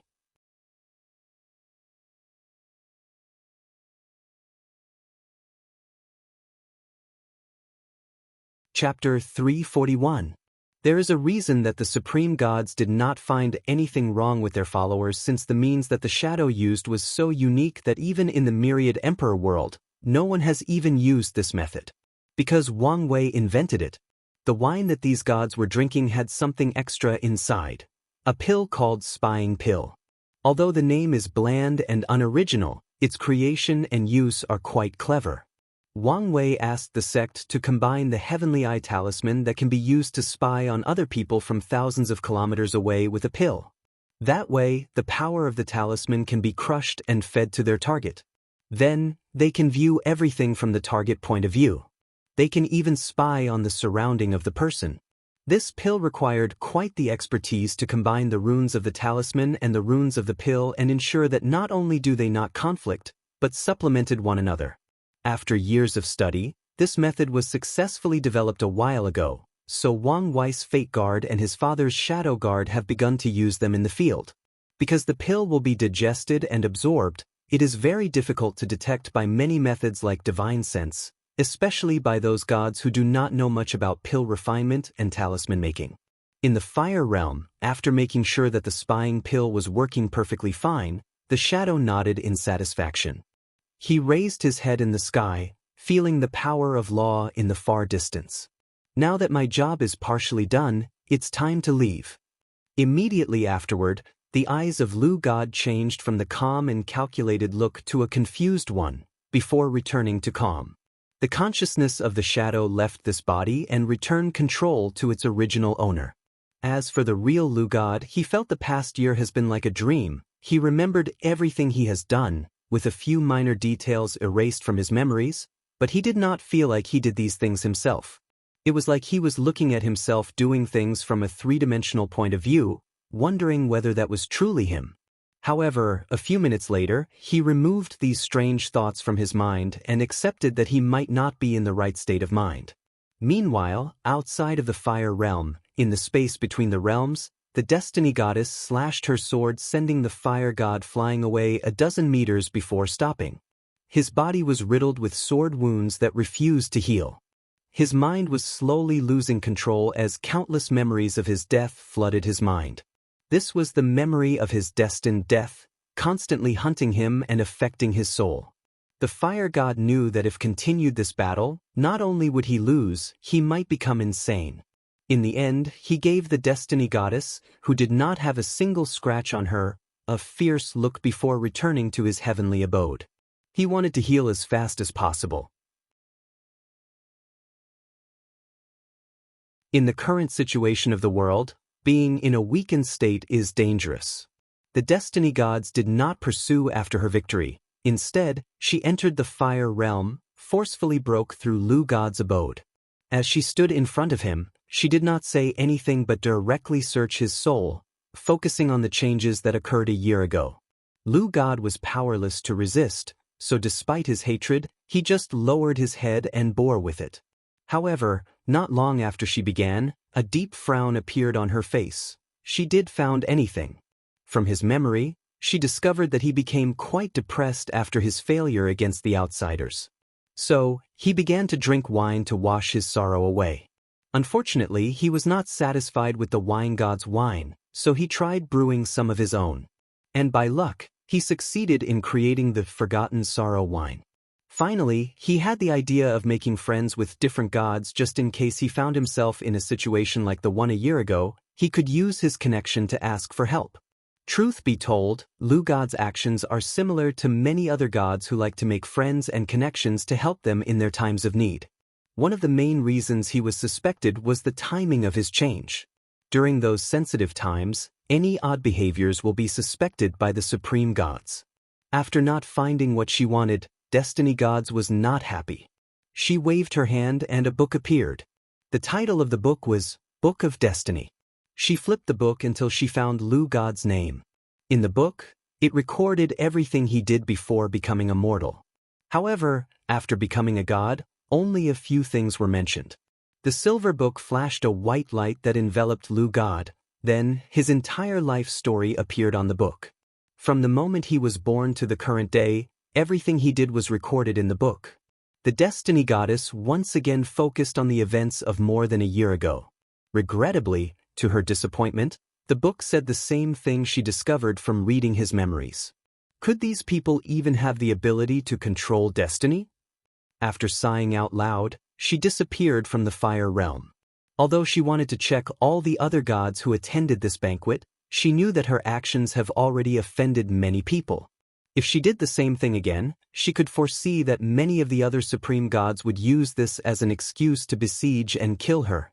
Over the years, despite being as low-key as possible, she also has many enemies.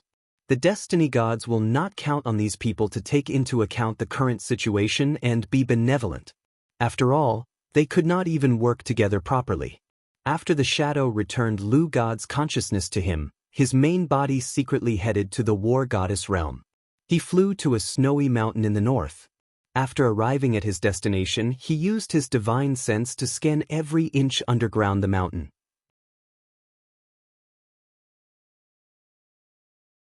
About 15,000 kilometers deep, his divine sense was momentarily blocked by a white light. "Found it," he muttered before taking out a teleportation talisman. After activating it, the paper in his hand burned, a light enveloped him and he disappeared. Once the shadow appeared again, he found himself in a vast space with many houses and buildings around. In the far distance, he could even see a farm. "A heavenly abode?" he muttered. While the shadow was observing his surrounding, his arrival alerted many people.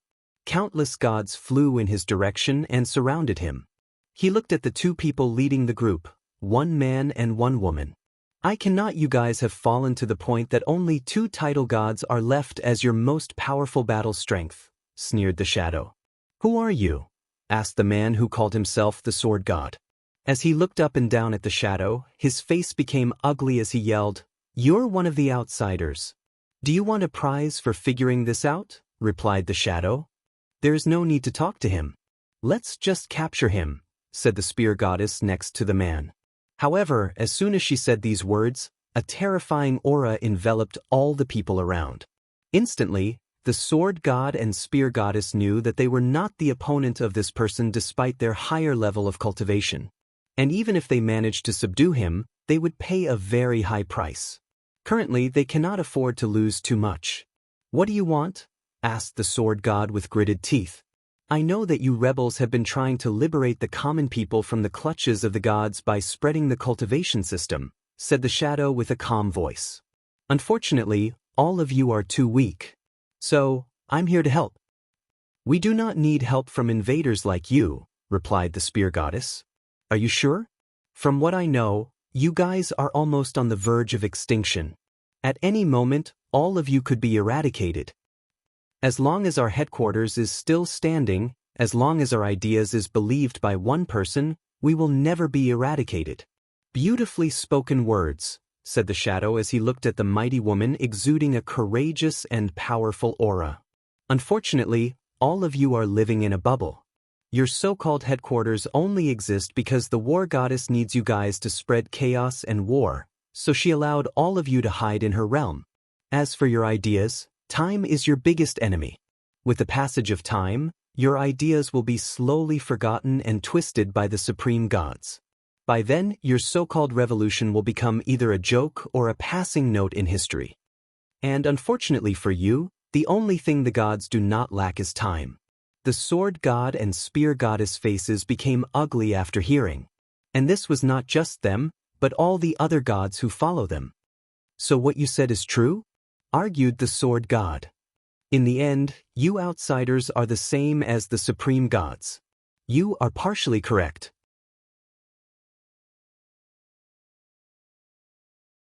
We also want to spread faith and control the cultivation system. However, we will not be as strict as the gods in the process. More importantly, after we achieve our goals, we will leave this place. By then, all of you will be free to spread your ideas and do whatever you want." Everyone became quiet for a few minutes as the two leaders began to discuss secretly through their souls. Then the sword god asked, "How are you guys going to help us? Forming an alliance?" The shadow did not respond. Instead, he threw a book at him. The two took the book and looked at the title "Frowny Face God Swallowing Technique."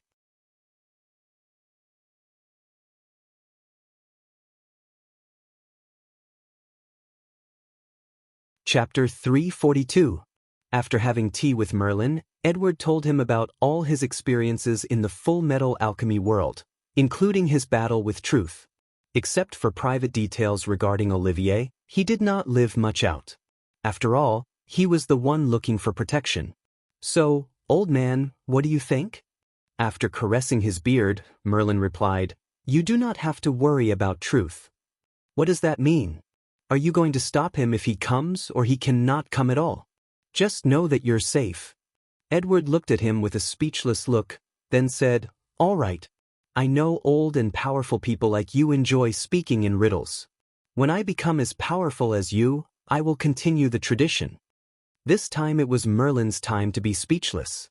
Edward took out the orbs containing the different authority and asked, "Please check to see if there are any problems with these things. Also, check to see if there is any problem with the knowledge I have received from the eye of God." Merlin took the orbs and looked at them, then looked up and down at Edward, who felt like all his secrets were seen through. Although uncomfortable, he did not resist because for one he was asking for help, second, resistance was futile. "The orbs have no problem," replied Merlin. "However, the knowledge you receive have. Truth has placed a backhand on them." "Please elaborate." "In guessing that your plan was to create a knowledge dimension similar to truth's. Then once an alchemist in your empire opens the gate of truth, they will be sent there. However, if you use the knowledge you got from the eye of God, truth would be able to secretly steal from your knowledge dimension, even across universe." "I knew it," muttered Edward. It was too easy to get all that knowledge from Father during the promised day. He also knew that powerful entities like truth have weird methods that he could not fathom. So, he looked at Merlin with shining eyes. The old man laughed slightly before snapping his finger. Suddenly, Edward felt like some heavy weight has been lifted from his shoulder, then there was nothing else. He could not even remotely understand what Merlin did. After sighing to himself how he had a long way to go, he said, "All right, let's discuss the other matters." "There's more?" "Of course." "Fine, little brat, I'm in a good mood," replied Merlin. One of his closest relations is with his disciple, Arthur. However, the latter respected him so much that it was not easy to have a relaxed and non-formal conversation. Even across multiple universes, it's always like that. It's the reason that Merlin likes the universes where he is an enemy with Arthur instead of his teacher. Or better yet, universes where things get spicy between them or their gender are reverse. Of course, Old Man Merlin would never admit to his disciple that he secretly experienced this universe himself.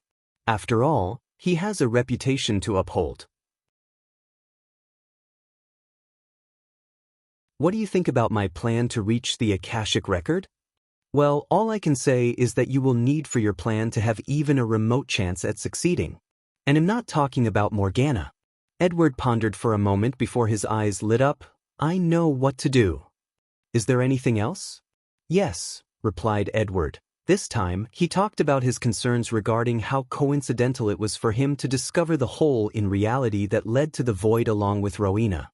Then, he stared at Merlin intensely, waiting for his answer. The old man internally shook his head. To him, Edward was the perfect disciple with plenty of potentials. What he liked the most about him was his desire to pursue the essence of magic. There were two complaints he had about him. One was his womanizing way. He would have preferred if he was a one-woman kind of guy. The second was his paranoia. However, he understood that his paranoia came from his personality, experience, and high intelligence. So, after pondering for a while, he said, "Discovering the whole had nothing to do with me or anyone else. You were just lucky." "Lucky?" "Yes. Luck is a fundamental part of reality. Some people are born lucky and can accomplish great things because of it. Some people do not have high luck and have to work hard to accomplish their goals. Fortunately, you're one of the lucky ones." Edward frowned after hearing this, then he asked, "What about Rowena? Was that also my luck?" "No, she was my doing. She is from a different timeline where after being infected by low-level void energy, the hole in reality that you discovered in the Bermuda Triangle was instantly closed. I knew that your travel throughout different universes would be quite dangerous, so I wanted to give you something to protect you from some powerful entity, so I merged her timeline with the one you discovered the void hole." After being silent for a few seconds, Edward said, "Thank you. I thought you would be mad. I'm not that stubborn of a person. I understand when people are trying to help me. Without meeting Rowena, it would have taken me a few hundred years if not more to control the lowest level of void energy. There is no way I could be able to use as efficient as now, so it would be impossible for me to deal with people like Truth." "It's good that you understand. Well, is there anything else?" "Yes," replied Edward with a more serious look on his face. I want to know about my reincarnation. About the earth I came from. Merlin caressed his beard, thinking how to reply. A few seconds later, he said, "The earth you are from is called Primordial Earth. Is there any special about it besides the cliché name?" Merlin was once again speechless before shaking his head and continuing, "It is indeed a very special place. That earth is located in a very special high dimension. Truth be told, many people believe that it is the original earth and all the other earths are projections of it. However, there is not enough information to prove that. So, what's so special about it? Although the people there are just ordinary people, they all possessed an unknown ability. Their minds can receive information from other universes, dimensions, or worlds. Then, they will write about these worlds in the form of stories, movies, books, and televisions. On top of that, all the people of Primordial Earth have the ability to create worlds. Any story that they write down, any films that they create, any animations they draw will become a real world. The odd thing is that they are not even aware of this. Edward had a look of shock on his face. Then, after discovering this, many powerful people became interested in this small planet.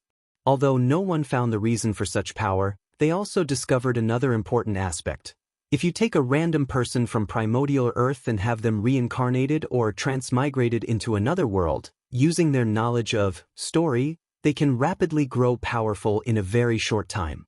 On top of that, a lot of these people have awakening powerful innate abilities after being transmigrated. "What do you mean by innate ability?" asked Edward, even though he had a guess. "Things like system or your innate talent for magic. Basically what the Easterners called golden finger." Edward nodded his head as many things he did not understand became clear. Because of this fact, many people choose people from primordial Earth as their disciples, their inheritor, or avatar. If the people they chose did not have innate abilities, they would be granted one. If they already did, they would be strengthened. Or they might not receive anything. It all depends on the people who choose them. Edward understood Merlin's meaning. He has read many stories of protagonists that were granted wishes by gods before being reincarnated into other worlds. The gods are the powerful people Merlin was talking about, and the wishes were the innate abilities. From what you said, there should be many people reincarnated into different worlds. "How come I've never met one in my world?" asked Edward. "Oh, they exist, just in different timelines. Additionally, these timelines are usually isolated and protected. The Harry Potter world is a favorite of many people, so there are many of them." Edward nodded his head, planning to one day search for these timelines. "What about me? Who is the one who reincarnated me? Was it you?" "No one," replied Merlin. "No one?" "Yes." After so many people began to intervene in primordial Earth, a change took place in that dimension. After death, some random people were chosen to be reincarnated on their own without outside intervention. "You were one of the lucky ones." Edward sighed both in relief and disappointment. He was relieved that he did not have some powerful old guy secretly planning his life. He was regretful since the only innate ability he received was his magical talent along with the ability to never forget. He also wanted a system to help him reach the peak of life. "You do not need to look down on yourself on your talent," said Merlin as if he could guess Edward's mind. "I have seen many people across different timelines with more powerful ability than you, yet their accomplishments do not come close to you. The majority of them become satisfied after killing Voldemort and achieving immortality with the Philosopher's Stone. They become content with their strength and have no desire to explore the larger world, to explore the universe and come in contact with other magic civilization." This is one of the reasons that Merlin decided to sponsor Edward. With his talent, his limit should have been like the other people, but he had greater visions and actively pursue them. An example of that is the creation of his world gate. Many people have been transmigrated into the Harry Potter world. These people should have realized that since the Harry Potter world is real, shouldn't the other worlds that they have learned about in the primordial Earth be real as well and try to reach there? But few people do so. The only people who actually do so are the ones who have innate abilities that allowed them to travel to different worlds. Unfortunately, these people did not rely on themselves but on their talent. This is the reason he appreciated Edward. After taking a few minutes to calm himself down and process all the information he just received, Edward asked, "Could I return to primordial Earth? The political landscape there is too complicated. Wait until you're more powerful before trying." Edward nodded as he was not in a hurry. He accepted his new life. He just had a few regrets that he wanted to make up. "Do you have any advice for me?" "Yes," replied Merlin. "The world you are currently in is more vast and complex than you could ever imagine. So far, you have barely scratched the surface. Be mindful of this fact." Edward nodded his head, chatting for a little with Merlin before leaving. The sword god frowned after seeing the name of the book. He found the title very distasteful. And not just him, but his female companion as well. Nevertheless, the two still flipped through the book. At first, they did not think much of it. However, as they read more and more pages, they became dignified, until a look of horror appeared on their faces. The hand of the sword god trembled, almost letting the book fall on the ground. "This is the book of the devil," he thought to himself. Little did he know that he was quite right. The book in his hand was modified by Li Jun from the half-part of the gluttony-swallowing scripture that Wang Wei got from Mo Xingyun. As the name implied, this was a cultivation technique that allowed a person to swallow a god. Not just their strength, but also their faith. Once succeeded, they can control God's heavenly abodes as their own. Additionally, if cultivated to the highest level, they can even swallow their divinity, in other words, their law. With this method, the sword god realized that he could become a supreme god without having to go through all the trouble of gathering incense and comprehending the law. Then, their revolution will finally have a chance. In the current headquarters, he is the oldest one amongst all the gods. He experienced the war of annihilation over whether the cultivation technique should be spread to mortals. Back then, there used to be 108 realms and 108 supreme gods. Now, only 36 remained. The surviving ones swallowed the realms of the defeated to increase their power. Thinking about how in the past, they had countless supreme gods fighting for their cause, but now only a few title gods are left, the sword god sighed in desolation. The temptation of this technique is too high. He could foresee with it their strength will drastically increase, thus giving them a chance at revival. Additionally, he also saw the downside. He looked at the shadow and said, "I appreciate your help, but I refuse to be your pawn." With all his experience, how could the sword god not see that these outsiders were trying to use them to weaken the power of the supreme gods, then benefited after the two suffered from fighting one another? After hearing the sword god's words, the spear goddess quickly woke up from her dream of the revolution rising up and finally accomplishing their goals. She realized that she was momentarily blinded by the benefit to realize the trouble of this kind of technique. Cold sweat secretly felt down her back. "I'm glad that the leader was clear-minded, otherwise, I could not imagine the consequence." As for the shadow, he was calm after hearing this. A sinister smile appeared on his face as he said, "Unfortunately for you, it's too late." "What do you mean?" asked the sword god. Then he seemed to have thought of something and looked at the other gods behind him. He saw the excitement and greed in their eyes and immediately understood what happened. This outsider spread this technique to the other gods. Even a person like himself with such strong will was momentarily tempted, let alone these people. Roared the sword god at the shadow, then he ordered, "None of you are allowed to cultivate this technique. This is the highest order. Anyone found disobeying will be executed on the spot." All the other gods of this revolution lowered their heads in acknowledgement after hearing this. However, the sword god knew that this was just for show. Unfortunately, he could not tell who will truly follow his order and who will not. After all, this technique has already planted a seed of ambitions on these people. Even if they are gods, they cannot escape the shackles of 7 emotions and 6 desires. The sword god became enraged after figuring this out and decided to take out his anger on the person responsible for all of this. Unfortunately for him, When he looked again, the shadow had long disappeared, and he did not even notice when. Gritting his teeth, the shadow returned to his main temple thinking about how to deal with the current situation. That night, the sword god stood on watch around the heavenly abode to prevent anyone from secretly leaving and practicing that technique.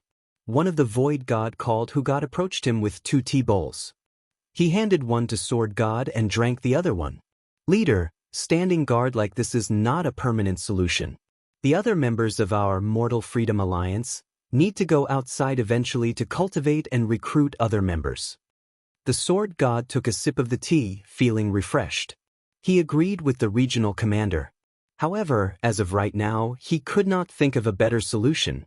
In that case, what do you think I should do? Hu god pondered for a moment. Sir, do you want me to speak the truth? Please.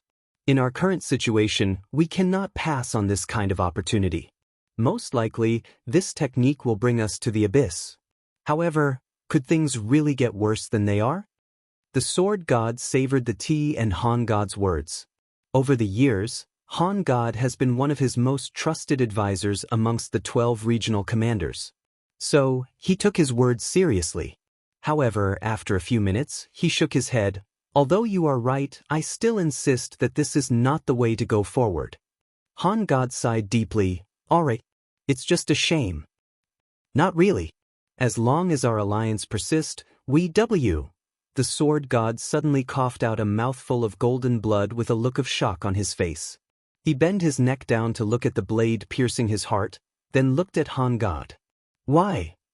For the alliance, replied Hu god. I've always had a problem with your stubbornness and conservative approach to our situation. I understand that you have witnessed the war of annihilation, are afraid of the alliance being destroyed in your hands. However, what you fail to understand is that all of us here are not afraid of death. We came here knowing our chances of survival were minimal. What we are afraid of is living a meaningless life, watching as our ideals and goals evaporate in flame. This technique given by the outsiders is an opportunity for us. Unfortunately, you did not cherish. You are unwilling to take risks. The sword god quickly mobilized his divine power to heal his injury. Unfortunately, it was to no avail. You poisoned my tea. Not only that, the blade in my hand is made of deicide metal. It will negate your healing factor and ensure your death.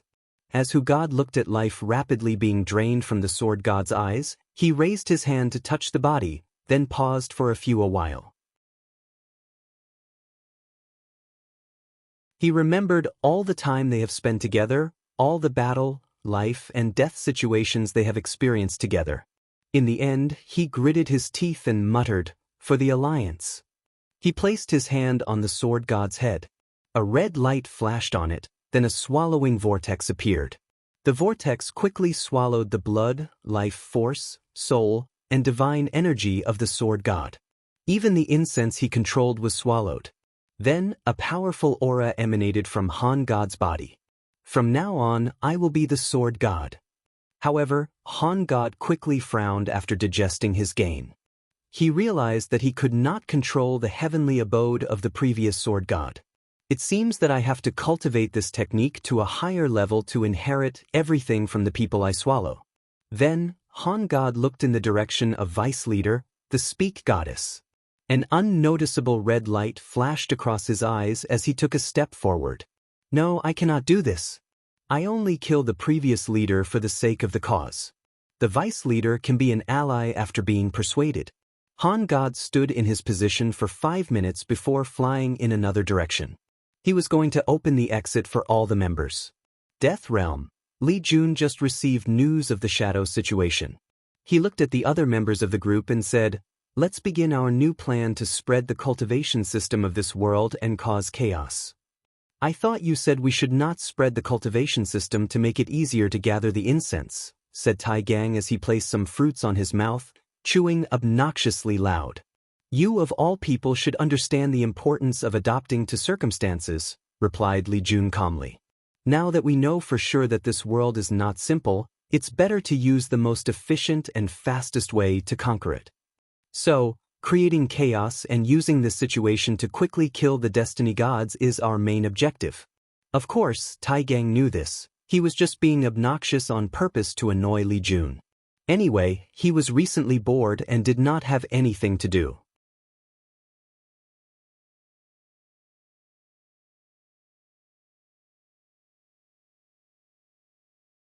Chapter 343. After instructing the Fate Shadow Guard on their next mission, Li Jun looked at the other people and said, "All right, let's go deal with the Death God's heavenly abode." Soon, 3 of them arrived in the abode, floating above the second continent. Along with them was the Death God. However, his eyes seemed blank and unresponsive. "Did you have any problem refining him into a puppet?" asked Li Jun. At first, he resisted. However, after Li Ling refined a heaven-grade soul refining pill, the process became much simpler. "All right, let's begin." Nodding her head, Wang Ju began to control the Death God. Countless clones of him dressed in all black armor that covered their faces appeared. Then, the armored clones scattered in different places of the continent. All-Father City is the largest city on this continent. It has a population of 40 million people, all of them mortals who are fanatic believers of the Death God. Today was supposed to be another regular day for this city, with people going on with their daily life. However, something unexpected occurred. The largest temple in the city suddenly shone with brilliant golden light before rushing into the sky. Every single individual could feel that golden light, so they stopped what they were doing and gathered in the streets. Then, all the citizens saw a man or individual clad in all black armor. For a brief moment, they were all shocked. Then every single one of them immediately knelt on the group saying, "Welcome the messenger." The voice of all 40 million people echoed in the sky, forming a beautiful sound, the sound of oppression. "Where is the city lord?" asked the armored clone. Suddenly, a middle-aged man dressed in a plain black robe slowly stood up amongst the large crows. Since he was the only one standing, he was easily noticeable. "As a Sir Messenger, I am the current city lord." The armored clone waved his hand and the middle-aged man suddenly appeared in the sky, floating in the air. Although he was really scared for fear of falling down, however, his fear was soon replaced by the awe of the messenger and the Death God behind him. Spread the words. The Death God is going through ascension to achieve transcendence and control the power of fate. As such, his image will change. By his order, all the statue of him will have a blank face for now until the ascension process is completed. The city lord was momentarily shocked before a look of ecstasy appeared on his face. Their god was already mighty enough, but now he was going through an ascension and becoming more powerful. He could not hide his joy. And not just him. All the mortals in the city who heard the messenger's words clearly felt the same way as the city lord. Immediately after being placed on the ground, the city lord gathered the finest craftsmen of the city to renovate both the temple and the statue of the Death God based on the design of the messenger. This city lord was not the only one doing this. Across all the cities, towns, and villages on this continent, messengers appeared to spread the decree of the Death God. A festival was held to celebrate the rise of the Death God. From this day on, the people of this continent celebrated a new holiday, Ascension Day. In the sky, Li Jun and the others watched all of this with a calm look. He then looked at Wang Ju and said, "Continue with the next step." A white shield suddenly appeared to surround the 3, then, they watched as time began to accelerate. It was like they were fast-forwarding a recording television shows. Everyone and everything seemed to be moving so fast that it became blurred. Then, everything stopped. "How long has it been? 300 years, replied Wang Ju. This should be plenty of time for them not only to procreate and increase population but also forget the real face of the Death God. Li Jun looked at the Death God. Right now, he was in a terrible situation. His hair was gray-white because of all the life essence he lost as a sacrifice to control time on such a grand scale. His body withered to the point of looking like a mummy. Unfortunately for him, his job was not finished. The previous messenger clones announced that the ascension of the Death God was completed, and now he was the master of fate and death. All the temples were changed to Wang Wei's face and body, then all the mortals began to worship him. For now, the group's plan was somewhat successful. Li Jun asked Wang Ju, Can his power still be used? There is still some incense left over. Plus, if needed, we can sacrifice his soul. In that case, let's create another continent. This way of gathering incense is very effective and is quite a useful way to train fanatic believers. He took out a black stone and handed it over. After seeing the void stone, Wang Ju immediately understood his plan. She controlled the death god to send the stone in the core of this heavenly abode. Then, vast spatial energy came from it and began to increase the size of the heavenly abode. In just a few minutes, it increased by at least 5-fold. Following this, 3 new continents were created by the death god. Finally, the messengers in the second continent gathered a large group of mortals to send them on a journey across the ocean to spread the faith of their beloved god. They were going on a divine voyage. After going through the turbulence of the ocean and surviving countless encounters with powerful sea creatures, these people's faith drastically increases since their god will always intervene at the appropriate moment to save their lives. After arriving at the other continents, they began to establish civilization there and rebuild the temples of their god. Can you speed up the time again? Asked Li Jun. At this rate, he won't be able to last after 50 years. That's not enough time for the population to increase, replied Li Jun. What if we fatten up his soul and body? Wang Ju's eyes lit up after hearing this. Then she nodded her head. Immediately, Yan Liling took out a few pills. There was the essence replenishing pill, which was a heaven-grade pill. This had the effect of replenishing the death god's blood energy that he previously consumed. As for the other pills, they were Nourish pill, which was a top-level earth-grade pill used by primordial spirit cultivators to cultivate their souls. Without hesitation, he fed all of them to him. His mummified body slowly returned to normal. However, too much energy was contained inside his body, so he began to become a little bloated. Wang Ju quickly controlled his to seal the remaining medicinal energy inside his body. Following this, the strength of his soul began to rapidly increase after eating all these pills. Ordinarily, this should be a good thing. Unfortunately, the death god swallowed too much, making his soul increase in strength beyond his control. Most cultivators would not do so, as this will lead to their souls being unstable and eventually destroyed. However, the 3 of them did not care about this, since they just wanted to rapidly increase the strength of the death god.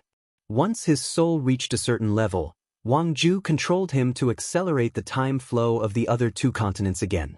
This time, it lasted for 500 years, and immediately after that, the death god's body disintegrated into tiny particles before being blown away by the wind. His body, soul, and law were completely destroyed. And in those 500 years, countless generations of humans were born and died. They created descendants to pass on their legacy. The small population of the 2 continents increased from 100,000 people to 10 billion, providing an abundance of incense to the group. As the 3 of them floated in the sky, not affected by the power of time, they watched all of this happening with a calm look. Yan Liling sighed as she said, 500 years. It only took 500 years for countless generations of mortals to be born and die. Their short life is truly a tragedy. Yan Liling was currently over 800 years old, and she considered herself young. Yet, for these mortals, she could be considered their ancestors. Isn't the same could be said for us? Said Li Jun. They get to live for a few short decades, but we only get a few million years.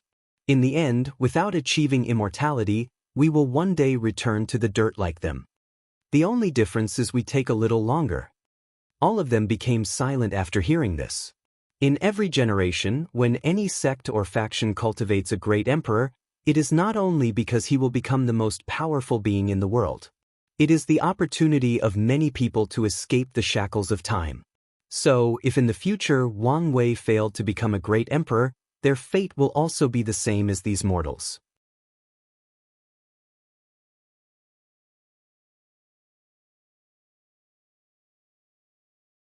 Chapter 344.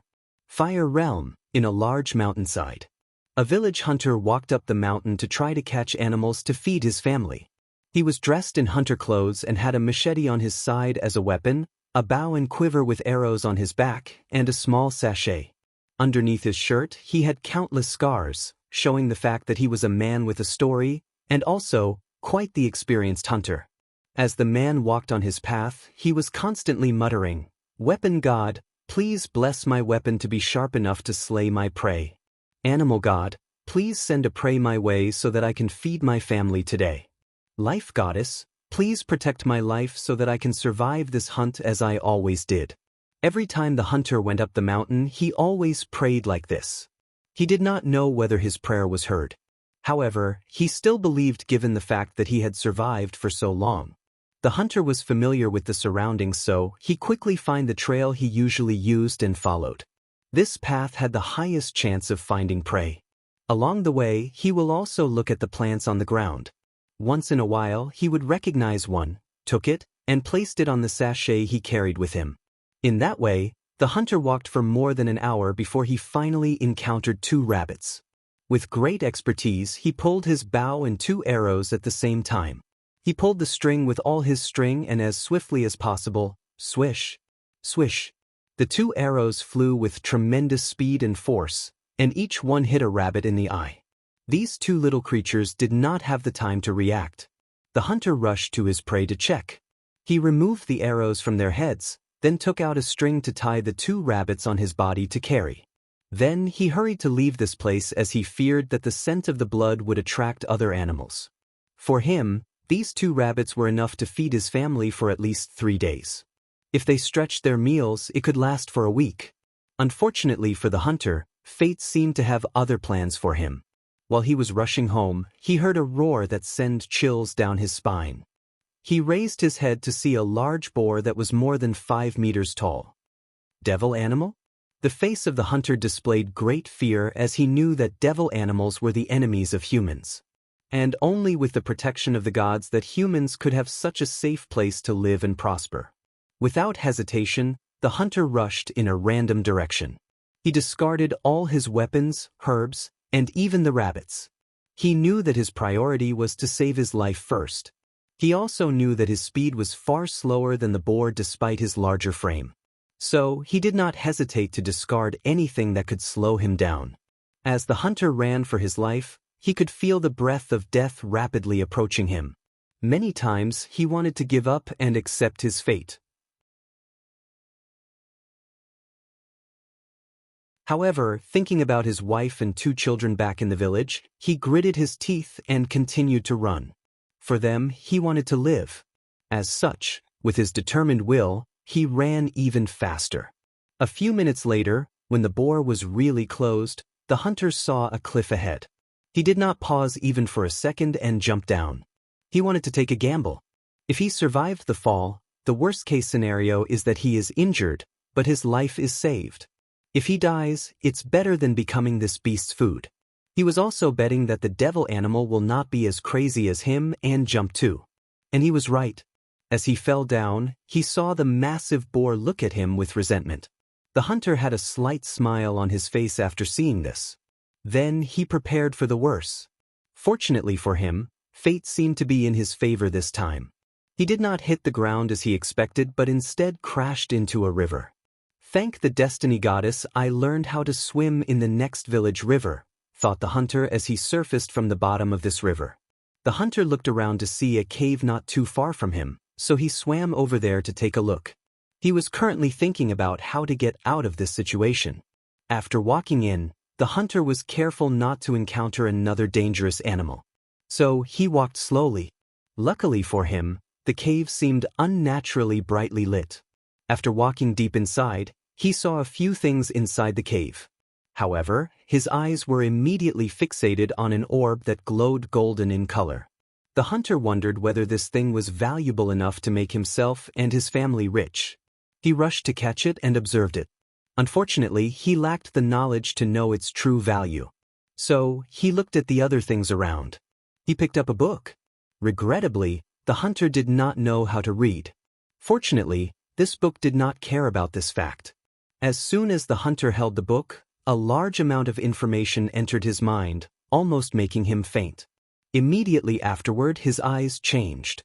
The ignorance of common folk living in a small village was gone, replaced by the wisdom of discerning the truth of the world.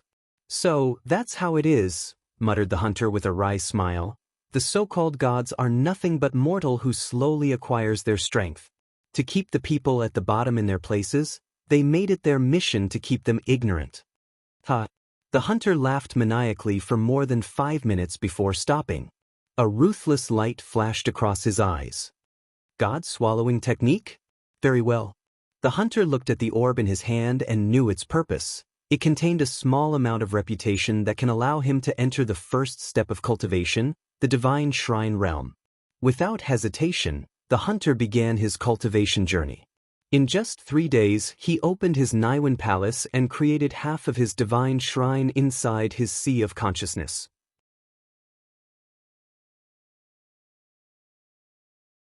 After his cultivation was finished, the hunter took the last item that was in the cave. It was a weird rectangular piece of paper with strange writing on it. From the information he received inside his mind, he knew that this thing was called a talisman. As long as he wears it around his body, he can hide from the other gods and prevent them from knowing that he has begun to cultivate. So, he turned it into a pendant and wore it around his neck. Although he knew that this method was not safe, the hunter had no other choice. From what he just learned, only after having divine energy could this talisman be stayed inside his body. After making sure that there was nothing else around, the hunter began to climb the valley he just jumped from. After entering the divine shrine realm, his body reached the peak of human limits. Although not extraordinary, it was more than enough to climb this tall slope. After climbing up, the hunter did not immediately return to his village but searched for the previous large boar to hunt. Previously, he was afraid of what the gods called devil animals. Now, he knew that these things were nothing but animals that absorbed the spiritual energy in this world and evolved. Unfortunately for them, they do not have a complete cultivation system and could only absorb energy passively. As such, their growth is limited. Plus, the gods used them to control mortals and also cultivate. The hunter wanted to kill the devil animals, then spread his deeds to all the villages in the surrounding to gather reputation and cultivate faster. He will not swallow another god until his cultivation reached a certain level. This hunter was not the only person who accidentally received a fortunate encounter that allowed him to walk on the path of cultivation. Thousands of people like him across the fire realm did so too. And not just this realm but the remaining 35 realms too. While the supreme gods were still deciding whether to accept Li Jun's offers or fight with him to death, a chaotic situation was slowly being developed in this world. Supreme gods like the Destiny Goddess, who is very sensitive to the changes of the world, felt that something was wrong again. Unfortunately, the secrets of heavens were hidden by Li Jun's group, rendering most of divination and calculation useless. Additionally, over time, Destiny Gods felt her doom rapidly approaching. She did not want to wait for her fate, so she began to plan ahead.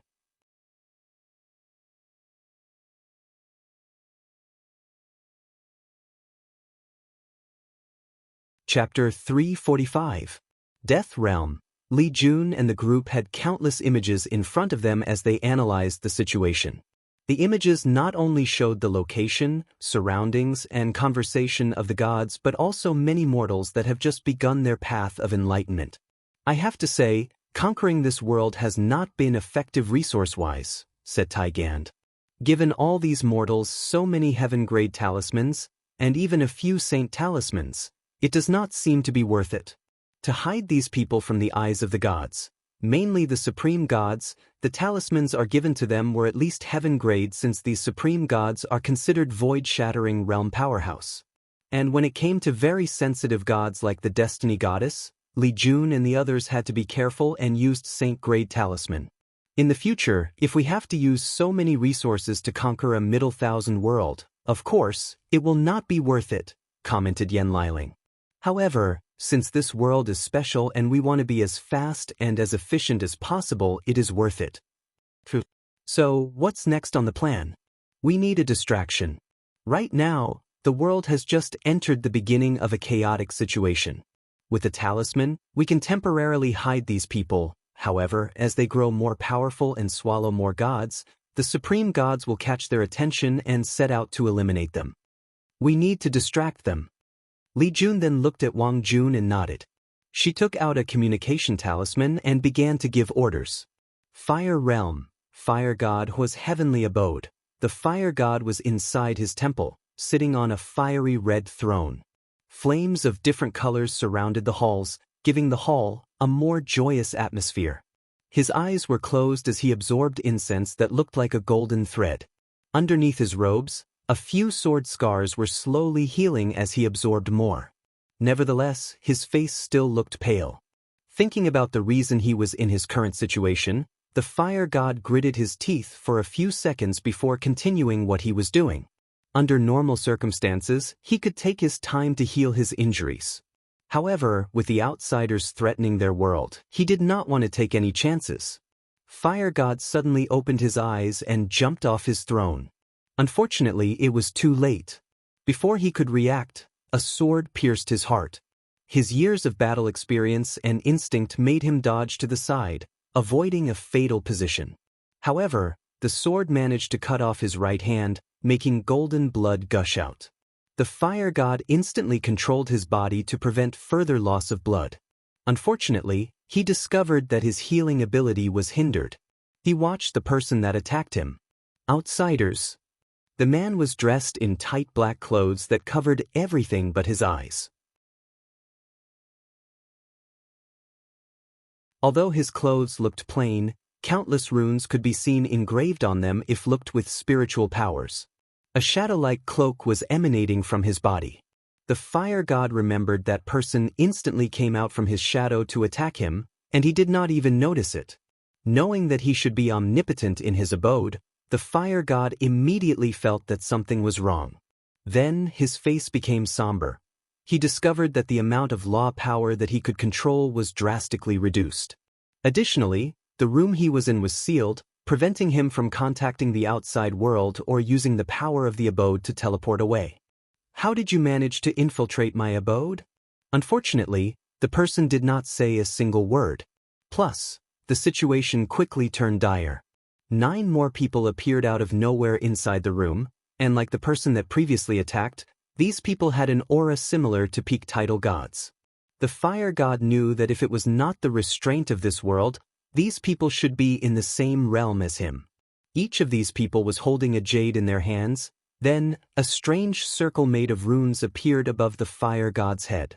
Immediately afterward, he felt his strength rapidly being consumed.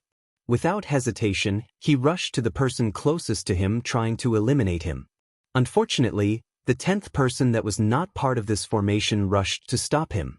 A flame spear appeared on the remaining hand of the fire god and clashed head-on with the assassin. With the power of law, the supreme god had a slight advantage and pushed him backward. Unfortunately, his access to the law was weakening drastically. On top of that, his divine energy and soul were also slowly being drained. What made him even angrier was the fact that his opponent displayed no desire to fight him head-on, but wanted to buy enough time until he was too weak to retaliate. "Cowards," roared the fire god. "Why don't you fight me like real men?" Unfortunately, the assassin merely sneered after hearing and did not even respond to his taunt. As an elite assassin, he was trained to not only be a strong fighter in head-to-head confrontations but also to use any means to achieve his goal. So, he did not care about this pitiful god's words. 30 minutes later, the fire god's strength was reduced to a true god level or supernatural realm. However, the assassin did not immediately kill him. He waited a few minutes later when the latter was reduced to immortal before cutting off his head. The fire god died full of grievance. He wanted to lure his enemy in and used a secret method to burn his blood and soul to use a powerful attack. Unfortunately, it was in vain. Once he died, one of the people in the formation said, "For someone who controls the law, this person was too weak." The others agreed with him.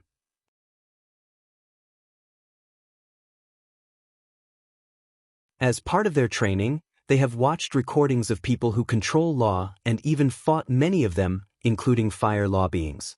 One of the basic tactics of these people is to raise the heat in your body to an unbearable level. That way, you will either combust and die, or if you can resist this attack, Your strength would be reduced drastically.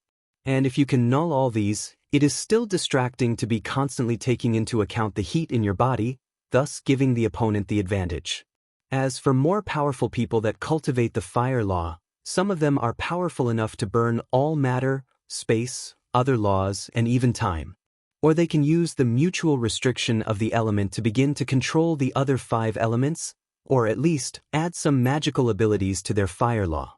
Another path forward would be to cultivate the fire law to the extreme until you can turn it into pure yang law, which is more advanced. And if the pure yang law is cultivated to the extreme, you can reverse yin and yang to gain insight into pure yin law, finally, cultivated yin-yen law. Compared to these methods, the way that these supreme gods used or controlled law is too rudimentary. Let's not waste time here and continue our mission, said the assassin who killed the fire god. Our commander has taken a lot of trouble to provide us with enough information about the heavenly abodes so that it is easier for us to infiltrate them. Let's not waste her effort and delay the young master's grand plans. This group then proceeded to the next target, and they were not the only groups sent on assassination missions. The earth god was assassinated by poison. The dark god died from a powerful curse after discovering a mysterious item. He was too sure of his ability and did not think such a weak curse on the item could help him. The thunder god died while having fun in bed with one of his subordinate gods. His primordial yang was instantly sucked dry, killing him without having the time to respond. The goddess of dream was secretly fed a pill that made her enter a perfect illusion. Until her soul scattered and she died, she never woke up from that illusion. Many of them died because of the sudden betrayal of their closest subordinate. Supreme God Conference. All the gods looked around and first noticed that the projection of everyone more or less had some injuries, or looked like they just had a battle. Then, they looked around and realized that only 20 people showed up. So, without counting the death god, 15 of us were killed in this assassination attempt? Said the life goddess with a hoarse voice. No one answered her. No one expected the current outcome. Many people assumed that the outsiders would remain quiet for a while after taking over the death god's territory. This should have given them enough time to prepare and plan ahead. You're tuning in to the Wang Lin's Journey YouTube channel. Don't forget to subscribe and join us on this journey to catch the most captivating stories.